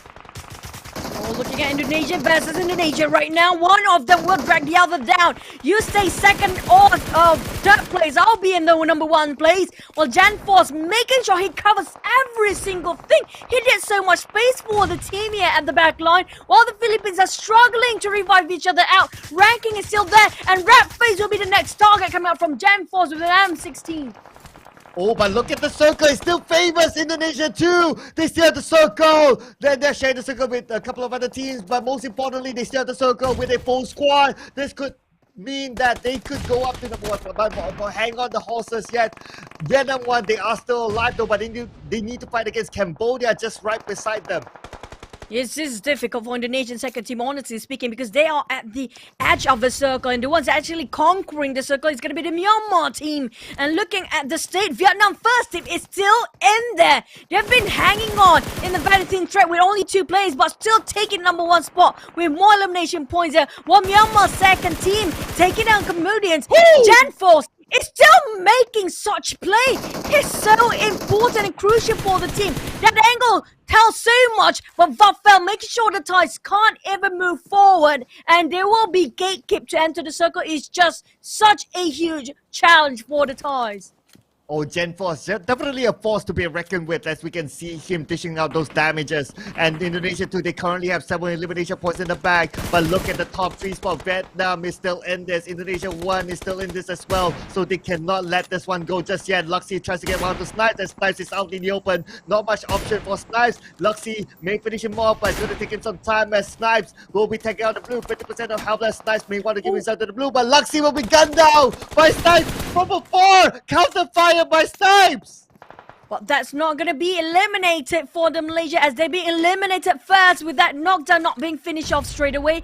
But the war between the Indonesian first and second team is not done and dusted yet. Both teams are struggling to get in the same spot here. We're talking about same angle of circle, which at the same place, they are taking the fight against each other, while the other teams are a bit occupied with Myanmar, who's actually in the center, as well as the Thai still surviving. Vietnam first team is still there with 2 players, while 1 player beating it up. Indonesian first team have the most players alive. Is a huge advantage for them, as long as they don't get executed and make any mistakes. Nothing can be made, like small silly mistake. They cannot afford to do that.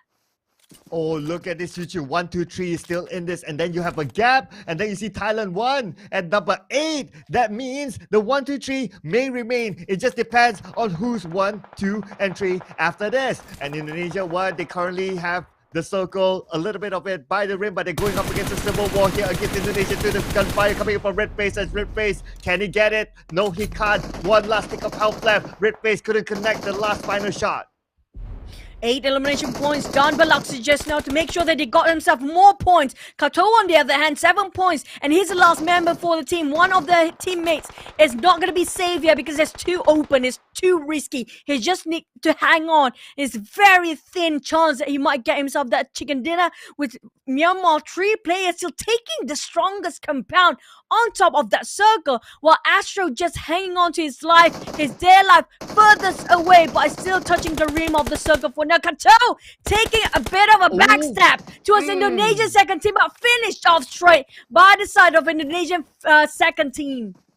Yeah, the civil war has ended with Indonesia 2 supreme over Indonesia 1, and Indonesia 2 currently they're playing by the rim of the circle. The circle just shifted towards no man's land. Myanmar, on the other hand, they have a three-man squad still active as compared to the other teams. Only one left. So now Vietnam 1, their objective is just to hang on for positioning points as long as possible. As Ice gets one nade on the Gen Force, this could be his opening into the circle. This is huge for Thai eyes because especially Thais, they need that spot, and Vietnam eliminated right now.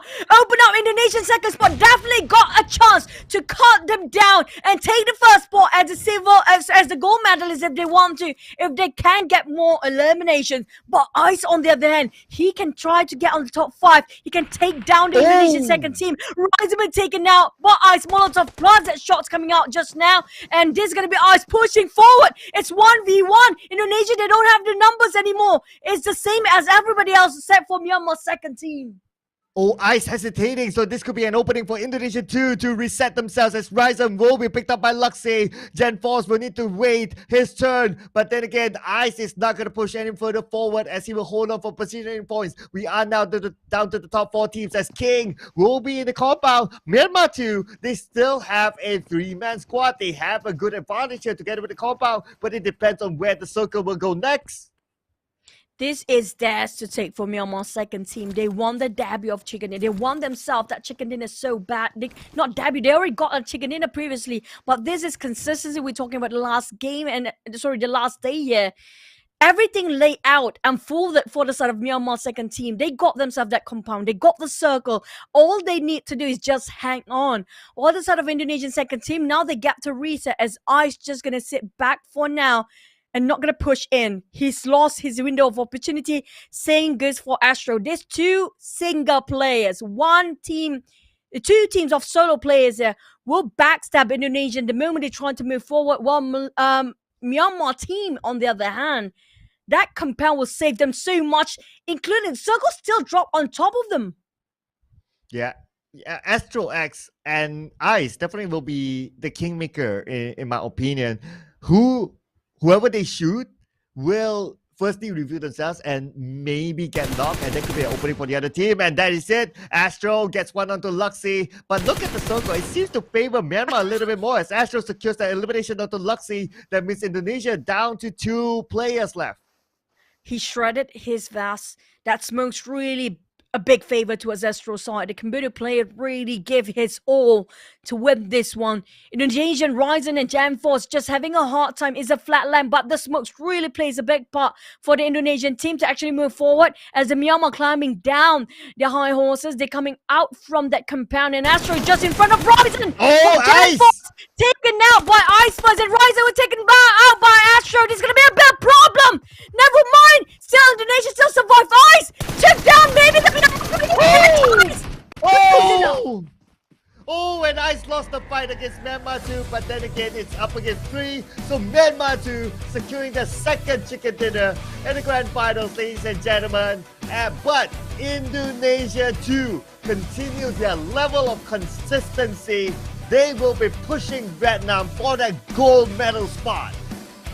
And also, that was on the verge of making something great for the side of Ice. I have to say, Thai Ice was really pulling every string that he can, pulling everything out of his pocket to make sure he can survive that long. That's a feat for the Cambodian player as well, for Astro. But Myanmar, they had everything unfolded for them right in front of their eyes. They got the compound, the predictions were right, the circle ended up on top of them, and that bridge of smokes, it gave them so much space to just transfer back into the circle the moment they lost it in the last minute. But for the Indonesian side though, they got what a whopping number of eliminations. This definitely gave them a huge impact when it comes to getting that first spot, because Vietnam first team was eliminated a bit, just a tiny bit early than we expected. Yeah, and when it comes to the total number of eliminations, not too sure how many did Vietnam 1 got, but Indonesia 2, definitely they got a good number of eliminations earlier on. So, well, I don't expect them to overtake Vietnam 1 yet, but the gap will definitely be shortened after that round. So we'll just need to see how far of a gap it is. Oh man, this is just going crazy, man. With 2 more rounds to go, oh my goodness, the players are sweating. I personally feel, because I saw last time that I actually saw Vietnam first team, right now they are devastated. Because they do know their elimination just now was less than 5. I think it's around 3 at most. So this will actually hurt them quite a lot, because the distance, the gap of point between Vietnam first and Indonesia first team and second team is just 19 points away.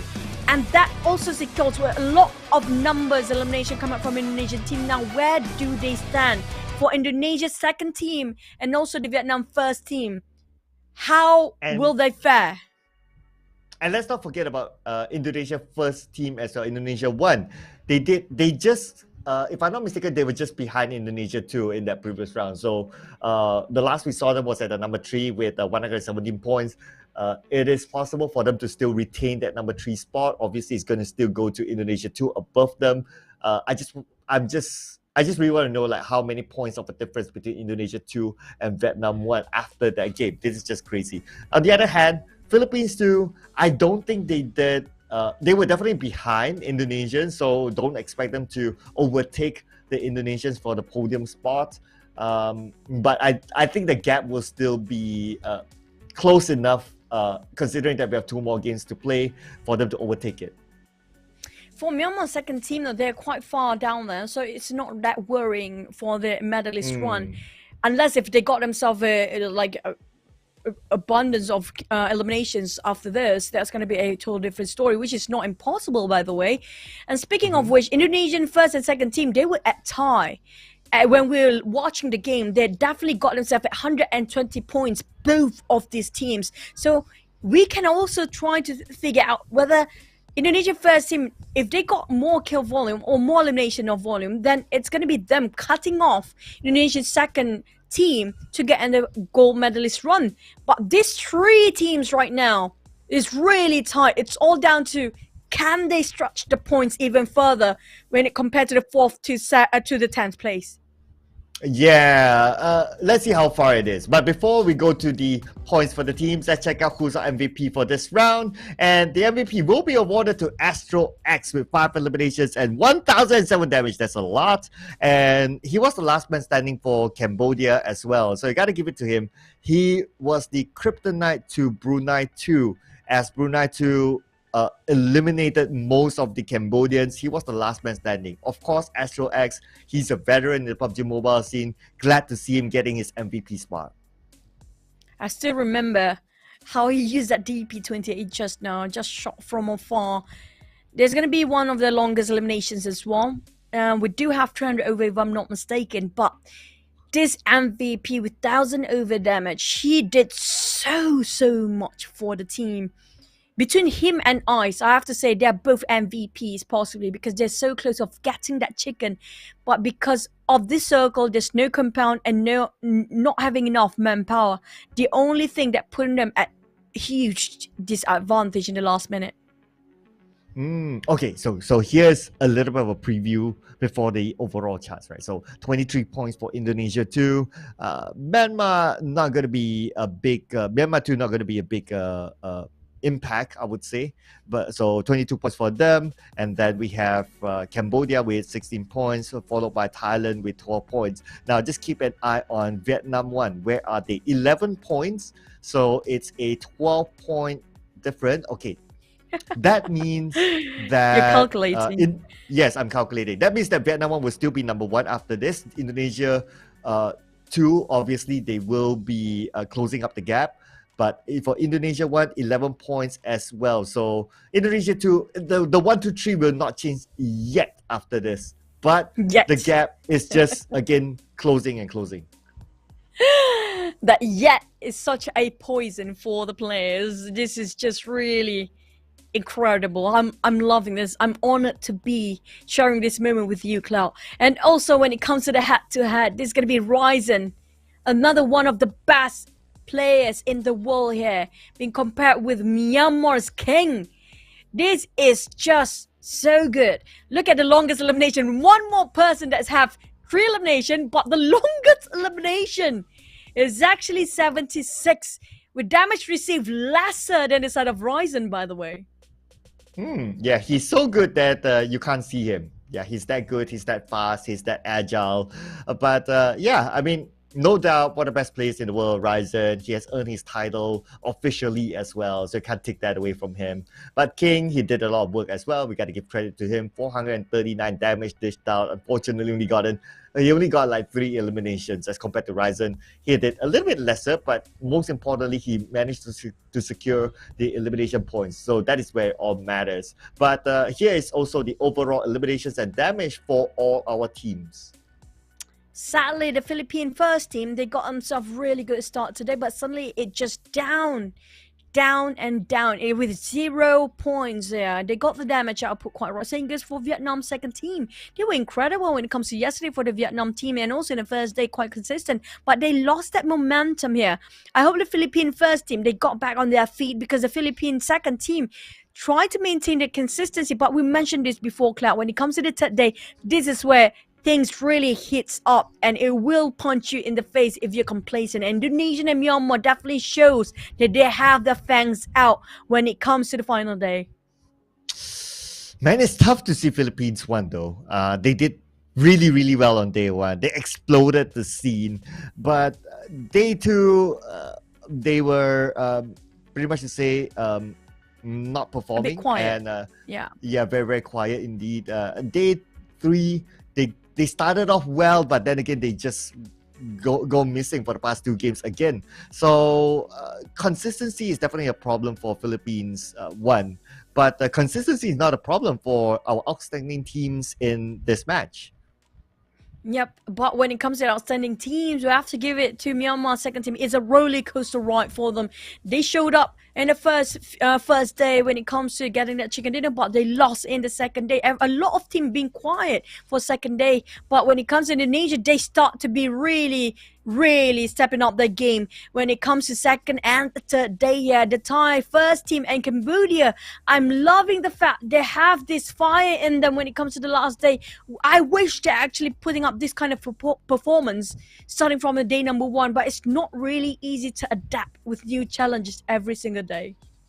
And this is what we want to see as well, right? As part of a good sportsmanship. Like, despite you being at the last place, despite you have nothing else to play for, you still give your all and still put in a performance, and you want people to remember you for that at the end of the day. So it's nice to see Cambodia actually still pushing it through.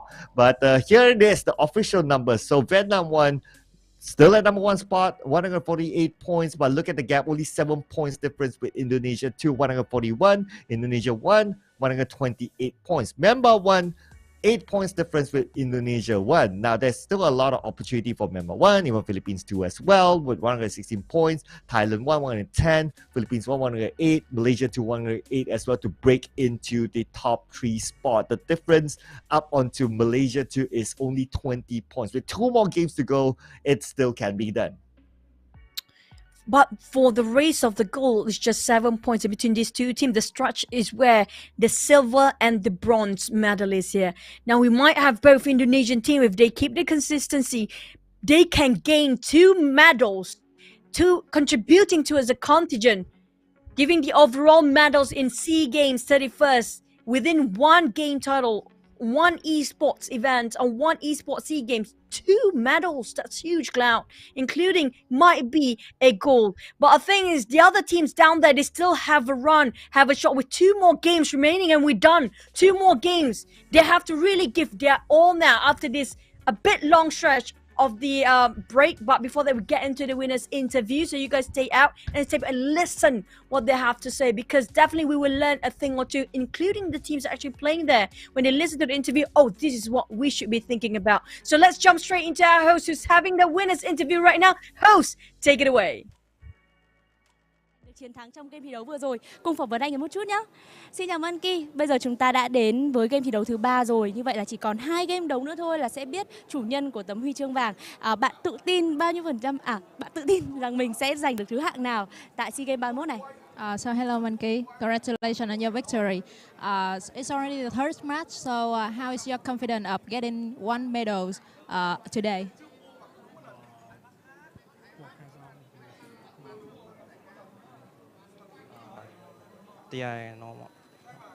So they still have 100% confidence on getting at least 1 medal. Okay. Vậy là Monkey trả lời là bạn có 100% tự tin là sẽ mang được 1 tấm huy chương về trong hôm nay.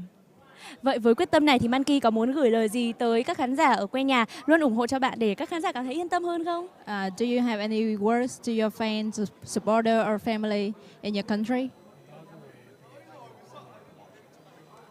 ပြောချင်တာတော့ဒီအရှိမကျွန်တော်အတင်းကကျွန်တော်ခက်ခဲပေါ့နော်အများကြီးရှိနေအချိန်မှာကျွန်တော် comment အောက်မှာကျွန်တော်အားပေးနေကျွန်တော်တငယ်ချင်းတွေမိသားစုတွေအကုန်လုံးကျေးဇူးပါပေါ့ So thank you for supporting them even in it's not their best day.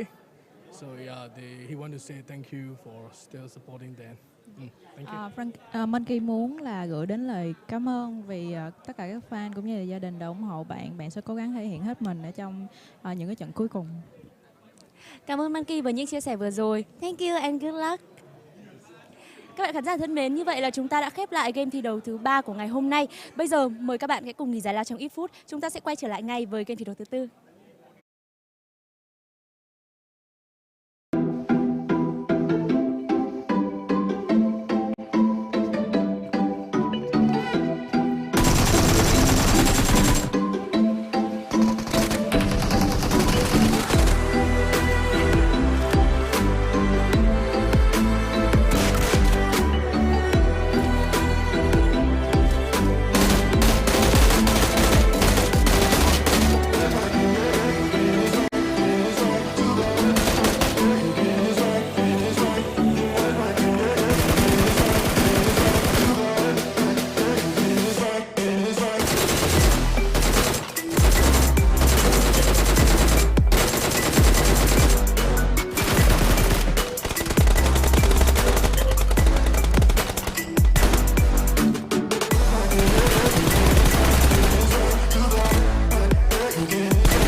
PUBG Mobile 2.0 Classic Mode improvements.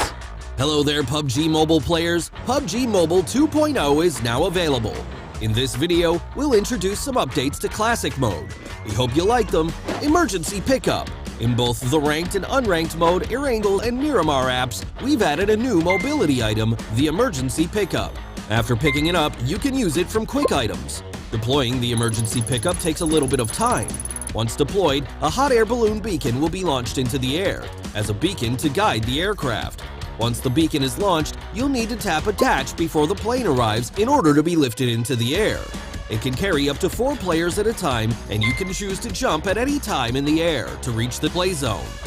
It's a new strategic mechanic that allows you to move around quickly with your teammates and also gather battlefield intel from high up in the sky. With the help of players' ingenuity, the emergency pickup can be used in actual combat to create more thrilling scenarios. It's also worth noting that as long as you're in the blue zone, even if you're up in the air, you'll continue to take damage, so think carefully before using the emergency pickup. Tier Adjustment. An all-new Cycle 2 Season 6 is about to start, and we've made new optimizations to tiers. Bronze is now split into 3 mini-tiers, and Silver is split into 4 mini-tiers. There's no change for Gold tier and above. We wish all players the best. Recall Optimization. In this new version, we've optimized and improved the recall feature. We've made some adjustments to the recall mechanic. We've also added a quick chat message, I'll recall our teammates, and mini-map death markers to facilitate communication between teammates. Recalled players will have a clearer view of the battleground from the plane. The thing you'll need to remember is, in the Erangel and Livik themed mode, as long as you have a recall remaining, you'll respawn automatically when you're defeated. Your teammates won't have to recall you from a recall tower. In the ranked version of the Livik map in Classic Mode, the recall mechanic will be added as a limited-time event feature. Haptic Feedback System. In order to enhance players' immersion in the game, we've added an interactive haptic feedback system to the new version. The various actions of in-game players will be reflected through vibration and haptics, further enhancing the game's immersive experience. When players interact with weapons and vehicles, interactive feedback will be transmitted to players in real time in the form of device vibrations, allowing players to experience differences in different interactive environments. When a player enters different states such as running, jumping, and being attacked, the device's vibration allows them to better feel the difference in their own state. Even when the mini-map is marked with footsteps, vehicle sounds, and gunshots, the haptic feedback system will also react in real time. The haptic feedback system has 2 quality settings, high and low, and needs to be enabled in settings. At the same time, players can also set the vibration strength and customize the haptics under different combat scenarios. Do keep in mind that high quality requires a device with compatible hardware before it can be enabled. Firearm Optimization. For firearms, we focused on adjusting the shotgun's attributes, increasing its hit damage ratio and range to damage, and slightly increasing the base damage of the sawed-off shotgun. At the same time, S12K's capacity has been expanded to 10 rounds, and S1897's bolt action speed has also been improved. We hope that this series of adjustments will improve players' experience with shotguns. General Improvements. We've also made tons of optimizations to improve players' general gameplay experience. Now, when players drag the sprint button, accuracy is further improved. The movement of players holding weapons close to walls has also become smoother and more natural. At the same time, in the new version, players will be able to mark shops, recall towers, and zip lines, improving communication and teamwork efficiency among teammates. From a visual perspective, we've also optimized and adjusted the smoke grenades effect. Well, that's it for improvements to the Classic Mode in PUBG Mobile 2.0. We highly encourage you to play and see what it's like for yourself. If you want to know more about PUBG Mobile, please follow our official community. See you next time!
flags by sundown.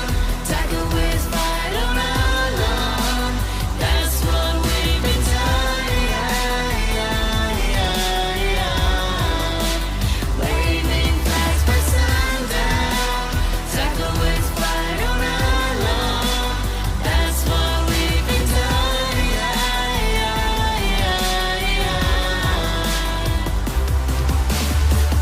Yeni sezon yeni heyecan bu takımı bu bak inancada. Benim yerim senin yanında beton kurantayız olay tamam. عيوبنا مفضوحة هربت خلعت كسرت في الابواب فريقي جاهز حاضر متمكن من كل شي عطبات رح كون الشخص الوحيد اللي باقي اقوى من هيك مقلع ملك وماشي متربع على عرشي ما انا هيك PUBG واجبتي صفقة تمت في علمي من تاني موسم يا عيني تحفيز وتطوير لاني زعيم عظيم من 4 سنين بلا وحدة لوحدة برسم باسمي للمهردج ودورنا ارض بكامل التسحين Satu persatu jatuh, collect another one. Kuasai lapangan, sing ada lawan. Jangan tes, coba les, guess. Langkah gue tembakan masuk, nadi gue SS. Gue bisa tahu musuh kena mental, main pada panik, nyali pada mental. Squad selalu siap, beda jam terbang, raja terakhir. Makan ayam bang. Pada camping, modal scoping, banyak setting, lama looting, lupa healing, pakai karbin, gila ranking, gue last king. All I do is win, all I do is win. Bendera putih, lo yang kibarin, taking over the game. Squad lain gue ratain, biar history winning streak gue yang jelasin. Wow, bandera se movendo ao pôr do sol, eu enfrentando a batalha sozinho. Wow. Bandeira se movendo ao pôr do sol, sempre ligeiro, verdadeiro, meu compadre, meu squad, espalhado pelo mundo inteiro. Nós sempre almeja o topo, se correr nós alveja. Não importa o quanto difícil seja, fazemos o dobro. Se tiver na mira, se retira, ou não mexe, pode ter crise, respira e não pira. Sabe, eu tenho dó de ti. Falta essência lutando pela sobrevivência. I answer red shot, inimigos diluindo. Olha o tiro vindo, olha o tiro lindo. Sigo sempre evoluindo, existente mesmo sendo transparente, persistente, insistente. A dificuldade me fez resistente. Humildade e perseverança, lealdade te traz segurança sem maldade, senão você dança pras crianças obter esperança. Me veja brilhar, me veja brilhar. Face mâini cu win, știi că sunt bun la asta. Când vine cade pe mine, da, sunt pregătit. Fără ajutorul mamei știi că pot să o duc la cap. Emoțiile au dispărut, dar pericolul e prezent. Ortalık karışabilir ve de buna karşılık verebilirim inan ki. Ne var ki sanki her taraf alevler içinde kalır. Hep adil bir savaş oynanır. Sahibi hak eden alır.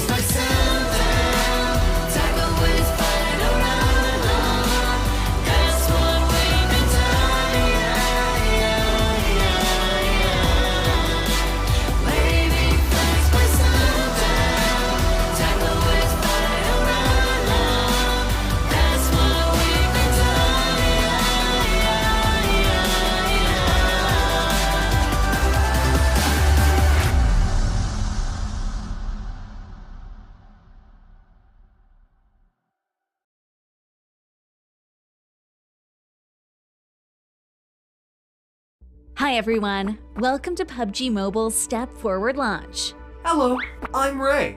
Welcome everyone. A while ago, we launched the 4th anniversary themed game mode. Did everyone have fun? Thank you for your continued love and support.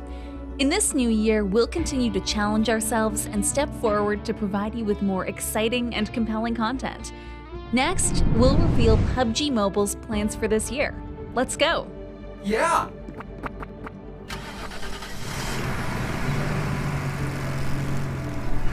Ray, where do you think this is?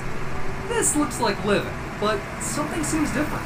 Exactly, because it's the updated Livik map, which will be released in PUBG Mobile 2.0 in early May. Let me show you around. Hold tight.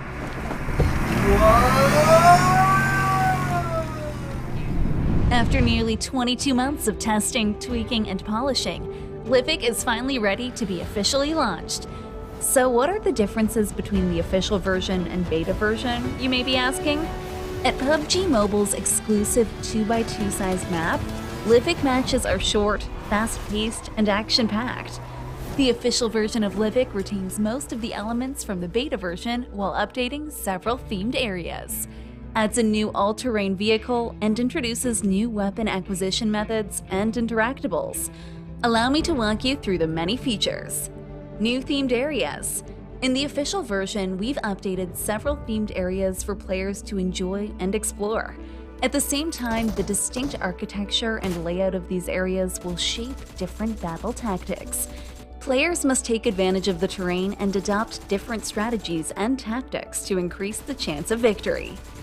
Midstein. First of all, we overhauled Midstein. The mix of buildings interspersed with roads and alleyways create a complex urban environment. Here, suppressive fire at vantage points and close-range alleyways will be the focus. Blomster. Blomster has been updated on the map. Wide roads split the area into several sections. Finding the perfect vantage point will be the make or break factor for this area. The newly constructed soccer pitch in Blomster also gives residents a great place for leisurely activities. Spectacular soccer games are held here every day.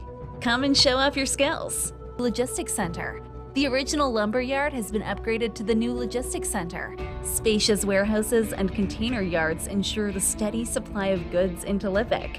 This spacious zone is densely packed with plenty of cover. Players that are able to move fast around tight corners will dominate this area. Iceborg. The new Iceborg rises from a snow-covered plain. A tall church stands solemnly amid loosely aligned buildings.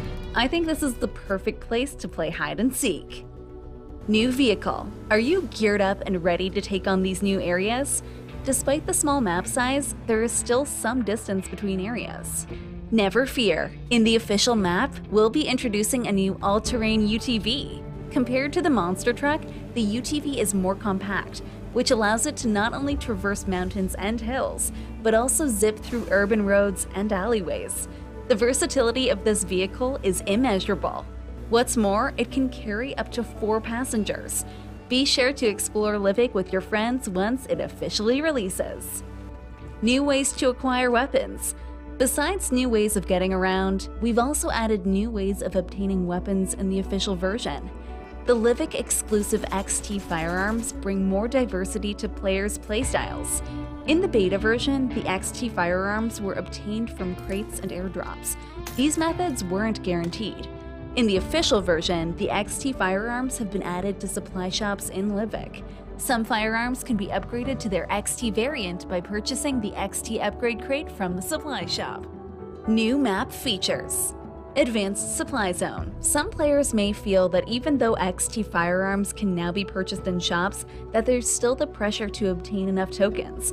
We've added a new way of quickly collecting resources in the new official version. Of course, there is a trade-off to getting high-level resources. Players will have to compete with others in advanced supply zones. After entering a map, an advanced supply zone will randomly appear near the flight path. These zones will be rich in supplies, allowing players to quickly prepare for the match ahead. These zones will attract other players, so skirmishes are unavoidable. If you are confident in your gunslinging skills, I urge you to take the risk. Besides the advanced supply zone, other features that cater to different player styles have been added to the official map. Treasure Hunt.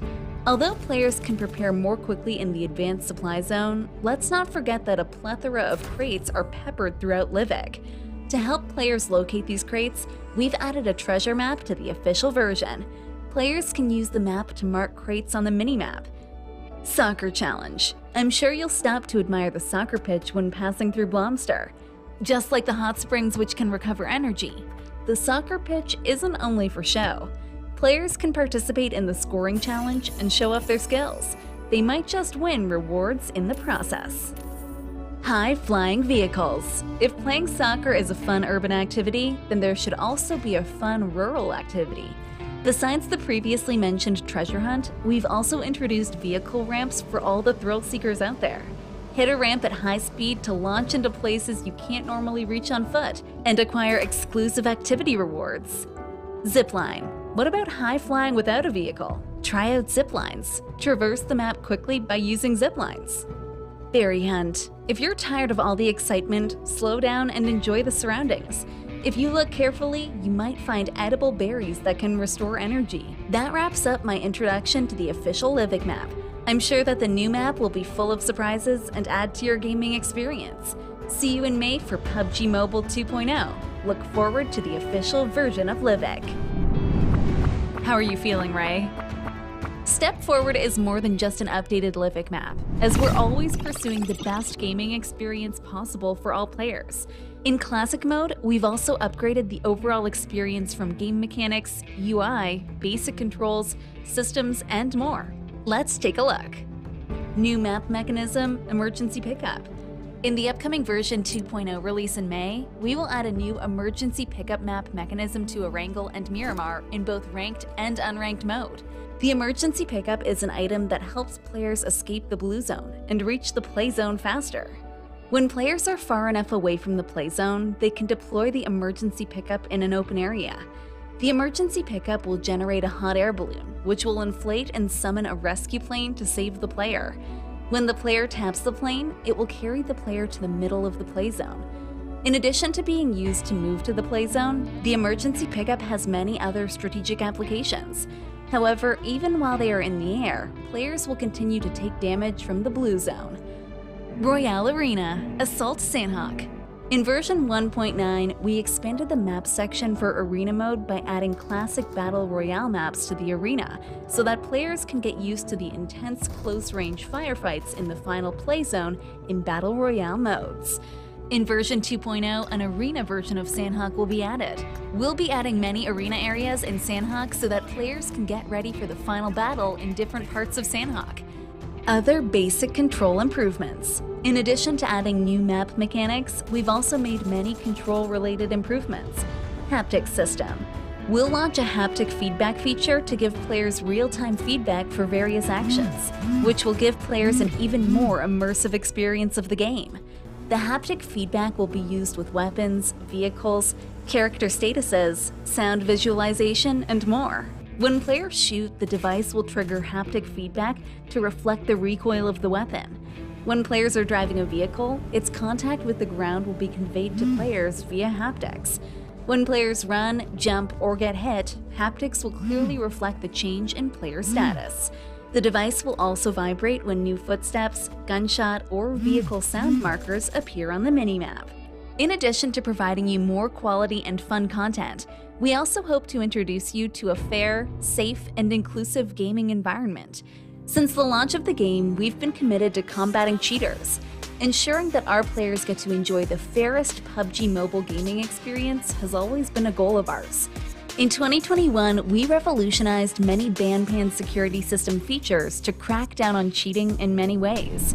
Now, in 2022, the ban-pan security system will receive another major upgrade, and ban-pan security system 2.0 will be launching soon. Yes, you heard that right. In the upcoming PUBG Mobile version 2.0 to be released in May, ban-pan 2.0 will also be made officially available to all players. ban-pan 2.0 has many new and cutting-edge security features that will ensure a fair playing field for each match. Today, we'll uncover the mystery surrounding ban-pan security system 2.0, so let's see what new updates there are. In ban-pan 2.0, we provide better, smarter, and faster anti-cheating measures to all PUBG Mobile players on 3 major fronts: new anti-cheat features, match reviews, and player reporting. First up are the new anti-cheating features. ban-pan Security System 2.0 is equipped with the latest cutting-edge anti-cheat technology, the Fog of War anti-cheat system. The Fog of War anti-cheat system is able to thoroughly combat X-ray vision and other methods of cheating by cutting them off from the source. Are you curious as to why the Fog of War anti-cheat system is so effective? That's because of the unique way that this system operates. In a normal match, players' positions, movements, battle data, and other game behavior are all sent to the server. The server will then process all the player interactions and send the synced data back to their devices. It's through this method that players are able to have multiplayer interactions. Welcome back, ladies and gents. You guys are tuning into the 51st SEA Games Vietnam, which is also the squad division for PUBG Mobile. This is brought to you by Tencent Games, PUBG Corporation, Lightspeed, and Quantum Studios. And also thank you for our hosts today, which is going to be Ressa and also VNG Games. And we will be your casters, your storytellers. I'm going to be Choo Choo, and there's going to be Sir Cloud. We are hyped up. We're down to 2 more games, Cloud. Two more games, and we're going into the tricky map of Sandhawk after this. Now, just a little bit of a recap. Vietnam 1 is still at the top spot at 148 points, but the difference with Indonesia 2 at this moment has been cut down to a single digit, and that is 7 points, followed by Indonesia 1, a decent amount of gap, I would say, of 13 points between Indonesia 2 and Indonesia 1, and then followed by Myanmar 1 with only 8 points of gap up to the podium spot. So a lot of swapping can still happen as we hit onto Sandhawk. But before that, let's check out how our players are feeling at the arena. Oh, if we're already feeling tense and also hyped up here, definitely they are, I don't know what else to describe this. Something that's you can't describe with words right now. They have so much weight. The country's weight is on their shoulders for every single country. Definitely. Will there be any teams that taking 2 podiums? Any country, they're going to take 2 podiums by the end of today. And we also know the fact that this is going to be Sandhawk is a wildcard match. Definitely a lot of teams will go really crazy when it comes for eliminations. Yeah, if you want to talk about a double podium finish, it could still be, obviously Indonesia, they are at the forefront for a double podium finish, but it could still be Philippines depending on how this round turns out. So this round will be very, very crucial because when we go into the final round, pretty much it depends on what kind of gap are we talking about, and would that really impact either the top spot or even the podium spot for these teams. But right now, as we can see here, Vietnam 1, they're actually doing okay. It's not that they're bad today, they're fine, but they only depend on placement points for the most part. They need to continue on their level of consistency to get both placement points as well as elimination points in order for them to secure the top spot. If not, after this round, Indonesia might take over them. Yeah, because Vietnam first team, they know what's at stake here. They know their priorities, which are going to be the first one. The most and foremost important thing to do is not being eliminated. Every single match today, they perform in a manner where they have to survive up to the top 5. That's what they're going to maintain today. That's their objective for today. They don't yearn for any chicken dinner anymore. All they need to do is just maintain where they're at, and that's the hardest thing to do. Not being caught by surprise, not being ambushed, and always prepared and alert in case somebody tried to backstab them. Yeah, sometimes getting a chicken dinner is easier than being consistent, because you can just get chicken dinner once and that's about it. But if you want to remain consistent, you want to get like top 5, top 3 in every round, that is super, super hard. Now, these are the faces of Vietnam 1. We see Frankie at the end there. Earlier on, before we went on to the break, we saw Frankie. He was devastated, like what you mentioned, right? You described it well. He was devastated that they couldn't get more points than they should have, because despite them still holding the number 1 spot, the gap is close right now. This game could determine whether they still fulfill the number 1 spot or not. But the twins. oh, that's a nice snack. I wouldn't mind a bit of that. Yeah, it's so hard to tell them apart for me personally, but I think the Indonesian fans definitely know which one is the other. And the twins, they have so many twins in PUBG Mobile. That's going to be the pro female player that witnessed just now for Vietnam. They have their banners up. I wish we're there. You know, I wish we can wave the flags for our country as well. But for you guys watching at home, it's okay. You guys can wave your flag in the comment section. Give them the support that they really need and what they really want. There's so many people watching right now, and definitely you have one favorite team. It's okay if it's not your country, you can still support them because you're a free person, okay? You're a free man. So, but for those of you that still tally up the medals, this is a time that your country might put in the medal tally up for their own contingent, your own country. Yeah, and maybe like what you say, right? Either you support a country, or maybe some of you are neutrals, and you say that, hey, I just like this player, or I like this certain club that the player comes from. You can continue to support them as well in the comment section, because at the end of the day, they still after today they will still go back and represent back their clubs and get back into their professional lives and continue on their journey as they prepare for the next SEA Games. So 2 more games to go. Everything matters, whether you are in the running for the top 3 spot or not. 2 more games to go. This will also be the impression that you will leave to your followers, to your fans, to your supporters who have been tirelessly supporting you all this while in the comment section. And plus, we saw all the players, they put their headsets up and on. It means that they are ready to go for their second last match, the only Sunhawk we have here today, and the last one as well.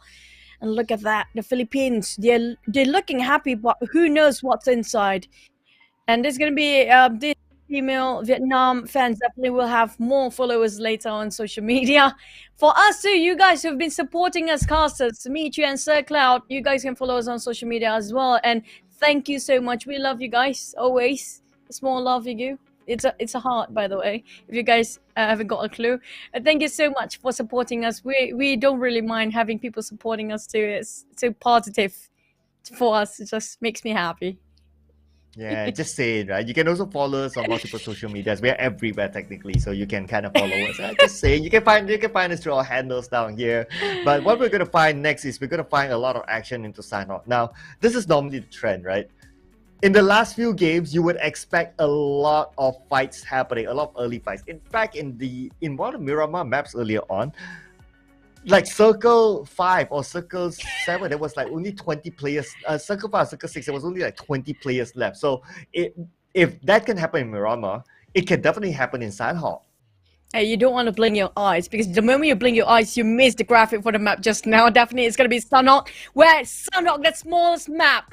You can't blink, because everybody will be desperate when it comes to the second last match of the entire final stage of the team category for 31st SEA Games. PUBG Mobile, we're almost at the close there. Who will get the second last chicken dinner in the finals? Yeah, and this flight path is just unkind. There's a final Sandhawk here from Cal onto the side of Camp Alpha. That means teams on the southern side that likes to drop on the southern side will find it difficult, including one of the Vietnamese teams, I'm just saying. But the good news for Vietnam 1, who's currently in the running for the number 1 spot, they'd like to drop into Paradise Resort. It will be an easy drop for them. Other teams that will find it a little bit difficult is Brunei 1, and then we have one of the Indonesian teams as well, which is not good news. They have to drop a little bit further down onto Camp Charlie. But then again, that's just the first drop. What's going to be important, of course, is going to be the Circle, who will favor. But before we talk about the Circle, we already see a first knockdown here onto Monboy from Philippines 1. And that's going to be Thai. Second team got Tony. Going to push forward straight the moment. It's quite a distance. 100 meters away. Still running on his foot here. For Tony, it's a very small map, so definitely it's reachable for him. Straight taking out the rifles and finish off. It's going to be the first blood. Monboy didn't actually get to even perform in the second last match. And the last one for Sunhawk as well. And straight back towards his bench. And it's going to be resting out and looking up for the rest of the team. But for Thai, second team here, definitely a good start. Yep, definitely a good start for Thai too. In fact, if they do take these 2 rounds really, really seriously, like they can get like let's say the best case scenario, a double chicken dinner, they can slip into the podium spot. So it's not impossible for them just yet. But let's keep our eyes on the Circle, and the Circle will be on the right. And guess who is in the Circle? Vietnam 1's in the Circle, Indonesia 2 in the Circle as well. Indonesia 1 need to travel a little bit. Now, this is going to be a tricky one, because we do know how the hardship of Circle has been getting really crazy lately. So there's no way for the players to actually really tell where they have to take. Well, definitely it's going to be the main island here out of these 3 small islands. Well, mostly will be how to cross over Painan. Will they take the bridge for Malaysia's second team? Will they take the northern bridge towards Camp Alpha first, then going into there, or they will cut across straight? Because the moment they cut across Painan, there will be a lot of players coming out of boot camp to pin them down. They have to move fast for the players that's not inside the circle here. Yeah, Painan is a tricky one because the moment you move out of Painan is a lot of hills. So to a certain extent, you have a little bit of a risk in case of teams that like to drop into Kuari. They can take care of the hillside. Teams that like to drop into Kuari is Laos and maybe also Philippines too. They're just side by side with each other. So team Cambodia dropping to Painan, the moment they move out, they need to be aware of their surroundings, especially on those high grounds. Personally speaking, I feel like it might be favoring to Ban for the last few circles because when it comes to this sort of fair circle pops, high chances we might ended up there for the last few ones, starting on 4th phase to 6th phase. But if it ended up on top of Quarry now, that's very tricky and extremely challenging for the players. Yeah, especially if it's inside a quarry, because if you fight inside quarry, the movement will be slow. So it's an area that players just don't want to play in. Like you're slow. There's very little cover. You can probably play by the ledges, and that's probably about it. And it's just not fun to play inside a quarry itself. And if it does end there, of course, Philippines too will be happy at least because they drop into the areas of quarry. But speaking about Philippines too, it looks like Jesus is gonna sneak out onto Shazam. Jesus. This is a very sneaky Jesus, by the way. Got a Vector in his hands. I'm not sure if the Philippine second team actually noticed this, but this definitely will actually be very painful if they really got ambushed from behind because they are looking forward. Nobody is actually anticipating anybody from behind except for Ramon, who's actually still inside of the compound. But Shazam, this is really tricky. I think he heard Jesus trying to stand just now, but I'm not sure. He's still not swapping.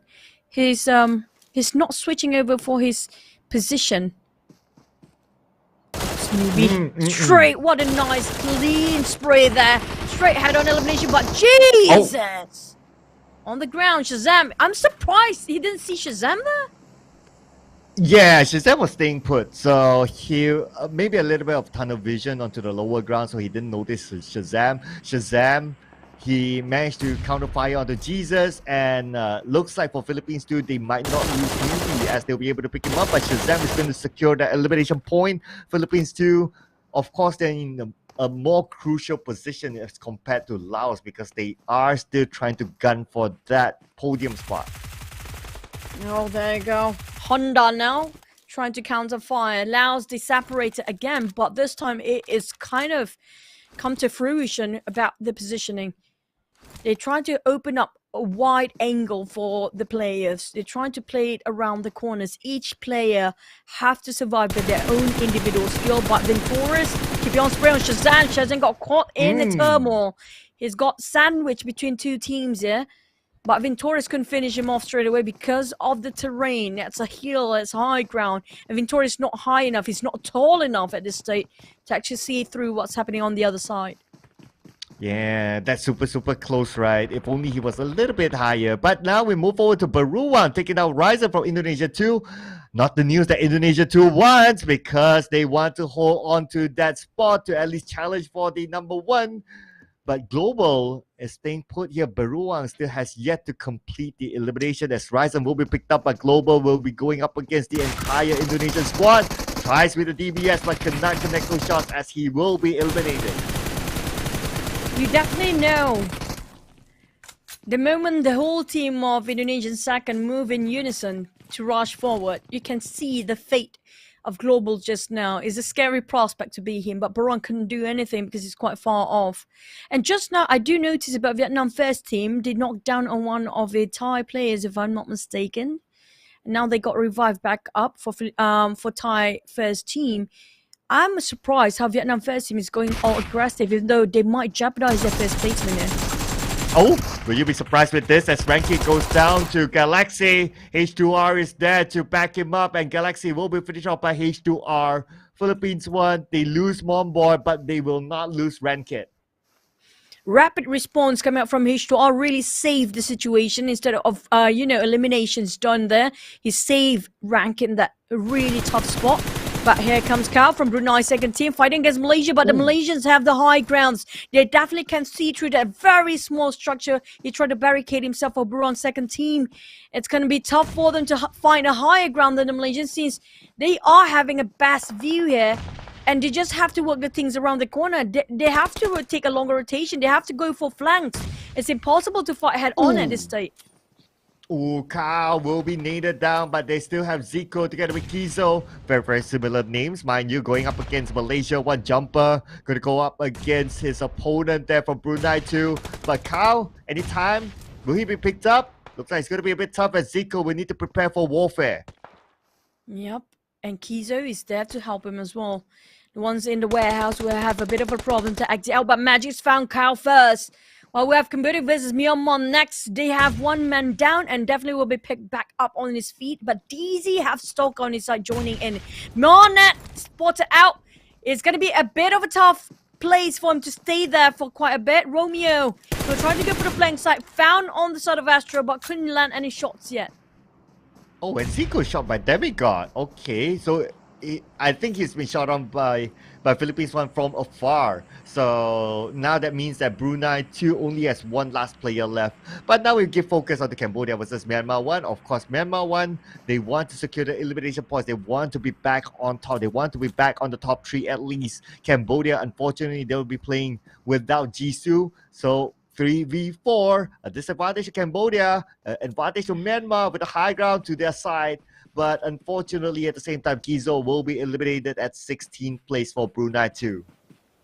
It's going to be tough for them in the second last match. They tried their best, but apparently the best is not going to be enough. Hopefully we get to see more in the next match coming up from Brunei second team.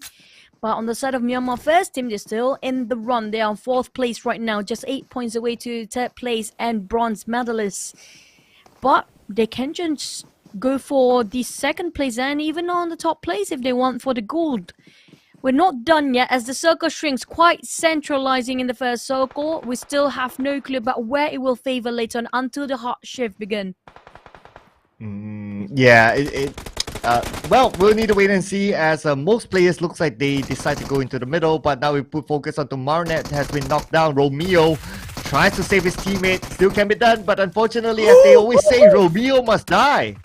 Oh, Stalker almost clutched this one out, but 1 second trying to fight against Astro, who has the high ground. But Astro climbing down from high horses, found 1 second. Myanmar first team, this is a bit of a problem. They need to win this fight if they want to get the bronze medal. They're at 4th place, but Loki trying to make wonders here with his UMP, trying to go ring around the Rosie.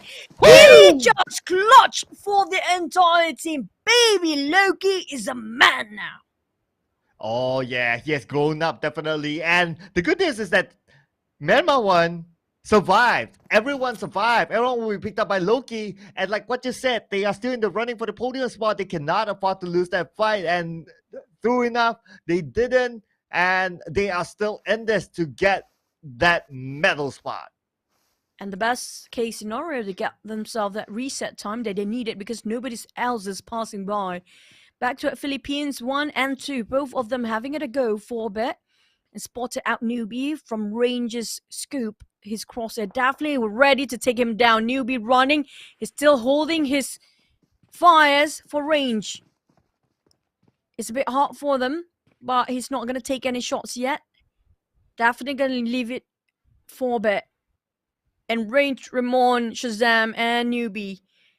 Each player got themselves one building to guard, and every single player is looking at the different direction for now.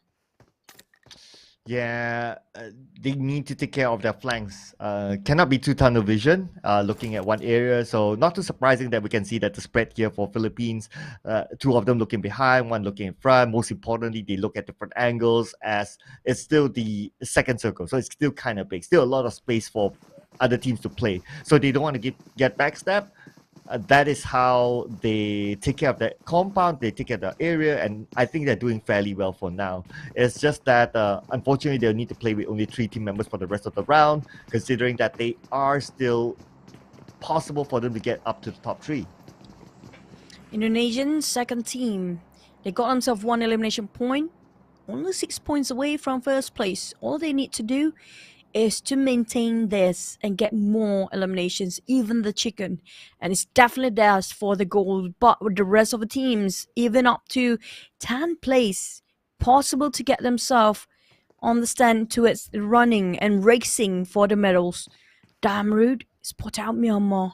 This is going to be the first team of Myanmar that we saw earlier who got themselves 4 eliminations and trying to cut across the 3rd place. Damrit shot 1 down. Ooh. 1 second is down. Damrit just going to rush forward and they try to move in unison, but he's waiting for the comms from the rest of the teams. He's hesitating and this gives so many space for 1 second to be revived back up to his feet. And both these teams, the points not too far away, so they definitely have interest in trying to take out each other. Plus Malaysia 2 behind Myanmar 1 as he tries to spot out Marnet. QB scopes out to the left, but not able to find Marnet on his crosshair as Damroot. He tries to reset himself, low-key, putting pressure onto the other side. No big reason for these two teams to actually commit to each other, considering that they are still in circle, but nice when you get one will be low-key. But because of the gap is too big between them, and Sanhok is not a map that you normally have vehicles, it's just more of like power playing against each other, and I don't think they're going to commit for now. Yep, Myanmar first team definitely, they got knocked down twice, but definitely not be eliminated, any of them. They got themselves the space, like you mentioned, the distance is quite too far off between these two teams. Maybe 200 meters away from each other. Caused them not to get into this fight. Definitely respecting the territory of Malaysia based on the warning shots coming out from them. Continuously spraying and keep tapping on their shots here.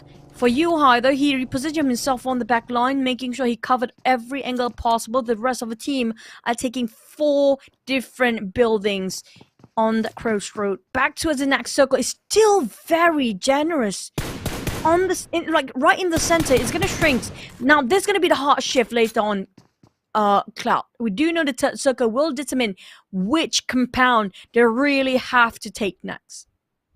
And besides the circle, one team looks like they're not interested in the circle. They're focusing on the healing game, and there's going to be Indonesia 1. Look at the spread. Micropro is way up north, and the rest of them are down south. So Micropro is just more like doing the scouting work and say that, okay, this area is clear, and then the rest of them, they're trying to gather as many first aids as possible, and definitely they will be playing the healing game without a doubt. Now, for the circle, it looks like it's a nightmare circle, as what we talked about earlier on. It's around the area of Kuwari.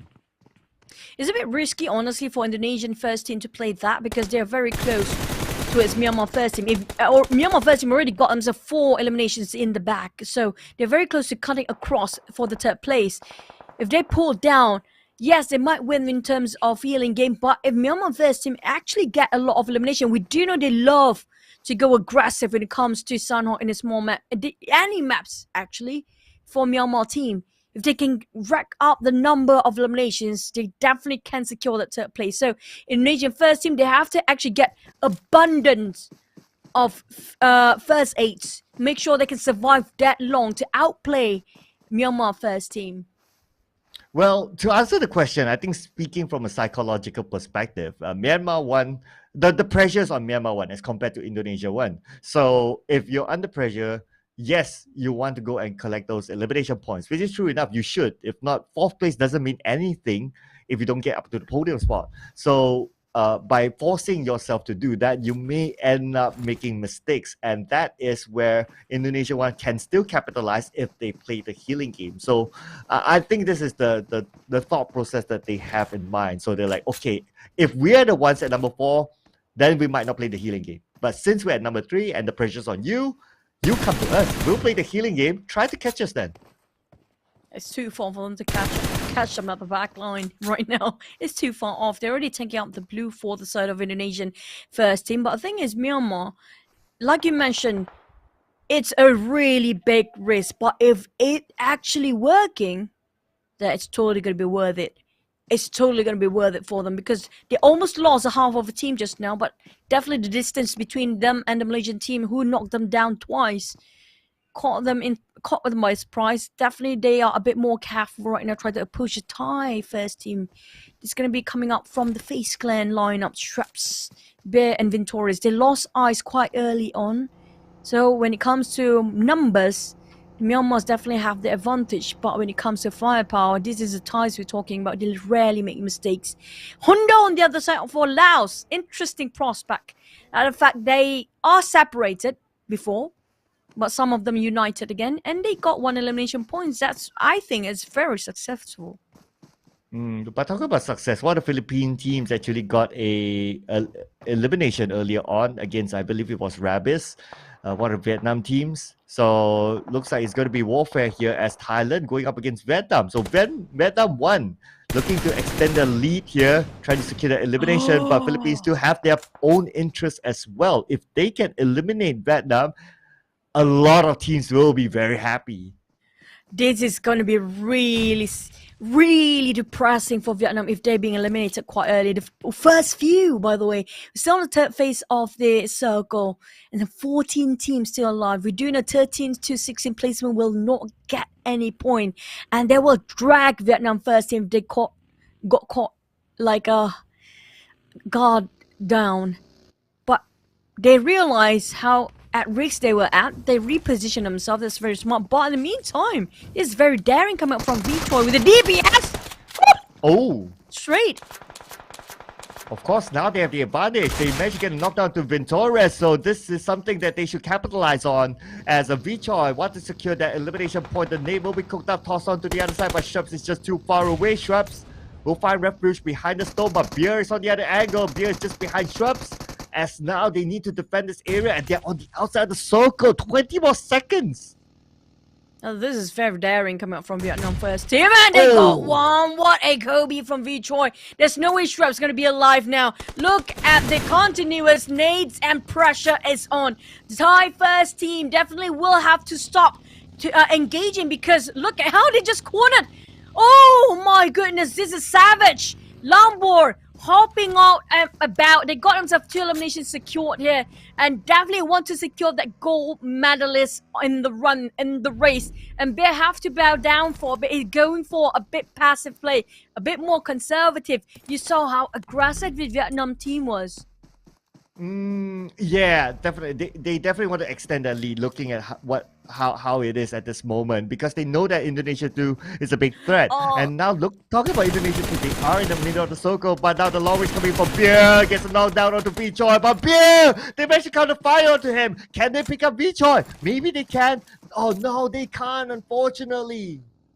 Oh man, and also the circle, we kind of predicted it will be on top of Corey, and this is going to be a tricky one right on top of Corey. Might be inside of it, but now Lao going a stand against Philippines second team. Shazam, Range, and Ramon taking the same compound, while Starlord and Honda have more spaces to play. But in the meantime, in the same house, seems not really a good idea. They need a flanker to go into it, Philippines, if they want to go for engagement. But Philippines second team, they are on the run for the bronze. If they want to, they can. They need to hang on.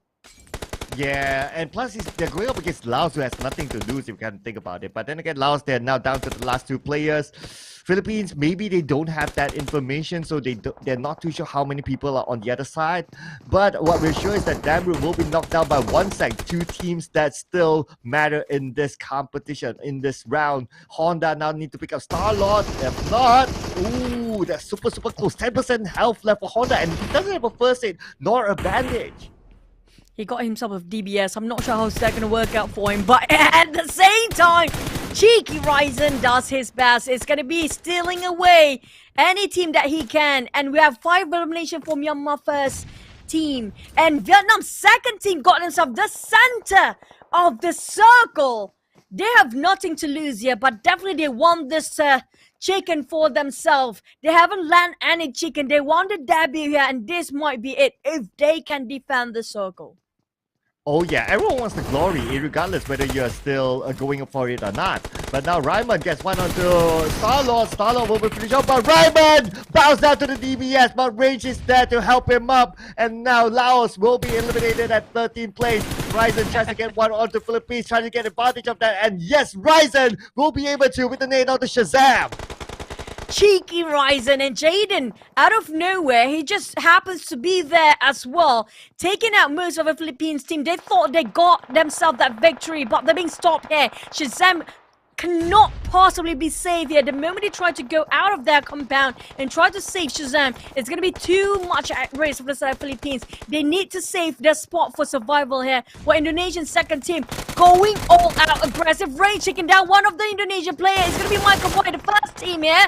And Rage trying to run away, and the blue is burning him out. Rage, can he save Shazam on time, or will he just transition himself into the circle first? Oh, there will not be enough time. Rage will need to bail Shazam, unfortunately. But look at this Choo-Choo. Vietnam 1 has been eliminated. This is an opening for Indonesia 2 as they still maintain a full squad. Maybe, just maybe, they can overtake Vietnam 1 after in this round. Jumper heard footsteps straight away, proning down as both Indonesia and Malaysia on alert mode. They're trying to siege over this compound, but it's so hot with so many eyes owned to this, particularly this one player, IGL. They lost themselves Frankie earlier, so this not be an advantage for them. Well, Magix, I'm not sure the healing game can actually side up with him. He only got himself like 11 first 8 after he's done with the 12 just now. Jumper on the other end trying to open up the space for the rest of the team to transfer into the circle, but the problem is, it's not just them. Right, left, and center, everywhere, every angle of the circle, there's somebody there occupying that spot. Oh, yeah, it's just so tight at this moment. Plus, it is the quarry circle, right? So you have lesser room to play with. Now, Yuhai, he's still on the outside of the circle, and he's kind of caught on the bottom of quarry. He needs to climb back up, and the choking point is this. The choking point is that he'll need to meet up with Vietnam 2, and Vietnam 2 knows that somebody's at the cliff, and that's going to be Snipes together with Yuhai, the dynamic duo again for Malaysia too. Ryzen. Jaden's always the first one to push forward, by the way. Vietnam first team is already out. So Indonesian second team, this is their chance to get themselves that gold medal placement. We're down to 2 more games. This is one of it. And now down remaining to Maroma, the biggest map. And this is the opportunity they want to take to get a high kill participation and high elimination volume. The opportunity is there. While Indonesian team down to 1 person to actually play the healing game. I'm not sure how things work out for them as Myanmar already kind of want to go already out, so they can be secured themselves at third place like you mentioned before. But Jumper on the other hand tried to take chances here against Vietnam's second team, but I couldn't spot the rest of them. Oh, yeah, it's tough. Just look at the terrains here. Even Jaden finds it tough to try to shoot as he doesn't have a good angle, and he doesn't have the circle. Guess who has the circle? His other teammates, Indonesia 2. They have another representative on the other side, but unfortunately that representative is Ryzen, who will be gunned down, and Ryzen will be fitted out by Snipes, and now it's down to Jaden without the circle. The Malaysian got themselves the most solid compound for now in the circle, but Malaysian second team, on the other hand, tried to cut across Vietnam's second team. Porsche is on the ground, but the bridge of the smoke giving him so much space to move forward towards his teammates so he can be picked up. Oh, here we go. The zone is coming unkind to Brunei 1 as the zone takes out Colt. Ferrari from Vietnam 2 tries to spot out his opponent as Malaysia 2 will be eliminated by 6 elimination points here for Indonesia 2. Jaden is still alive. Jaden is starting to move in, but not much room for him to play with as Jaden will be eliminated by Malaysia. And now Vietnam 2, they need to move further forward, but Ferrari will be gunned down. Oh my god, this just means they might just can get themselves into the medal. Let's run again for Malaysia. They might win this with 11 eliminations, double digits. They are taking the conditions all box ticked here. We're talking about getting double digit elimination, getting the chicken dinner, and the circle is on their side. Now remaining with only Mott playing the healing game. 29 first 8. He can't stop pushing the healing button for Mott. While the rest of Malaysians are in triumph, they will actually celebrate this because currently they are staying at 8th place. But based on this, Malaysian second team, they might actually got themselves the top 5 and still have a shot for the bronze medalist. Yeah, there is a possibility for them to climb up onto the podium spot after this round. Considering that they have what 12 elimination points already, they're gonna get 27 points. 27 points can boost them up like a lot. And let's put aside the placements, right? Put aside the placements. Sorry, I lost my train of thought. Put aside the placements. The points are so close. Jumbo was trying to find Mark so bad. We heard he tried to toss over the Molotov. He tried to actually give the pressure with the grenade, but it just didn't work out. Mark knows exactly which corner to sit on, and he's just gonna stay there forever. Well, Jumbo's still not satisfied with this. He wants to go for it, but he doesn't want to give away 1 point towards the side of Vietnam's second team here. It's a bit of a risk if Jumper just goes in and tries to shut him down. But that 1 point will mean a lot for the Malaysian team. Well, Mott just gonna heal it up. We have so much time, but finally, winner, chicken dinner! The Malaysian second team again hitting double chickens in a day. And this is it. They might just get themselves another chicken for today. What a way to get themselves back up for the medalists. They would have wanted that point over Mark, definitely. Malaysian for sure. one. Yeah, definitely. Malaysian one would have wanted that extra point over Mark. But then again, well, Mark is in the position that you can't possibly go and get that point. So I'm pretty sure they'll be happy. They'll settle down with the 12 that they currently have. And with this chicken dinner, 27 points in the bag. But we must consider as well, Indonesia, they did fairly okay, so they moved as well. But what's important is that because there's still one more game, it gives the hope, it gives Malaysia hope of landing at least a medal in the SEA Games. That's true. This is a very, very risky time for them to actually fooling around. We're talking about there's no room for error or mistake, and this is the debut actually for Malaysian first team to get themselves that chicken. They never got any chicken before, and they are catching up to their brother team or sister team, Malaysian second, which going to be swapping over with their places here definitely. And also speaking of Vietnam first team and Indonesian second team, the gold medalist is not determined yet. We're talking about nothing is fixed here when it comes down to the last game later in SEA Games, the 31st in Vietnam. Yeah, it's definitely going to go down to the wire, no doubt about that. Even the number one spot as well, because of Indonesia too, they survived longer than Vietnam won.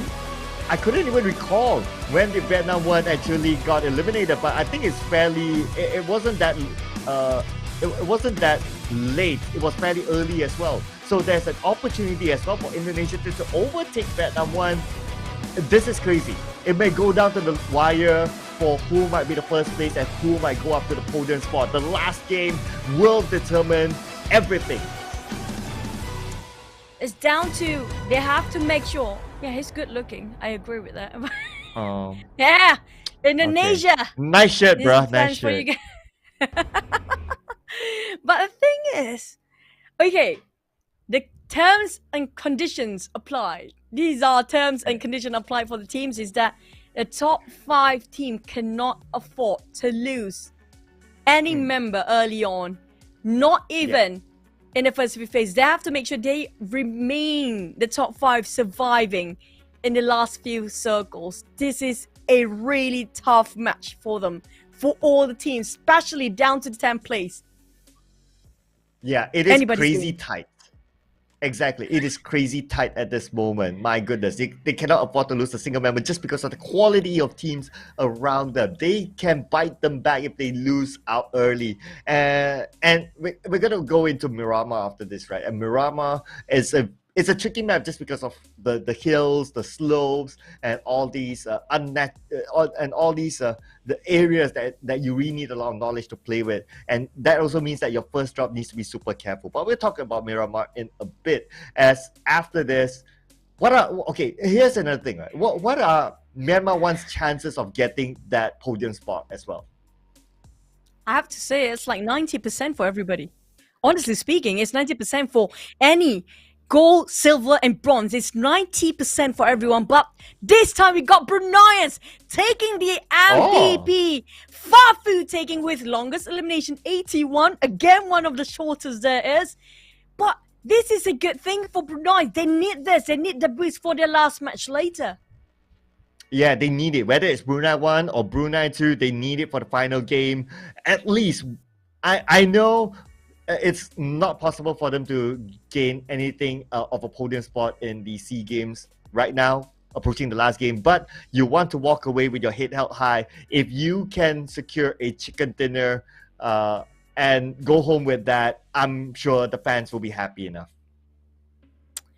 Oh man, my heart can't really take this. This is just too much because any team, any country can sit up there. But in the meantime, MVP, I love the Bruneians. They're really solid for this match, but I wish they're starting off like this a bit earlier. But hopefully for the next one, we're going to see a bit more towards them. The thing is, I'm worried about this last match later, Cloud, because, it's just, Yeah, it's just I know what you mean, and plus because it's the last match, you will see a lot of teams just going all out, fearless, because some of the teams have nothing else to play for. So exactly, yeah, it will be a crazy war zone as we go into the final match. But let's check out the match standings from the previous round. We all know 27 points for Malaysia won. Brunei actually slipping in, getting 15 points in total, just because they got 5 elimination points, followed by Indonesia 2 with 14, and then followed by Vietnam with 13 points, and Malaysia 2 as well, getting 10 points in the bag. Oh boy. Now the thing is, Indonesian second team do get more eliminations, more better placement, and also they are having way more points when compared to Vietnam first team. Are we looking over the race towards a gold medal till the end of this? Is still unsure. But the Philippines 1 and 2 is closing up the gap as well. They want it for more as we're looking over for overall rankings later. But for Brunei second team, they still have nothing from this. Cambodia didn't work out quite well. They got themselves 15th place. 2 teams that are being ousted quite early have to really go all out. Next one is going to be fighting for the pride of the country, but here comes elimination and damage output. Malaysia taking that compound. It was a nice judgment call, and it was the precise last circle as well, giving it so much points. Yeah, and also a lot of damage being dished out by them as well. So that's the Kuala Lumpur Tower, we call it, with 12 elimination points for Malaysia, followed by Myanmar 1, which is still in the running for the podium spot, netting themselves 7 elimination points. With that, it looks like they still have a decent amount of chance to actually get into the podium spot. I mean, if you think about it, right, there are so many teams who is still able to get into it, but we'll need to wait and see what are our points as the current match standings are like. But of course, before we go into that, let's check out the overall standings. Oh my goodness, Indonesia too, now officially at first spot. My God, they overtake Vietnam first team. Vietnam first team must be devastated by now. They're so close to getting that goal and now sitting on silver.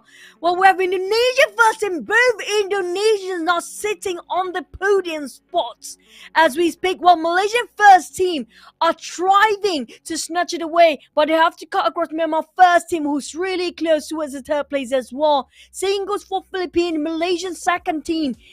All those two are actually on top 10 is in the run for the medals. Oh, it's crazy. It's crazy, right? So just look at how tight the points are. So even for Myanmar 1, it's 4 points difference than Indonesia 1. Moving over to Malaysia 1, the difference is 10 points. It's still possible. Philippines 2 is 11 points, and so on and so forth. That means there's still a good number of teams that can still eye for that podium spot at least. At least the bronze medal is still up for grabs for a lot of these teams. But for Indonesia, we might see a double Indonesia finish. I don't know, because the points are just so tight. That's true. And if you're in Vietnam first team place right now, do you want to go really aggressive next one, or do you stay a bit conservative earlier? I don't know. This is hard. It's hard. But I think they should play with whatever they're comfortable with. If they're comfortable playing aggressive, just go. But let's hear it out from Malaysia. Take it away, Miss Host. Trong game thi đấu vừa rồi. Và ngay bây giờ hãy cùng lắng nghe chia sẻ của anh ấy nhé. Xin chào Magic, chúc mừng bạn đã có được một chiến thắng trong game thi đấu vừa rồi. Bây giờ thì bạn đang cảm thấy như thế nào? Bạn có muốn nói lời gì đó để thể hiện sự quyết tâm của mình khi mà chỉ còn một game đấu cuối cùng nữa hay không? So hello Magic, congratulations on your victory. So they will only have one match left. So do you have any word to say to show you're dedicated to the medals? So kita orang dah tak fikir dah siapa lawan kita orang. Lagipun dah tinggal baki satu map lagi. Kita orang akan buat yang terbaik dan akan collect point yang sehabis banyak lah untuk baki satu map lagi ni.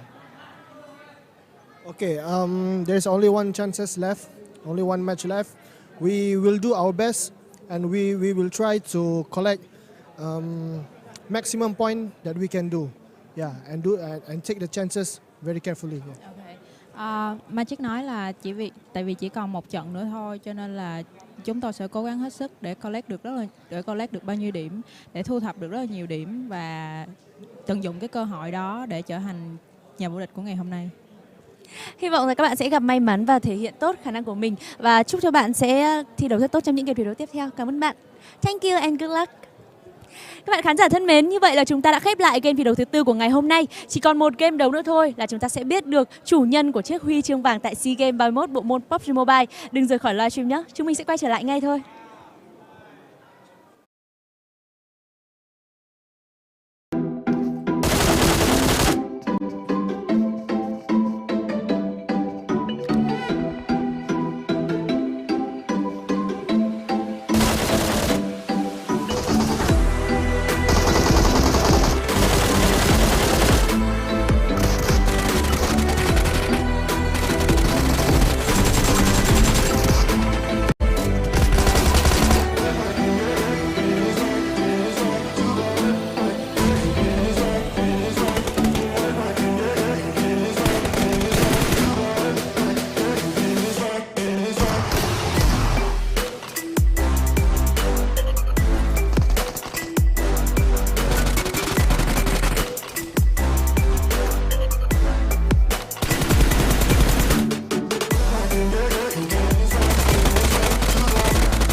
In PUBG Mobile, in order to take on the various battleground environments, it's crucial to have a vehicle capable of traversing any terrain. In the official version of Livic, we've added the brand new utility task vehicle, UTV. So, how does this vehicle perform in the game? Today, let's compare the UTV with Livic's other commonly used all-terrain vehicles, the buggy and monster truck. We're sure to help you decide which vehicle to use.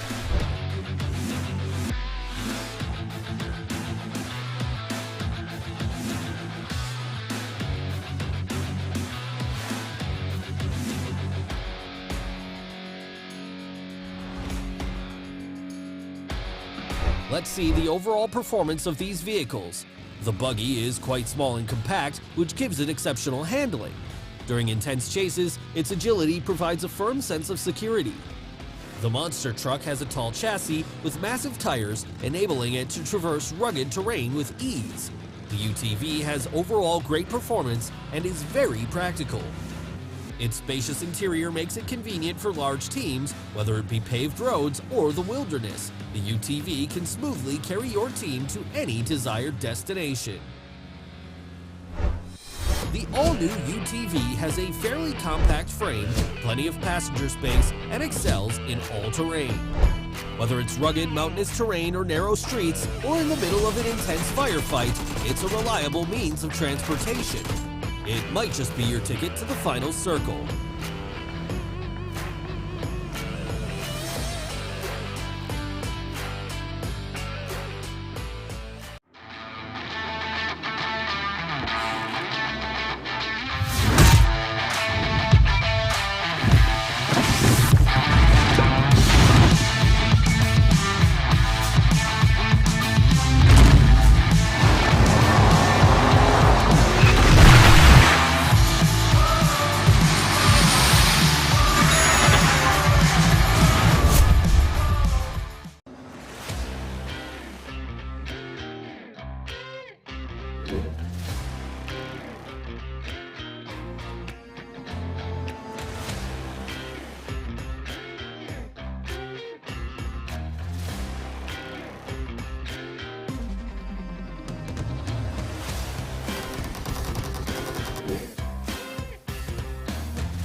Dear PUBG Mobile players, hello! There are many changes in store for you in PUBG Mobile 2.0. In this video, we will introduce the exciting new contents of this version. We hope you'll like them. After 2 years of testing and improvements, the official version of Livic is finally ready for launch. We've kept the fast-paced battles of the test version, and we've taken another look at Midstein, Lomster, the Logistics Center, Iceborg, and other areas, substantially improving their look and fully optimizing their layouts. We believe these changes will enrich your battle experience with even more strategic depth. In the official release version of Livic, you'll be able to find a new all-terrain UTV. It's a small 4-seater vehicle that excels in all terrains. No matter how complex the environment is, the UTV will be able to quickly traverse the area. At the same time, XT weapon upgrade packs will be available in supply shops that appear in fixed locations. These packs can be used to upgrade weapons to their XT version, which increases their performance and control. These upgrades will be immensely helpful in battle in the official version of Livic. The official version of Livic has new ways to acquire supplies. When starting a match, an advanced supply zone will spawn randomly on the map. These areas have more supplies and shop tokens than any other place on the map. Naturally, the advanced supply zone will also attract more enemies. If you're confident in your shooting skills, come to the zone and fight for supplies. In the official release version of Livic, we've added random crates, treasure maps, wild berries, soccer challenge, vehicle ramp challenges, zip lines, airdrop markers, and other fun gameplay and mechanics. We hope these new mechanics will give you extra rewards, allow you to have even more fast-paced and exciting battles, and provide you with diverse sources of enjoyment. What's more, Livic's iconic volcano is getting ready to erupt again after many years of dormancy. When the volcano erupts, remember to be careful and take evasive action. The new PUBG Mobile Evangelion-themed mode is coming soon. This mode features a special blue zone mechanic to make battles faster and more exciting. The 6th Angel has invaded Erangel. Witness the might of the Angel up close. Watch EVA Unit 01 battle the Angel and pick up supplies from the defensive fortress. This epic battle is about to take place right before your eyes. Experience this map in ranked mode now. In Erangel and Myanmar, both for ranked and unranked mode, we've added a new item called the Emergency Pickup. After picking it up, you can use it from quick items. When deployed, the Emergency Pickup generates a hot air balloon. The balloon rises into the air, signaling a rescue plane to come pick you up. When you tap the plane, it'll pick you up and carry you towards the center of the play zone. You can choose to jump out at any time, if you see a safe area that you prefer to land in. It's also worth noting that when you're in the blue zone, even if you're in the air, you'll continue to take damage, so think carefully about using the Emergency Pickup. In the new version, we've optimized and improved the recall feature. We've adjusted how the recall feature is displayed to make it easier to read. At the same time, we've added new quick chat messages and defeat markers to facilitate communication between teammates. When a defeated player is recalled, their view from the plane has been improved to make it easier to observe the battlefield. To enrich the gaming experience even more, we've added a haptic feedback system to the new version. When haptic feedback is enabled, you'll feel haptic feedback for various actions taken in the game. Real-time haptic feedback can be enabled for weapons, vehicles, character statuses, sound visualizations, and other triggers, giving you a more immersive experience of the game. Keep in mind that you can adjust the quality of the haptics in settings, and also adjust the strength of the haptics and customize them for different combat scenarios. With this much control, there's no need to worry about strong haptic feedback affecting your performance. In version 2.0, we've implemented a series of improvements to the control experience. The decline feature for follow requests now stays in effect for the whole match, and the collapse feature has been added to the item bar of the backpack. The buttons for graffiti and emotes have been merged in matches, and you can now bring even more emotes into a match. We've also adjusted the transparency of mark messages and the size of the throwable and consumable wheels. The display effects of the elimination messages and tips have also been made more obvious and clear. At the same time, in-match notices now appear when certain actions take place. We hope all of this helps your team perform even better in battle. As for in-match communication, enemies behind obstacles can now be marked with quick voice messages. The chat area has been enlarged, and new marked messages are displayed at the top to make it more convenient to communicate with teammates. In terms of weapon-related improvements, we've increased the hit damage ratio and range damage of the shotgun, slightly increased the base damage of the sawed-off shotgun, and improved the overall balance of weapons. Improvements have also been made to the smoke grenade effects, weapons animations against walls, the marking feature, and sprint controls to give you a smoother gaming experience. The new Cycle 2 Season 6 is about to start, and we've made new optimizations to tiers. Bronze is now split into 3 mini-tiers, Silver is split into 4 mini-tiers, and no changes have been made for Gold tier and above. At the same time, we've added themed core circle missions, commemorative titles, exclusive rewards that can be unlocked by collecting crates. We've also prepared many great new season rewards. Best wishes for ranking up and winning more rewards in the new season. And don't worry, we haven't forgotten about Cheer Park. In the new version, we've added a mini soccer field and a 4-seat wingman to Cheer Park. Invite your friends to experience it together.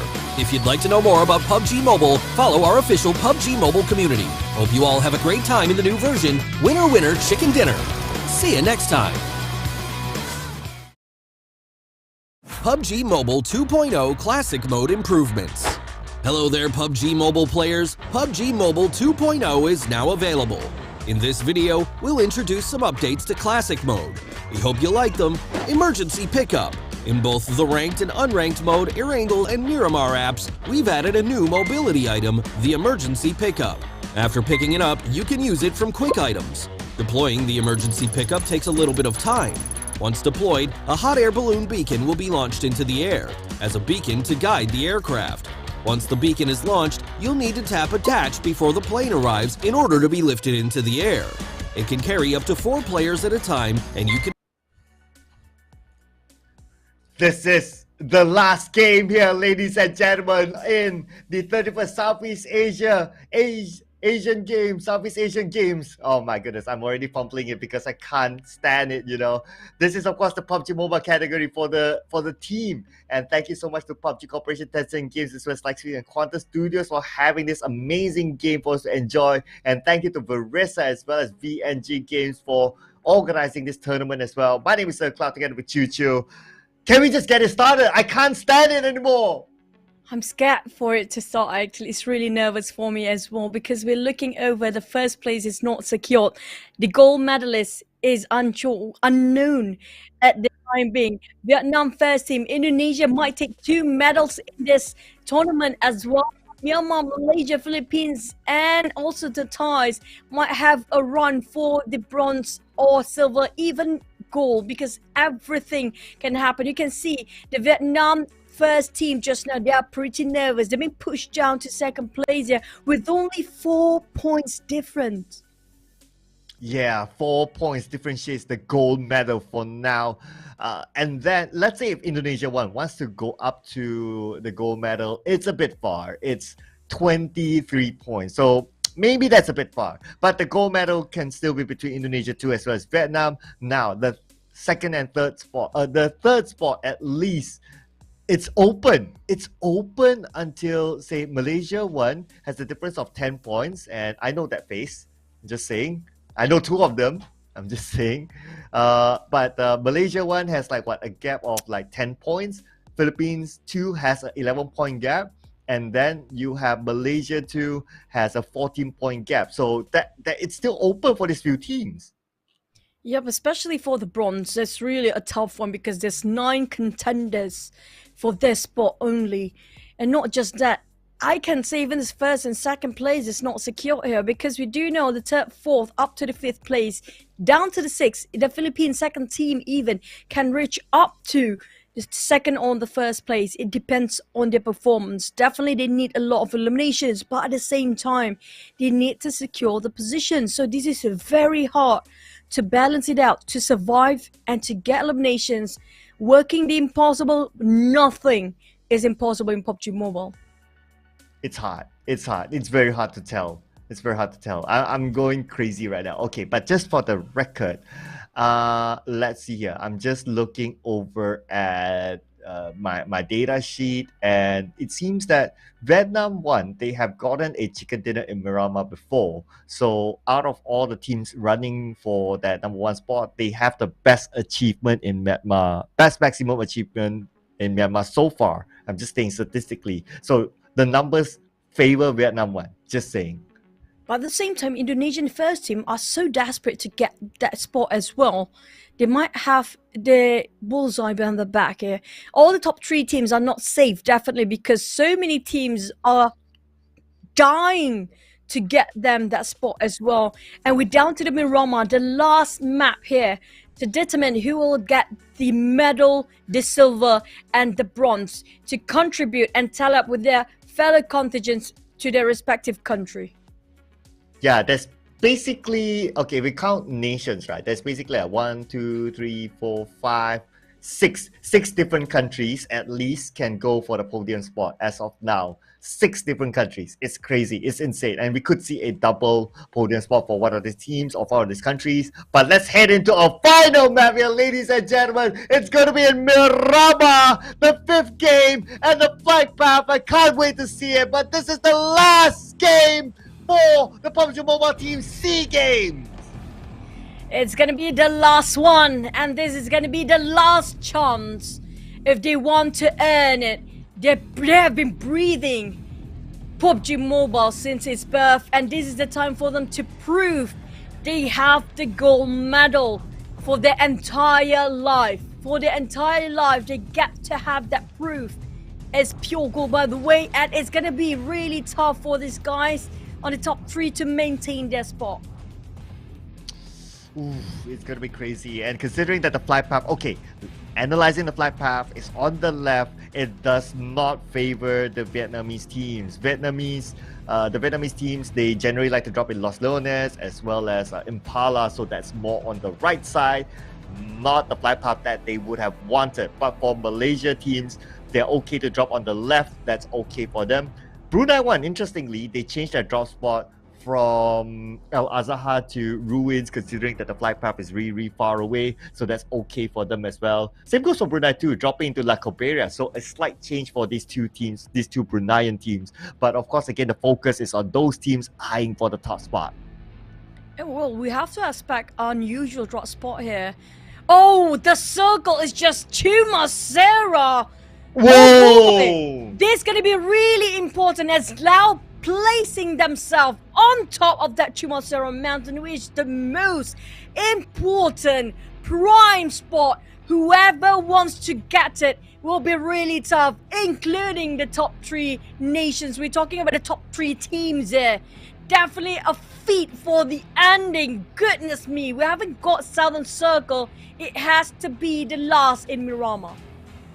And this circle actually favors Malaysia 1, who still have a chance of climbing onto the top 3 spot. This is insane. So they have a good start, at least. They have a good flight path. They have a good first circle. Now, that doesn't rule out Vietnam 2 as well. Los Leones is not too far away, but you cannot doubt that if you make that rotation based on the logic of timing, Malaysia 1 would get their preferred spot first as compared to other teams with this kind of circle.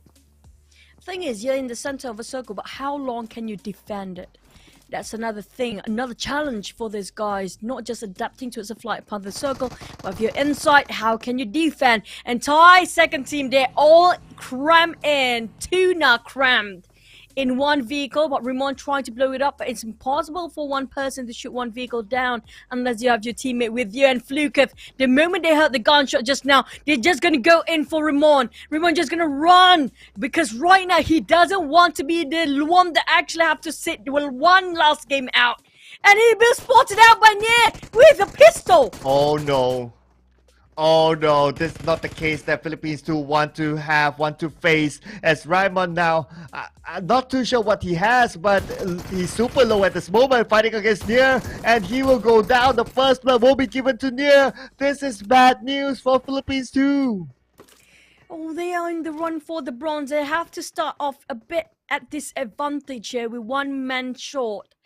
For the sort of Thai second team, they're definitely happy. They're still in the run. They hit the 100 marks here, and they still can if they got themselves secure the 3rd place. But conditions are the top 3 teams have to go up first. Yeah, that's quite a tall order. It's at least 32 points that Thailand 2 needs. Putting aside the fact that the teams on top will also gain points, is 32 points needed, bare minimum for Thailand 2. It's a tall order, but well, I don't know. I don't know how to feel about that. But I definitely do know how to feel about Philippines 2. I feel sad for them. Oh boy, really close yet so far. But in the meantime, for the other teams, a lot of teams are playing this very safe. It's not usual, but the teams that actually have a long shot to actually get the medals, starting from 11th to 16th place. They just go wherever they fancy. They have a lot of pride on them. They want to bring home at least chicken dinner glory for their last match towards their country, even though they having a tough run for the medals. But it's all about the moments that can they live in for the future. Monet, Myanmar first team, definitely want to go for the bronze or even the medals for the silver. They can, but they need to keep it going and keep breathing and be sure that they will survive till the very last minute. Only 4 points differentiate Myanmar 1 and Indonesia 1 at this moment for that top spot. Tiebreaker, it's hard to tell. We'll leave that for another discussion. But a minimum of 4 points, 5 points if you don't want to go through the tiebreaker. Putting aside, of course, the other teams still can gather points. But Myanmar 1, they have been not as consistent. They're okay ranking in the elimination points, but when it comes to placement points, it's not their strength. So it's something that they need to consider as they're still eyeing that at least a number 3 finish. That's true. Very true. But for the side of Brunei, second team, they don't want to place themselves last here, so definitely they want to get more eliminations as well. Nobody wants to be last in any tournament, but somebody has to be, and they won't be it the way they are so proactively going around the corners, even running in an open road. Who cares? Galaxy can do that. The Galaxy is his to take. But for the side of Indonesian second team, this is everything for them at stake. They definitely go and find themselves the highest vintage point there is, or any compound that works safe for them. Their checkpoints will be definitely very crucial here. Not just making sure not to be ambushed by any teams in the last minute. Indonesian first team, on the other hand, risky buggy. They almost explode. If they got caught when transferring to a different compound here, they might lose at third place. Well, the good news is that they managed to swap into another vehicle, so that's going to be okay for them. And looking at where they are at this moment, I think they're somewhere around the southern side, so they're currently somewhere in the middle of the circle. Now, Malaysia one, who had an advantage because this is basically their drop spot.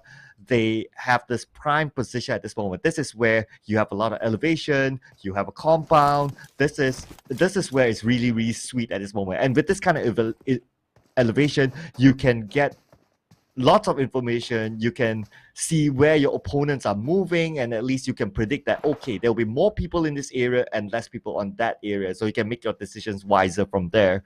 Indonesia too, definitely at the forefront at this moment, just next to Myanmar too. And good news is that they did not lose that one player who is all alone in that compound. Just remember the circle just now is right on top of Chumosera, by the way. A lot of teams that we witness are not actually inside of that. No. Indonesian second team. Oh, they are at number 1 spot by being ambushed by Myanmar second. Jan Force clammed in between Monkey and King. Where would he run? There's nobody else to save him here. Oh boy. Okay, his teammates need to come quickly. He need to buy time for himself. His teammates, we can see they're starting to approach. They need to win the fight against Myanmar 2. Myanmar 2, pretty much nothing much to play for except for pride, except for glory. As King will be needed, but also they needed their own teammate. This is a bit of a problem for Myanmar. They had it going, but finally Danforth is down, but it's 1-to-1 trade. The rest of the team is here. They move in second units and they got cornered there. Myanmar walks straight into the tap. Danforth has been planning all along. And somehow Danforth, okay, yeah, he planned to not give the point away to his opponent, but of course, if you're a player, you won't know that it's Myanmar too. So I guess as overall, it doesn't really matter. But unfortunately for Indonesia too, you did talk about like these top teams, they cannot afford to lose members early on. And it happened to be Indonesia too. Vietnam will be looking at that elimination feed and will be telling themselves that, hey, this is a newfound motivation for us. What's not motivating is the circle right on top of that Chumacera. Whoever didn't get themselves that high ground, it's a bit of a problem there. Because we do know Chumacera mountains are so crucial. There's so many valleys in between as well. If you can land yourself in that position, it would be great. But our problem is you have to hide all the way. You can't get eliminations there. But on the side of the Thais, they're taking a fight against the Vietnam team. So this is going to be crucial as Vietnam's second team will be rushed in by the side of Thai first team. Victorious MR5 is playing this time. Ferrari kind of quite far. I don't think they want to go all in, are they?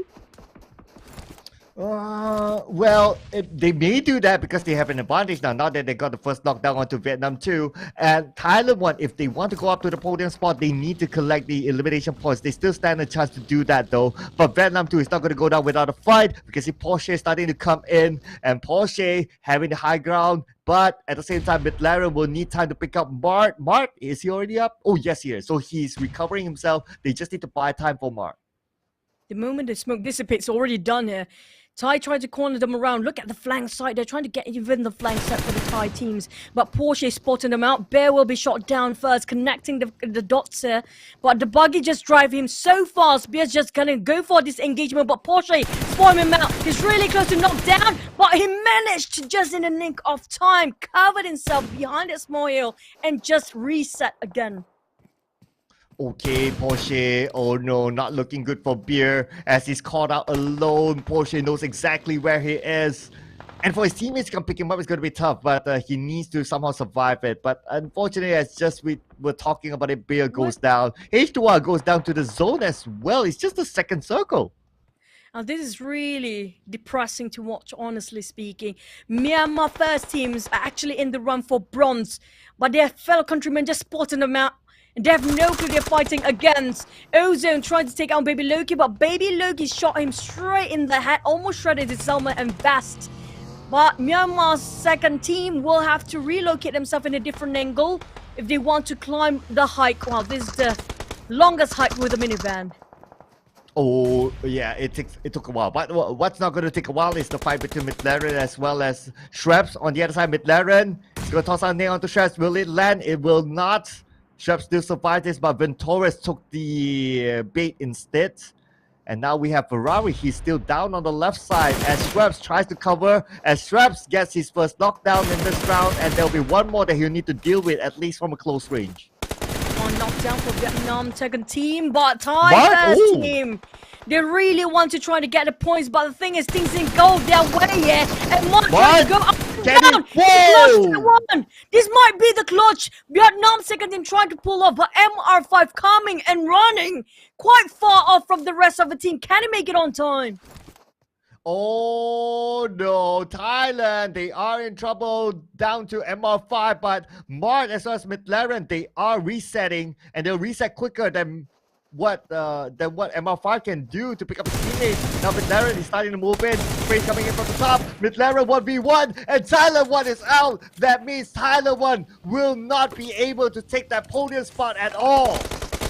Oh boy, we're not done. Thai 2 taking out another team, which was the Cambodians. Have to bow out. They are actually will be resting for now. And thank you so much for participating for the Cambodians. But we're not done yet as the Circle Heart shared towards Picardo. All those actually on their high horses have to climb down. Now, the one that actually fighting for their life is going to be Myanmar first team. They're in the runs for bronze. And they're fighting against the second team of Myanmar as well. Oh, it's a civil war here as Myanmar 1 will be tossing the nades onto the other side. Myanmar 1, can they secure those elimination points? They definitely need the points in the bag to go up to the podium spot. 2 elimination points for them at this moment as Loki tries to finish off them. And yes, Myanmar 2 will be eliminated. 4 points in the bag for Myanmar 1. But Indonesian first team, they got taken out by Laos.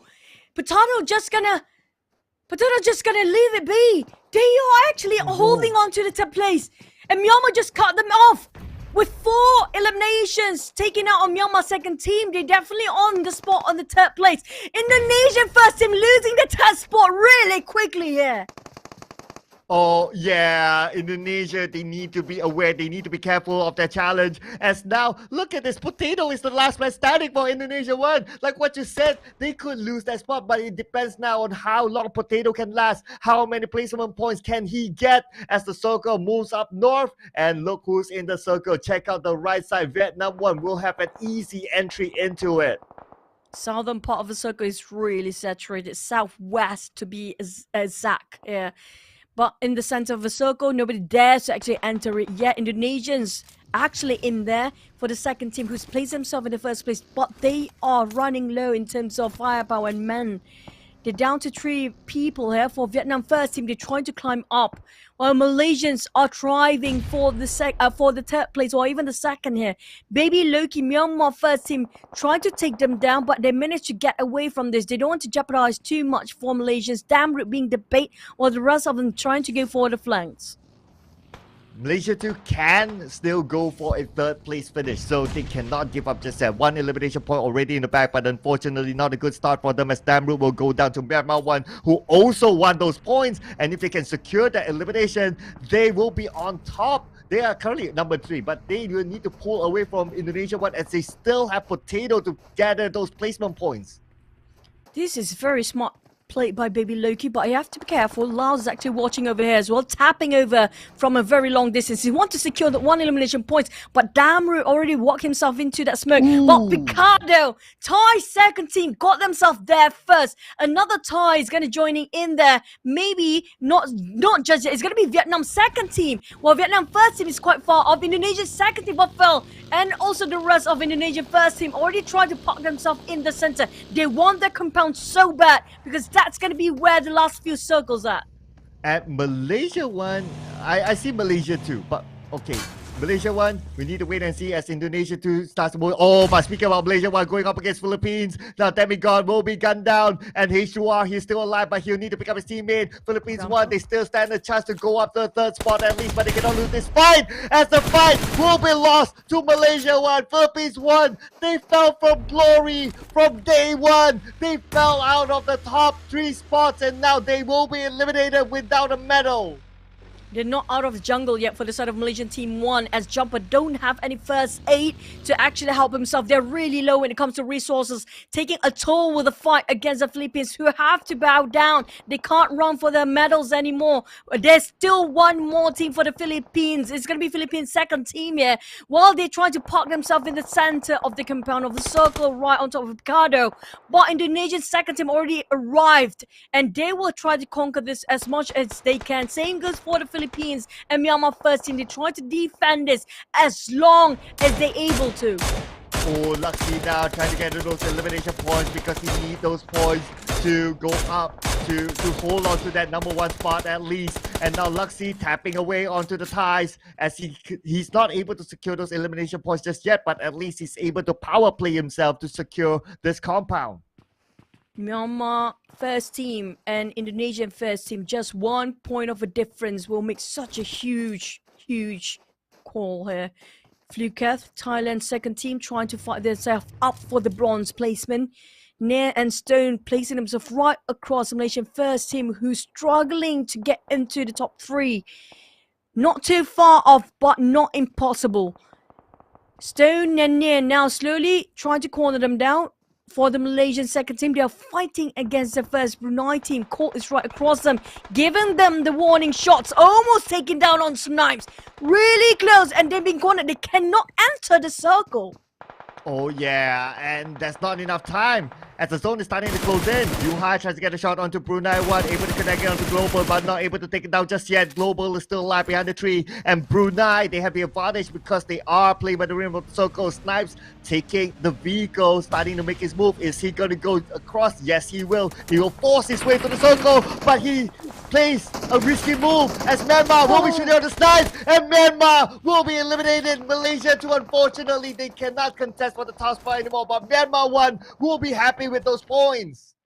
What a nice shot coming up from Marnet, way far off the radar. You can see everything through and through.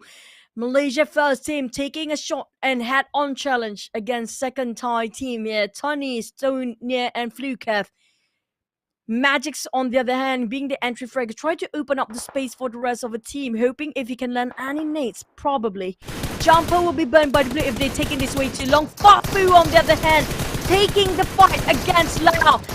This is just really hectic right now. All the teams are so desperate for any points they possible can take. Honda on the other hand randomly just shot, and Brunei's across that. Lao, they still want to survive as long as they possibly can be, but Galaxy is right across them if they want to secure the elimination point.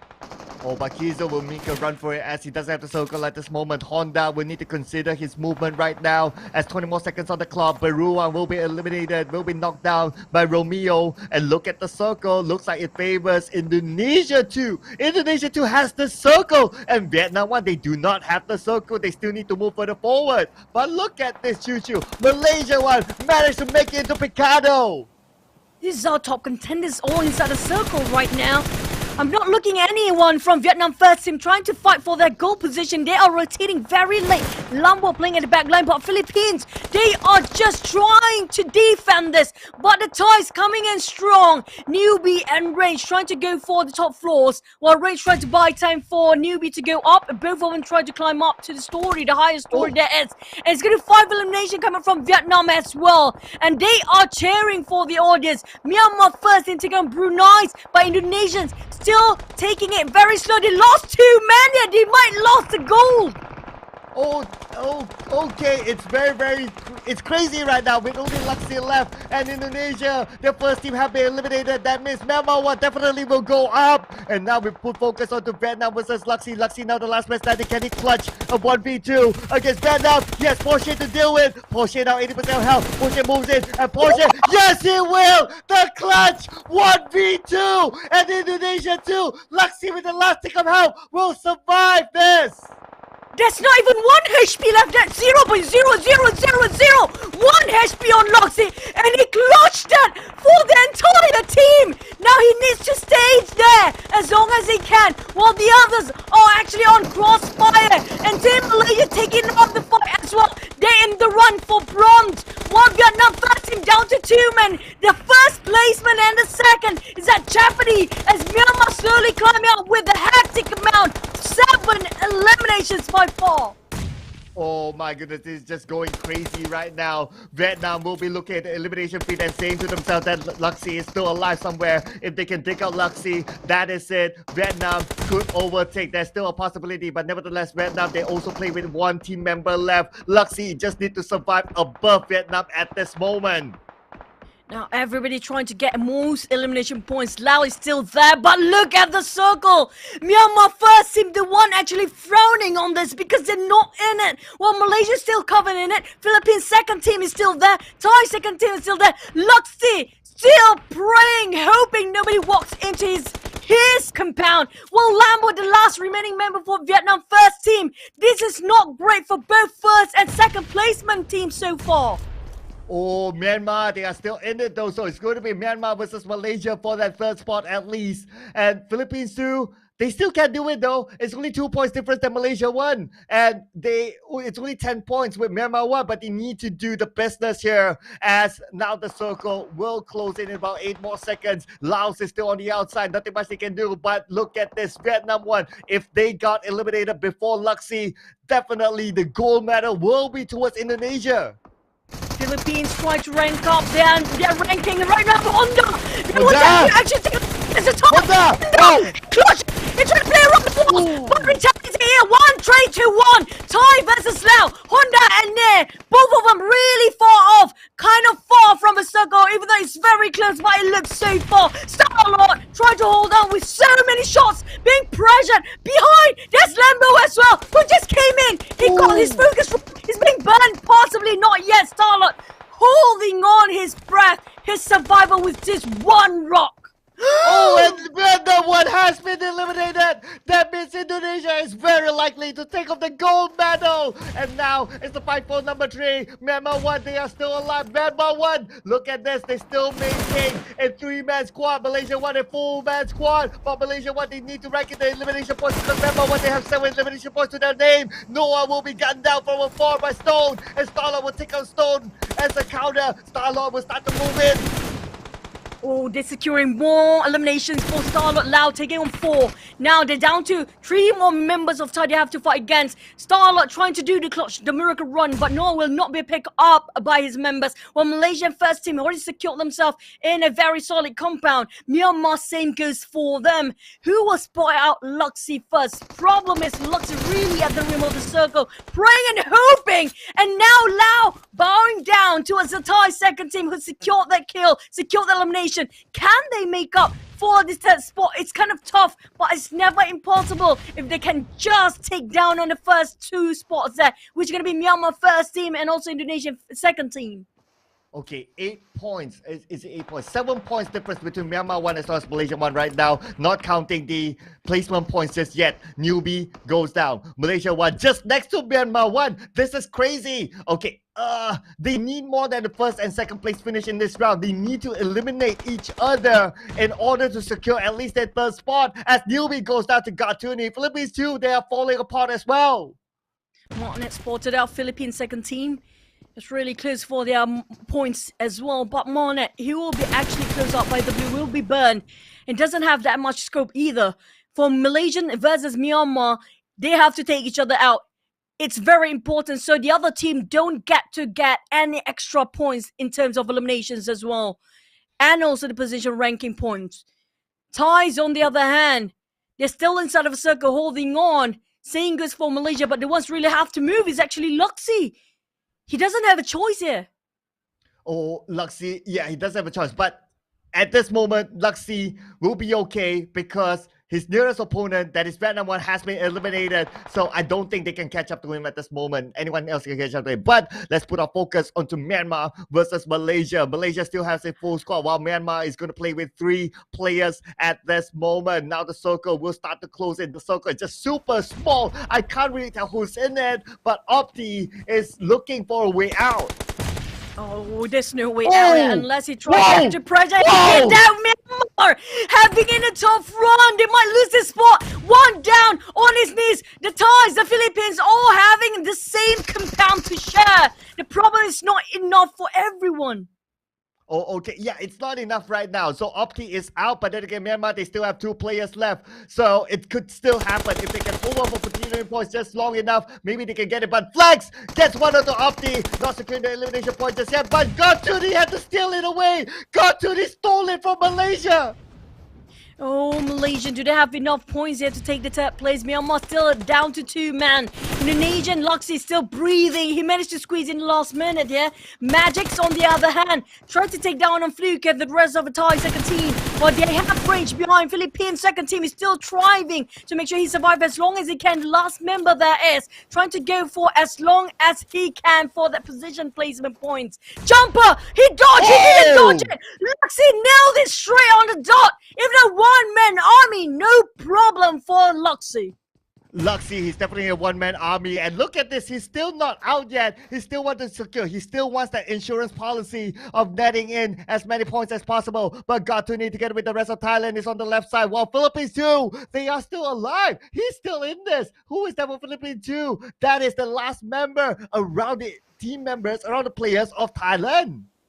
This is the most players in the last circle we've witnessed here today. With only 10 more seconds, it will be the last of it. They have to fight it, like it or not. There's no more healing game for this. There's nothing can stop them from moving forward. And they have to. There's walls in between. They have to make sure that they move in unison and strategically place themselves the place where they can shoot everybody else and have a wide view. But nobody's willing to move even an inch.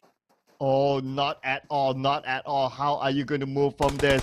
Marnet, he just needs to hold up for position points. If he can get like a second place finish, there is a possibility that they will get that third place. But now Luxy, he gave himself to the blue. He's not going to give any more points to his opponents. He knows that every point is crucial. He cannot give them away as Gatuni tries to secure another one. But Frankie will get one onto range. And that's going to be 1 more point for Malaysia. As Thailand, they still have 2 more players still active. Magic switching down here, but not able to secure that point just yet. Gatuni will not go down without a fight. And Flukev, 1,000 on the side of Frankie. Frankie maybe laid it down as Flex secures the elimination point onto there. Frankie goes down to Flukev. Malaysia, they're starting to go in. Can they secure as many points as possible? Jumper will be alive. Jumper will take that one. And Jumper, can he get 1 more left? And Jumper, can he will? Yes, he will. But second place finish for Myanmar. Is there enough points here for Myanmar to get that third place? I don't know.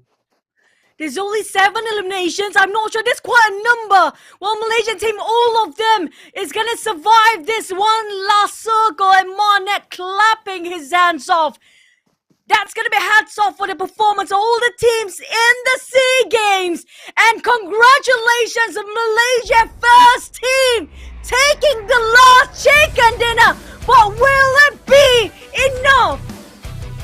Will it be enough? I have no idea. It is that tight.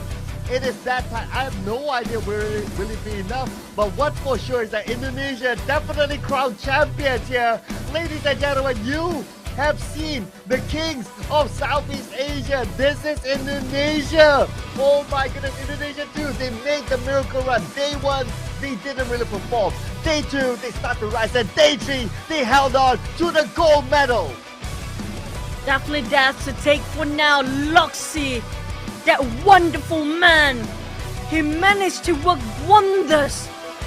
It was a miracle he managed to clutch that one out and survive till the end. That just managed to drag the team, the entire nation, the entire country of Indonesia to secure that gold. They are crying with joy.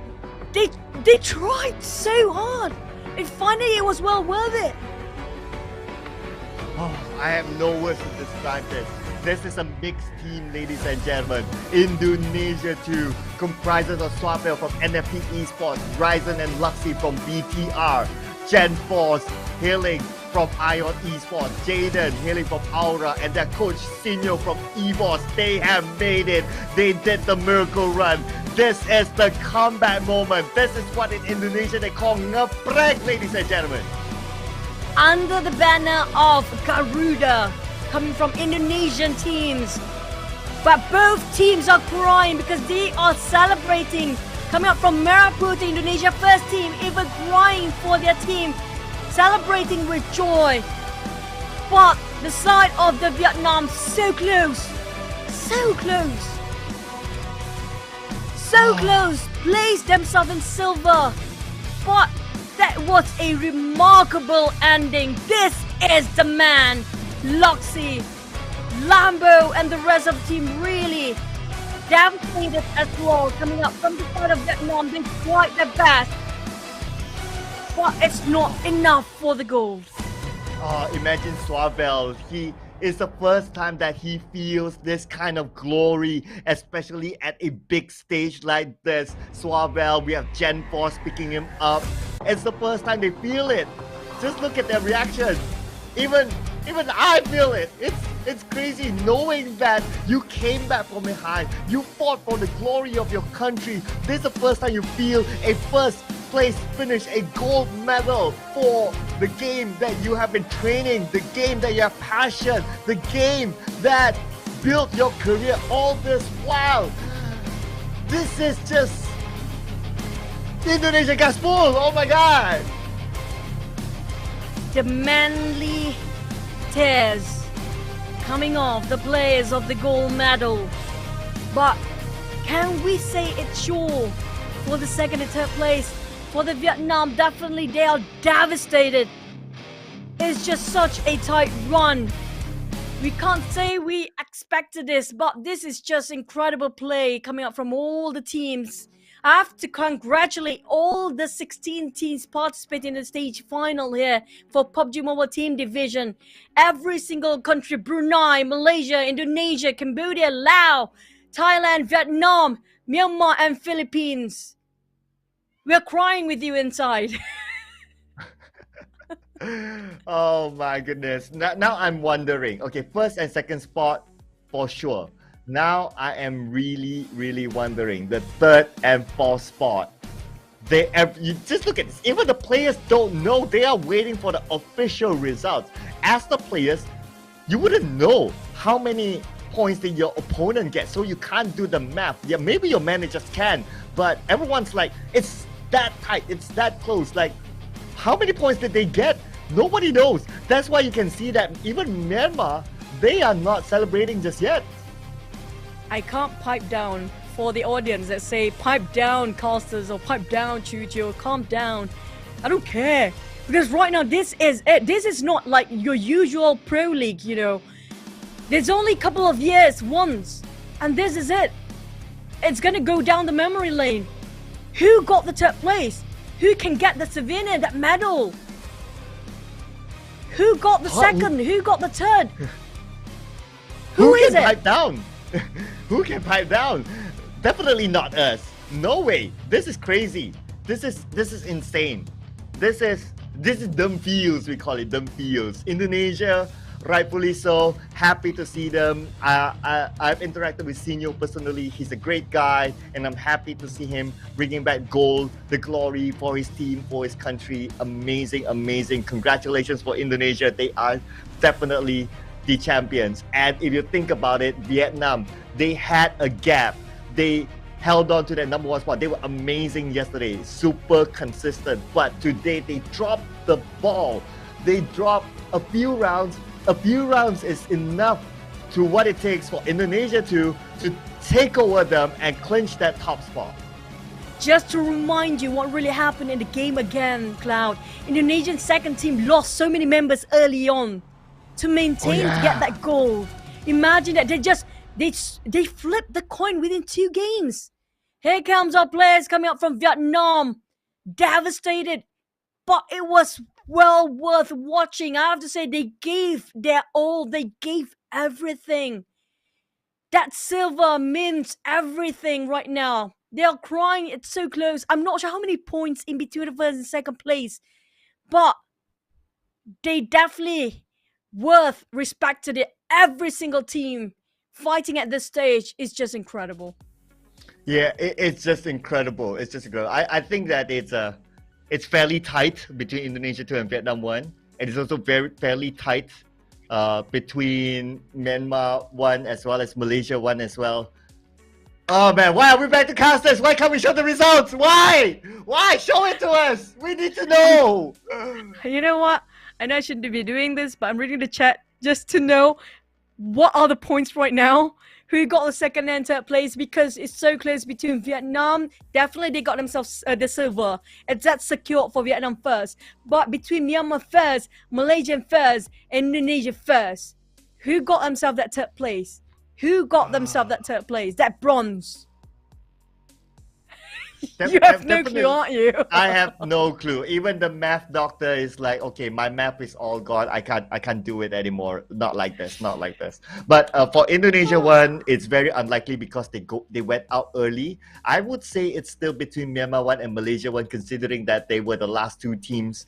Pretty much the last 2 teams. Yeah, they were the last 2 teams there. It's just a matter of, were there enough eliminations for Malaysia 1 to catch up? That is the question. That's the thing. Why is the result so long this time? Why? Very fast. I know. This is the result that, you know, we're always very patient result. We can talk about things and all that, but this is the time that I cannot. Just show us the result. Cannot. Producer, don't scam anymore, please. I want to know what's the point difference between the first and second place as well. Is it that far off? Because definitely the last time we saw is 155 and 151. But here comes our MVP. Maybe a hint about something's going on here. Who will it be for our last match? It's gonna be Got Tani from Thailand, second team. They fought their way in there in the last minute. I'm loving this. Yeah, they showed sportsmanship. That's what I can say. They showed sportsmanship and definitely well deserved for the MVP as well, just because of that sportsmanship. My WhatsApp groups are ringing. I'm not going to read it just yet. Let's look for the official results. I need the official results. But what's official is that God Tuni will take home the final MVP for the SEA Games. Definitely, he's a very, very good player, hailing from the Infinity, one of the best teams around. And yeah, I mean, God Tuni, 36 longest elimination distance. Is that the lowest so far? If you compare with Yuhai, I think this is the new record for the longest elimination distance. And we haven't got our record broken by the Philippines with the 20 elimination points in one single match. So I think that's the record holder for the shortest elimination distance. Yeah, let's not count the 0. That doesn't count, right? But here we go, the match that is, even this is slow. Come on. So 26. Okay, 26. And you're adding up everything, right? Any spoiler? Yeah, can I do the math? Okay, so Can you not do the math? Just Okay, pretend that you don't have brain now. Yeah. I pretend that I don't know how to do the math. No.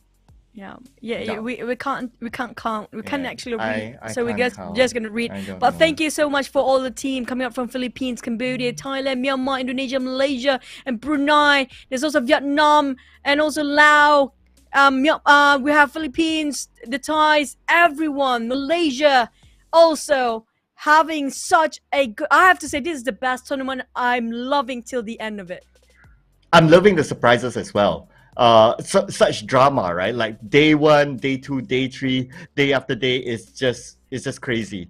But let's check out. Oh man, we have another graphic to go through now. Okay, let's just go through the formalities, right? So Malaysia won, topping it. Just next to them is Thailand too, with 10 elimination points as well. Unfortunately for Cambodia, Philippines won as well as Indonesia won. They go home without anything, and because Indonesia won did not get anything, at least in terms of elimination points, it is for sure that Myanmar one will overtake them in the overall charts. Yep, when it comes to damage output, Myanmar first team really giving their all. We saw how actually they fought their way into the circle.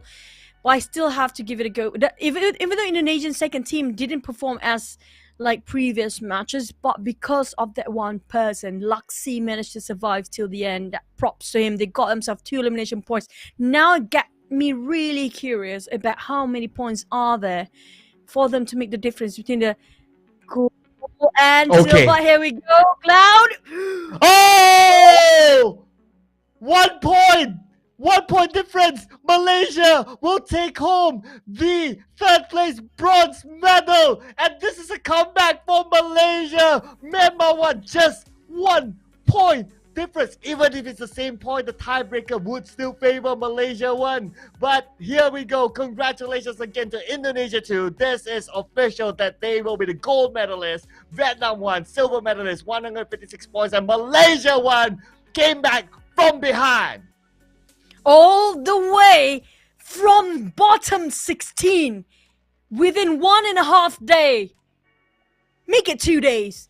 Definitely 2 days. But I say 1.5 days because Malaysian one has been struggling in the 16th spot. But congratulations to all the teams, including Myanmar first, which is going to be on 4th, Philippines second team on 5th, Indonesia first team on 6th, Malaysian second team on 7th, Thailand second team on 8, and Philippines first team on 9. We have Thailand first team on 10, Vietnam second team on 11, Myanmar second team on 12, Bruneians here at 13, Laos first team at 14, Cambodia and Brunei at 15 and 16 respectively. But what a day, Cloud. What a day. What a day. What a week it has been. This is one of the craziest PUBG Mobile that we have seen, Chichu. We have casted a lot of games. This is the most insane tournament for PUBG Mobile that we have seen in our careers. Beat this. Beat this.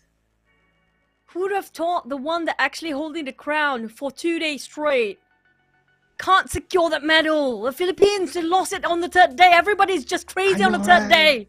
Oh. We thought it's going to be a different team. And now Myanmar, out of nowhere, they're just 1 point away from bronze. How is that happening? How is this happening? Philippines dropped the ball. Vietnam also dropped the ball today. Indonesia, we weren't really talking about them in day 1, and all of a sudden they show up on top. They show up as a gold medalist. It's almost the same story as when Alan came back on day number 2 for the individual category. He was nowhere in day 1, and all of a sudden he came up to number 2 spot in the individual category in day number 2. That was, oh my God. Indonesia, the king of comebacks as well. Oh my. Oh my. I just have no words to express anymore. I'm speechless at this rate. Just Indonesia, that was a beautiful game. You well deserve that goal. They have to celebrate today.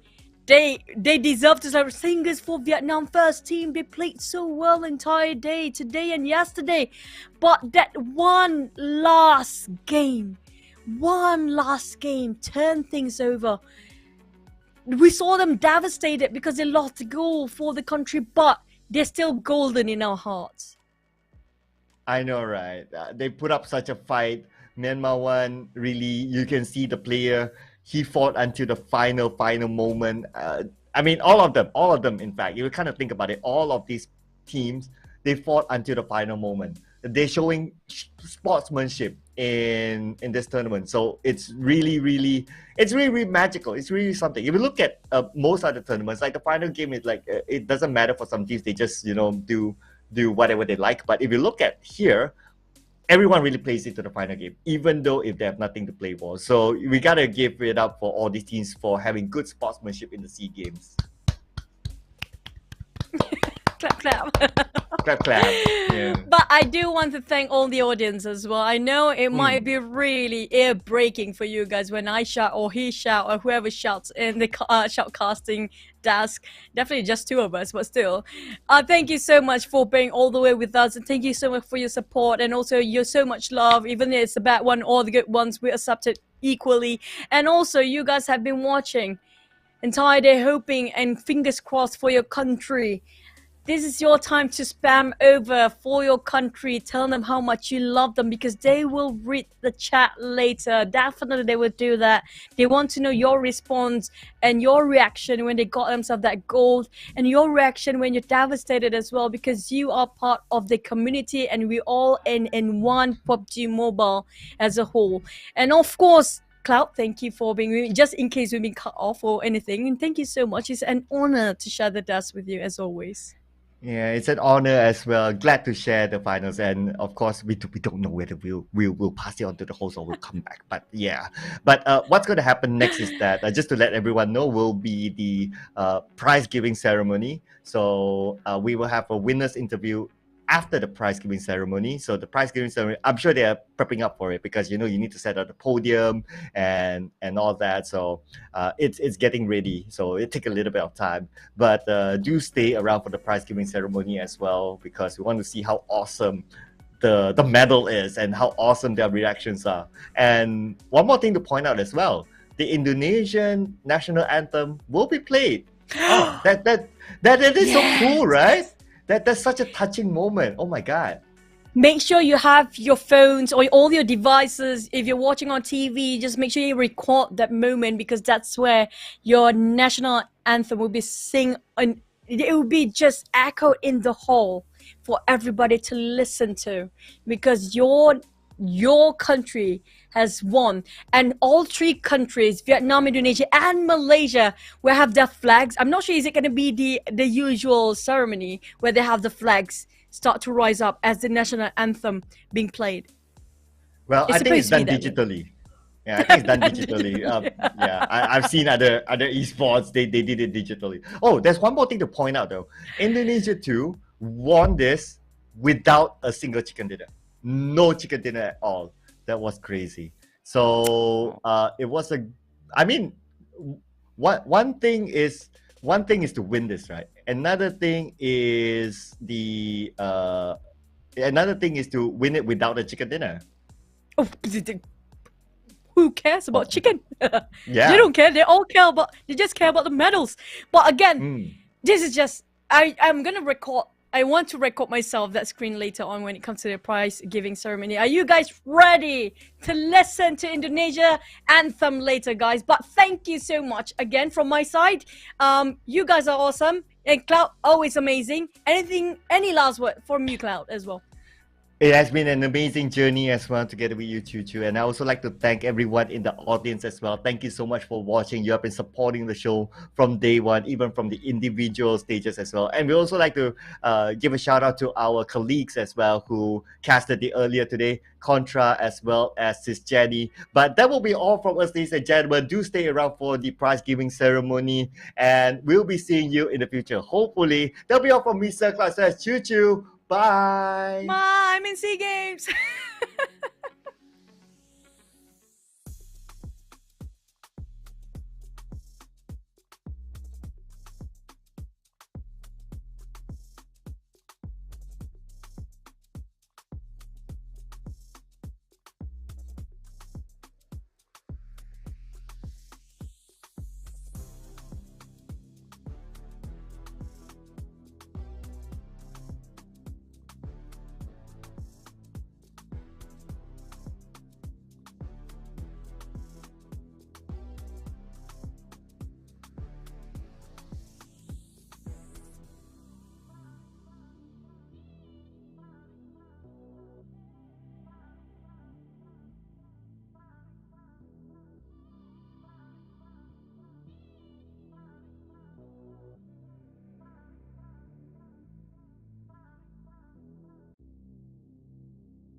đã đến với lễ trao huy chương nội dung thi đấu đồng đội bộ môn thể thao điện tử PUBG Mobile tại Đại hội Thể thao Đông Nam Á lần thứ 31 Việt Nam 2021.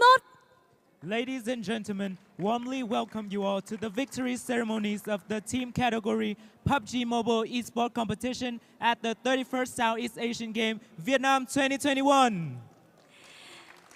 Kính thưa quý vị, có mặt tại lễ trao huy chương của chúng ta ngày hôm nay, chúng tôi xin được trân trọng giới thiệu các quý vị đại biểu khách quý. Attending today's event, we are extremely honored to introduce. Xin được trân trọng giới thiệu ông Nguyễn Hồng Minh, Phó Tổng cục trưởng Tổng cục Thể dục Thể thao, thành viên ban tổ chức Đại hội Thể thao Đông Nam Á lần thứ 31. Mr. Nguyễn Hồng Minh, Vice Chairman of Vietnam Sport Administration, members of Vietnam SEA Games Organizing Committee. Xin được trân trọng giới thiệu ông Đặng Danh Tuấn, Phó Vụ trưởng Vụ Thể dục Thể thao Quần chúng, Tổng cục Thể dục Thể thao, thành viên ban tổ chức Đại hội Thể thao Đông Nam Á lần thứ 31. Mr. Đặng Danh Tuấn, Deputy Directors of Sport for All Department, Vietnam Sport Administration, members of Vietnam SEA Games Organizing Committee. Xin được trân trọng giới thiệu ông Ferry Kono, Tổng thư ký Ủy ban Olympic Indonesia. Mr. Ferry Kono, Secretary General of Indonesia National Olympic Committee. Xin được trân trọng giới thiệu ông Ato Ana S. Nathan, Chủ tịch Liên đoàn Thể thao điện tử Malaysia. Dato Anan S. Nathan, President of Malaysia Esports Federation. Xin được trân trọng giới thiệu ông Hagu Kao Miasan, Phó Chủ tịch Liên đoàn Thể thao Myanmar. Mr. Hagu Kao Miasan, Vice President of Myanmar Esports Federation. Xin được trân trọng giới thiệu ông Santi Lothong, Chủ tịch Liên đoàn Thể thao điện tử Thái Lan. Mr. Santi Lothong, President of Thailand Esports Federation. Xin được trân trọng chào đón ông Hawaii Ye, Tổng thư ký Hội Thể thao điện tử Brunei. Mr. Hawaii Ye, General Secretary of Esports Associations of Brunei. Xin được trân trọng chào đón ông Nguyễn Xuân Cường, trưởng ban tổ chức môn thể thao điện tử tại SEA Games 31, Chủ tịch Hội Thể thao điện tử Giải trí Việt Nam. Mr. Nguyễn Xuân Cường, Chairman of Esports Organizing Committee, 31st SEA Games Vietnam 2021, President of Vietnam Recreational and Electronic Sport Association. Xin được trân trọng chào đón ông James Zhang, Giám đốc toàn cầu Thể thao điện tử PUBG Mobile.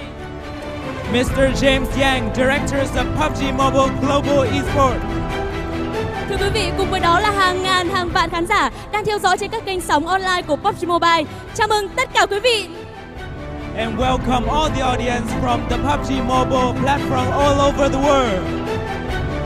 Thưa quý vị, và ngay bây giờ, ban tổ chức xin được trân trọng kính mời các vận động viên đạt huy chương di chuyển lên sân khấu để nhận huy chương của ban tổ chức.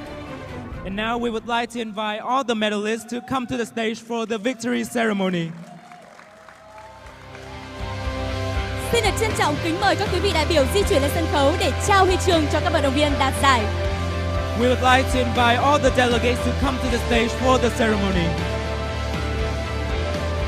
Thưa quý vị, ban tổ chức xin được trân trọng giới thiệu và kính mời ông Dato Nathan S. Nathan lên sân khấu để trao huy chương đồng cho đội tuyển Malaysia 1, đại diện quốc gia Malaysia.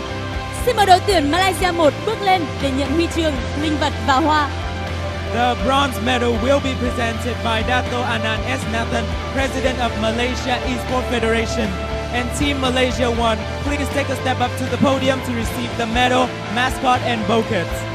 Thưa quý vị, huy chương đồng được trao cho đội tuyển Malaysia 1, đại diện quốc gia Malaysia, với thành tích hạng 3 tại nội dung thi đấu đồng đội. Ladies and gentlemen, the bronze medalist, Team Malaysia 1.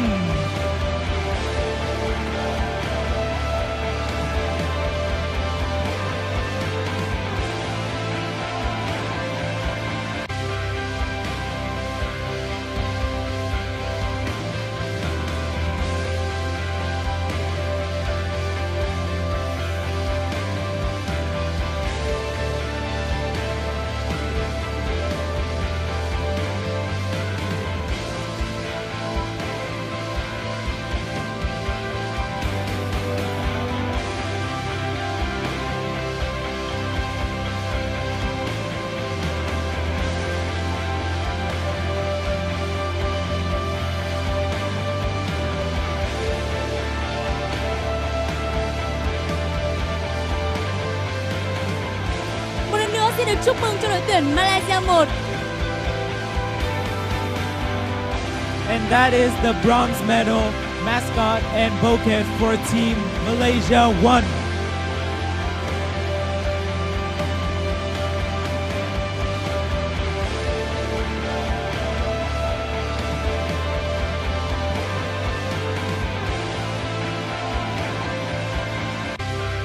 Xin trân trọng cảm ơn ông Dato Ana S. Nathan, Chủ tịch Liên đoàn Thể thao điện tử Malaysia. Thank you, Mr. Dato Anand S. Nathan, President of Malaysia Esports Federation, and congratulations to Team Malaysia 1. Thưa quý vị, ban tổ chức xin được trân trọng giới thiệu và kính mời ông Nguyễn Hồng Minh, Phó Tổng cục trưởng Tổng cục Thể dục Thể thao, thành viên ban tổ chức Đại hội Thể thao Đông Nam Á lần thứ 31 lên sân khấu trao huy chương bạc cho đội tuyển Việt Nam 1, đại diện quốc gia chủ nhà Việt Nam. And now the silver medal will be presented by Mr. Nguyễn Hồng Minh, Vice Chairman of Vietnam Sport Administration, members of Vietnam SEA Games Organizing Committee. Thưa quý vị, huy chương bạc được trao cho đội tuyển Việt Nam 1, đại diện quốc gia chủ nhà Việt Nam với thành tích hạng 2 tại nội dung thi đấu đồng đội. And the silver medal will be presented to Team Vietnam 1. Một lần nữa xin được chúc mừng cho các chàng trai đến từ quốc gia chủ nhà Việt Nam. Congratulations to Team Vietnam 1 from the host country, Vietnam.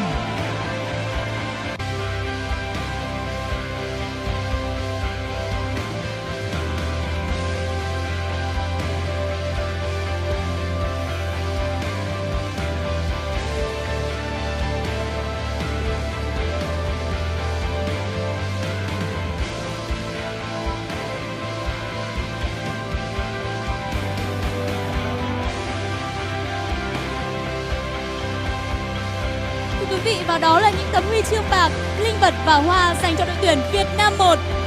And that is the medal, mascot and bouquet for Team Vietnam 1. Xin được trân trọng cảm ơn ông Nguyễn Hồng Minh. Thank you very much, Mr. Nguyễn Hồng Minh. Thưa quý vị, và vô địch tại nội dung thi đấu đồng đội, bộ môn thể thao điện tử PUBG Mobile tại Đại hội Thể thao Đông Nam Á lần thứ 31 Việt Nam 2021 là đội tuyển Indonesia 2, đại diện quốc gia Indonesia. Ladies and gentlemen, the gold medalists and the champions of team category of PUBG Mobile Esports competition at the 31st Southeast Asian Games Vietnam 2021 is Team Indonesia 2. Ban tổ chức xin được trân trọng kính mời ông Ferry Kono, Tổng thư ký Ủy ban Olympic Indonesia lên sân khấu trao huy chương vàng cho các vận động viên đến từ đội tuyển Indonesia 2. And now we would like to invite Mr. Ferry Kono, Secretary General of Indonesia National Olympic Committee, to come on stage to give out the medals for team. Thưa quý vị, huy chương vàng danh giá được trao cho các vận động viên đến từ đội tuyển Indonesia 2, đại diện quốc gia Indonesia. And that are the gold medals, mascot and bouquet for Team Indonesia 2.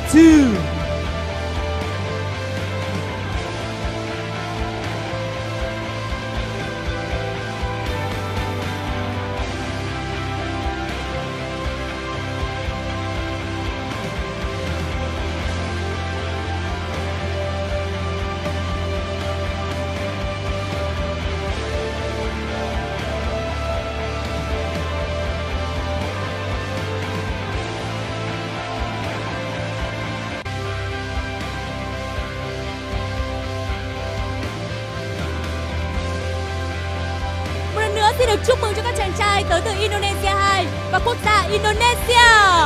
Once again, congratulations to Team Indonesia 2. Xin trân trọng cảm ơn ông Ferry Kono. Thank you very much, Mr. Ferry Kono. Thưa quý vị, và ngay bây giờ, xin mời toàn thể quý vị đứng dậy làm lễ chào cờ của nước Indonesia. Xin mời các vận động viên cùng hướng mắt về màn hình để thực hiện nghi lễ chào cờ.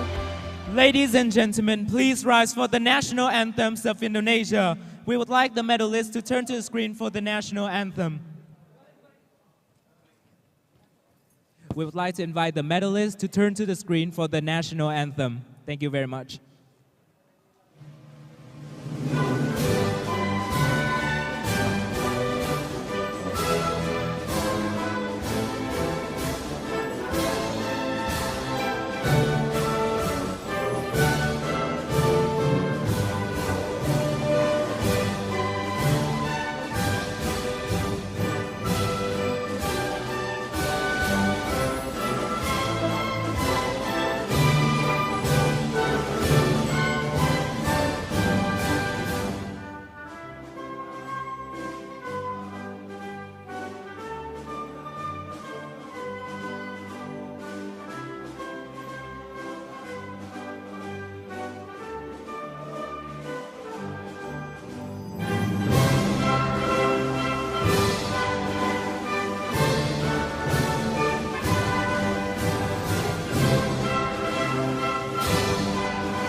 Xin trân trọng cảm ơn quý vị. Mời quý vị an tọa. Mời các vận động viên quay trở lại sân khấu.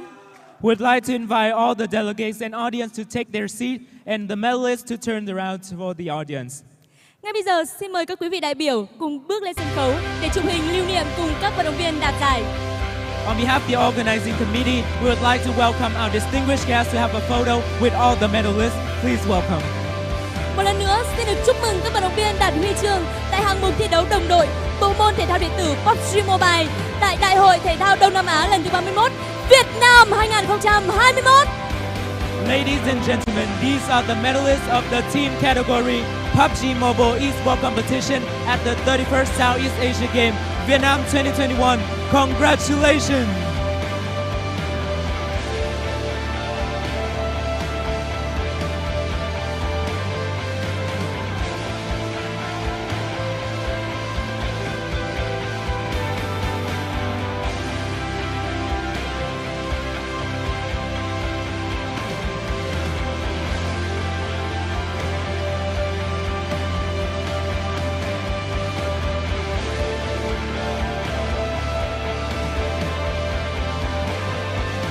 Once again, congratulations to all the medalists of the team category PUBG Mobile 31st Southeast Asia Game Vietnam 2021. Xin được trân trọng cảm ơn quý vị. Một lần nữa, xin được chúc mừng cho các vận động viên xuất sắc của chúng ta.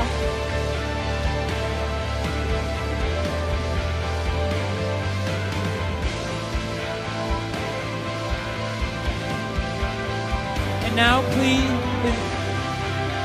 let's invite Mr. James Yang, directors of PUBG Mobile Global Esports, to come on stage to give out the present. Ngay sau đây, ban tổ chức xin được trân trọng kính mời ông James Yang, giám đốc toàn cầu thể thao điện tử PUBG Mobile, lên sân khấu để tặng quà cho các vận động viên.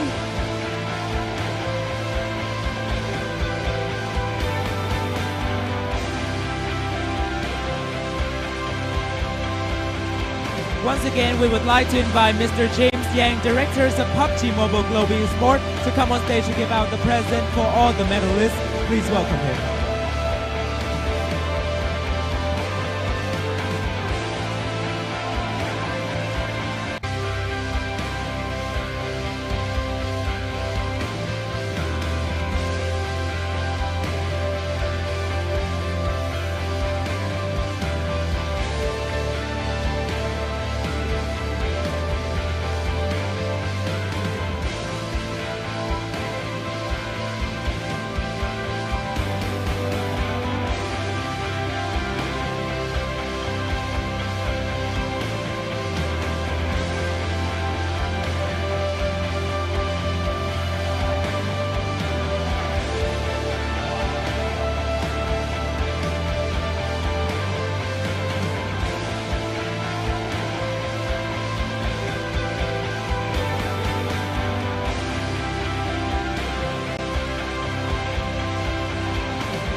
And now we would like to invite Team Malaysia 1, Team Vietnam 1, and all the audience to come back to the stage to celebrate with their teammates and their fans and give back the stage for the interviews of Team Indonesia 2. Once again, we would like to invite Team Malaysia 1, Team Vietnam 1 to come off stage with the audience to celebrate with their teammates and their fans and give back the stage for the interviews of Team Indonesia 2. Please welcome.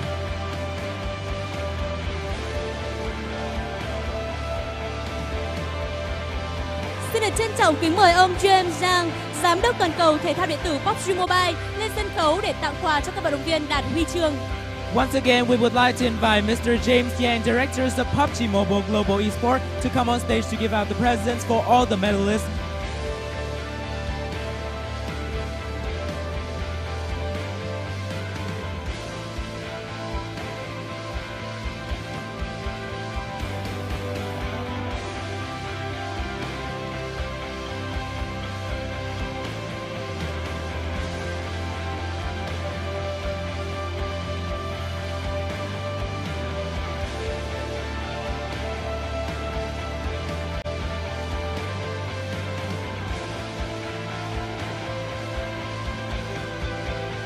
Xin được trân trọng cảm ơn ông James Yang. Một lần nữa xin được chúc mừng cho tất cả các vận động viên của chúng ta.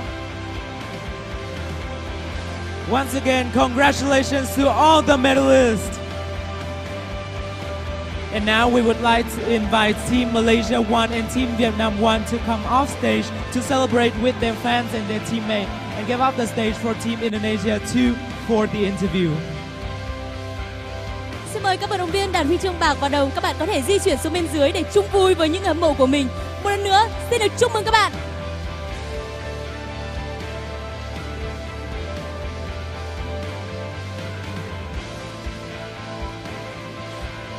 Và thưa quý vị, có lẽ là ngay lúc này quý vị cũng đang rất nóng lòng muốn được gặp gỡ nhà vô địch của chúng ta, Indonesia 2. And now we're with the victory team, Team Indonesia 2.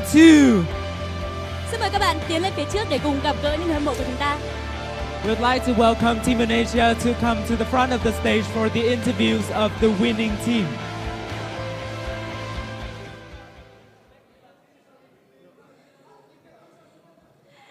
Xin chào các chàng trai của Indonesia. Xin được chúc mừng các bạn đã trở thành nhà vô địch của SEA Games 31 bộ môn PUBG Mobile nội dung thi đấu đồng đội. Ngay lúc này các bạn đang cảm thấy như thế nào? First of all, congratulations to being the gold medalist. How do you feel right now? Selamat juara umum tim Indonesia 2. Bagaimana perasaan Anda sekarang ini? Wonderful. Very happy. Wonderful is wonderful. Only wonderful? I can say nothing but the medal for Indonesia. Đúng là hiện tại thì anh ấy không còn từ nào khác ngoài là tuyệt vời và chúng tôi đã mang về tấm huy chương vàng cho Indonesia. Vâng, các bạn đã trở thành nhà vô địch của SEA Games 31 rồi. Ngay lúc này các bạn có muốn gửi một lời nào đó tới các khán giả, những người hâm mộ tại Indonesia đã luôn ủng hộ cho các bạn tại hành trình này hay không? Being the gold medalist, what do you want to share to all the fans or the audience who have supported you throughout the years? Bagaimana pesan Anda sekarang kepada supporter dari Indonesia dan Vietnam? Terima kasih yang sudah mendukung kami, supporter dari Indonesia. Saya mau tidur. Chúc mừng các bạn đã trở thành nhà vô địch của SEA Games 31 rồi. Các bạn khán giả thân mến, như vậy là SEA Games 31 bộ môn PUBG Mobile đã chính thức khép lại tại đây. Một lần nữa xin được cảm ơn quý vị và các bạn đã quan tâm theo dõi và ủng hộ cho chúng tôi. Xin chào tạm biệt và hẹn gặp lại. Ladies and gentlemen, the PUBG Mobile esports competition is officially ended. And now, thank you and see you again.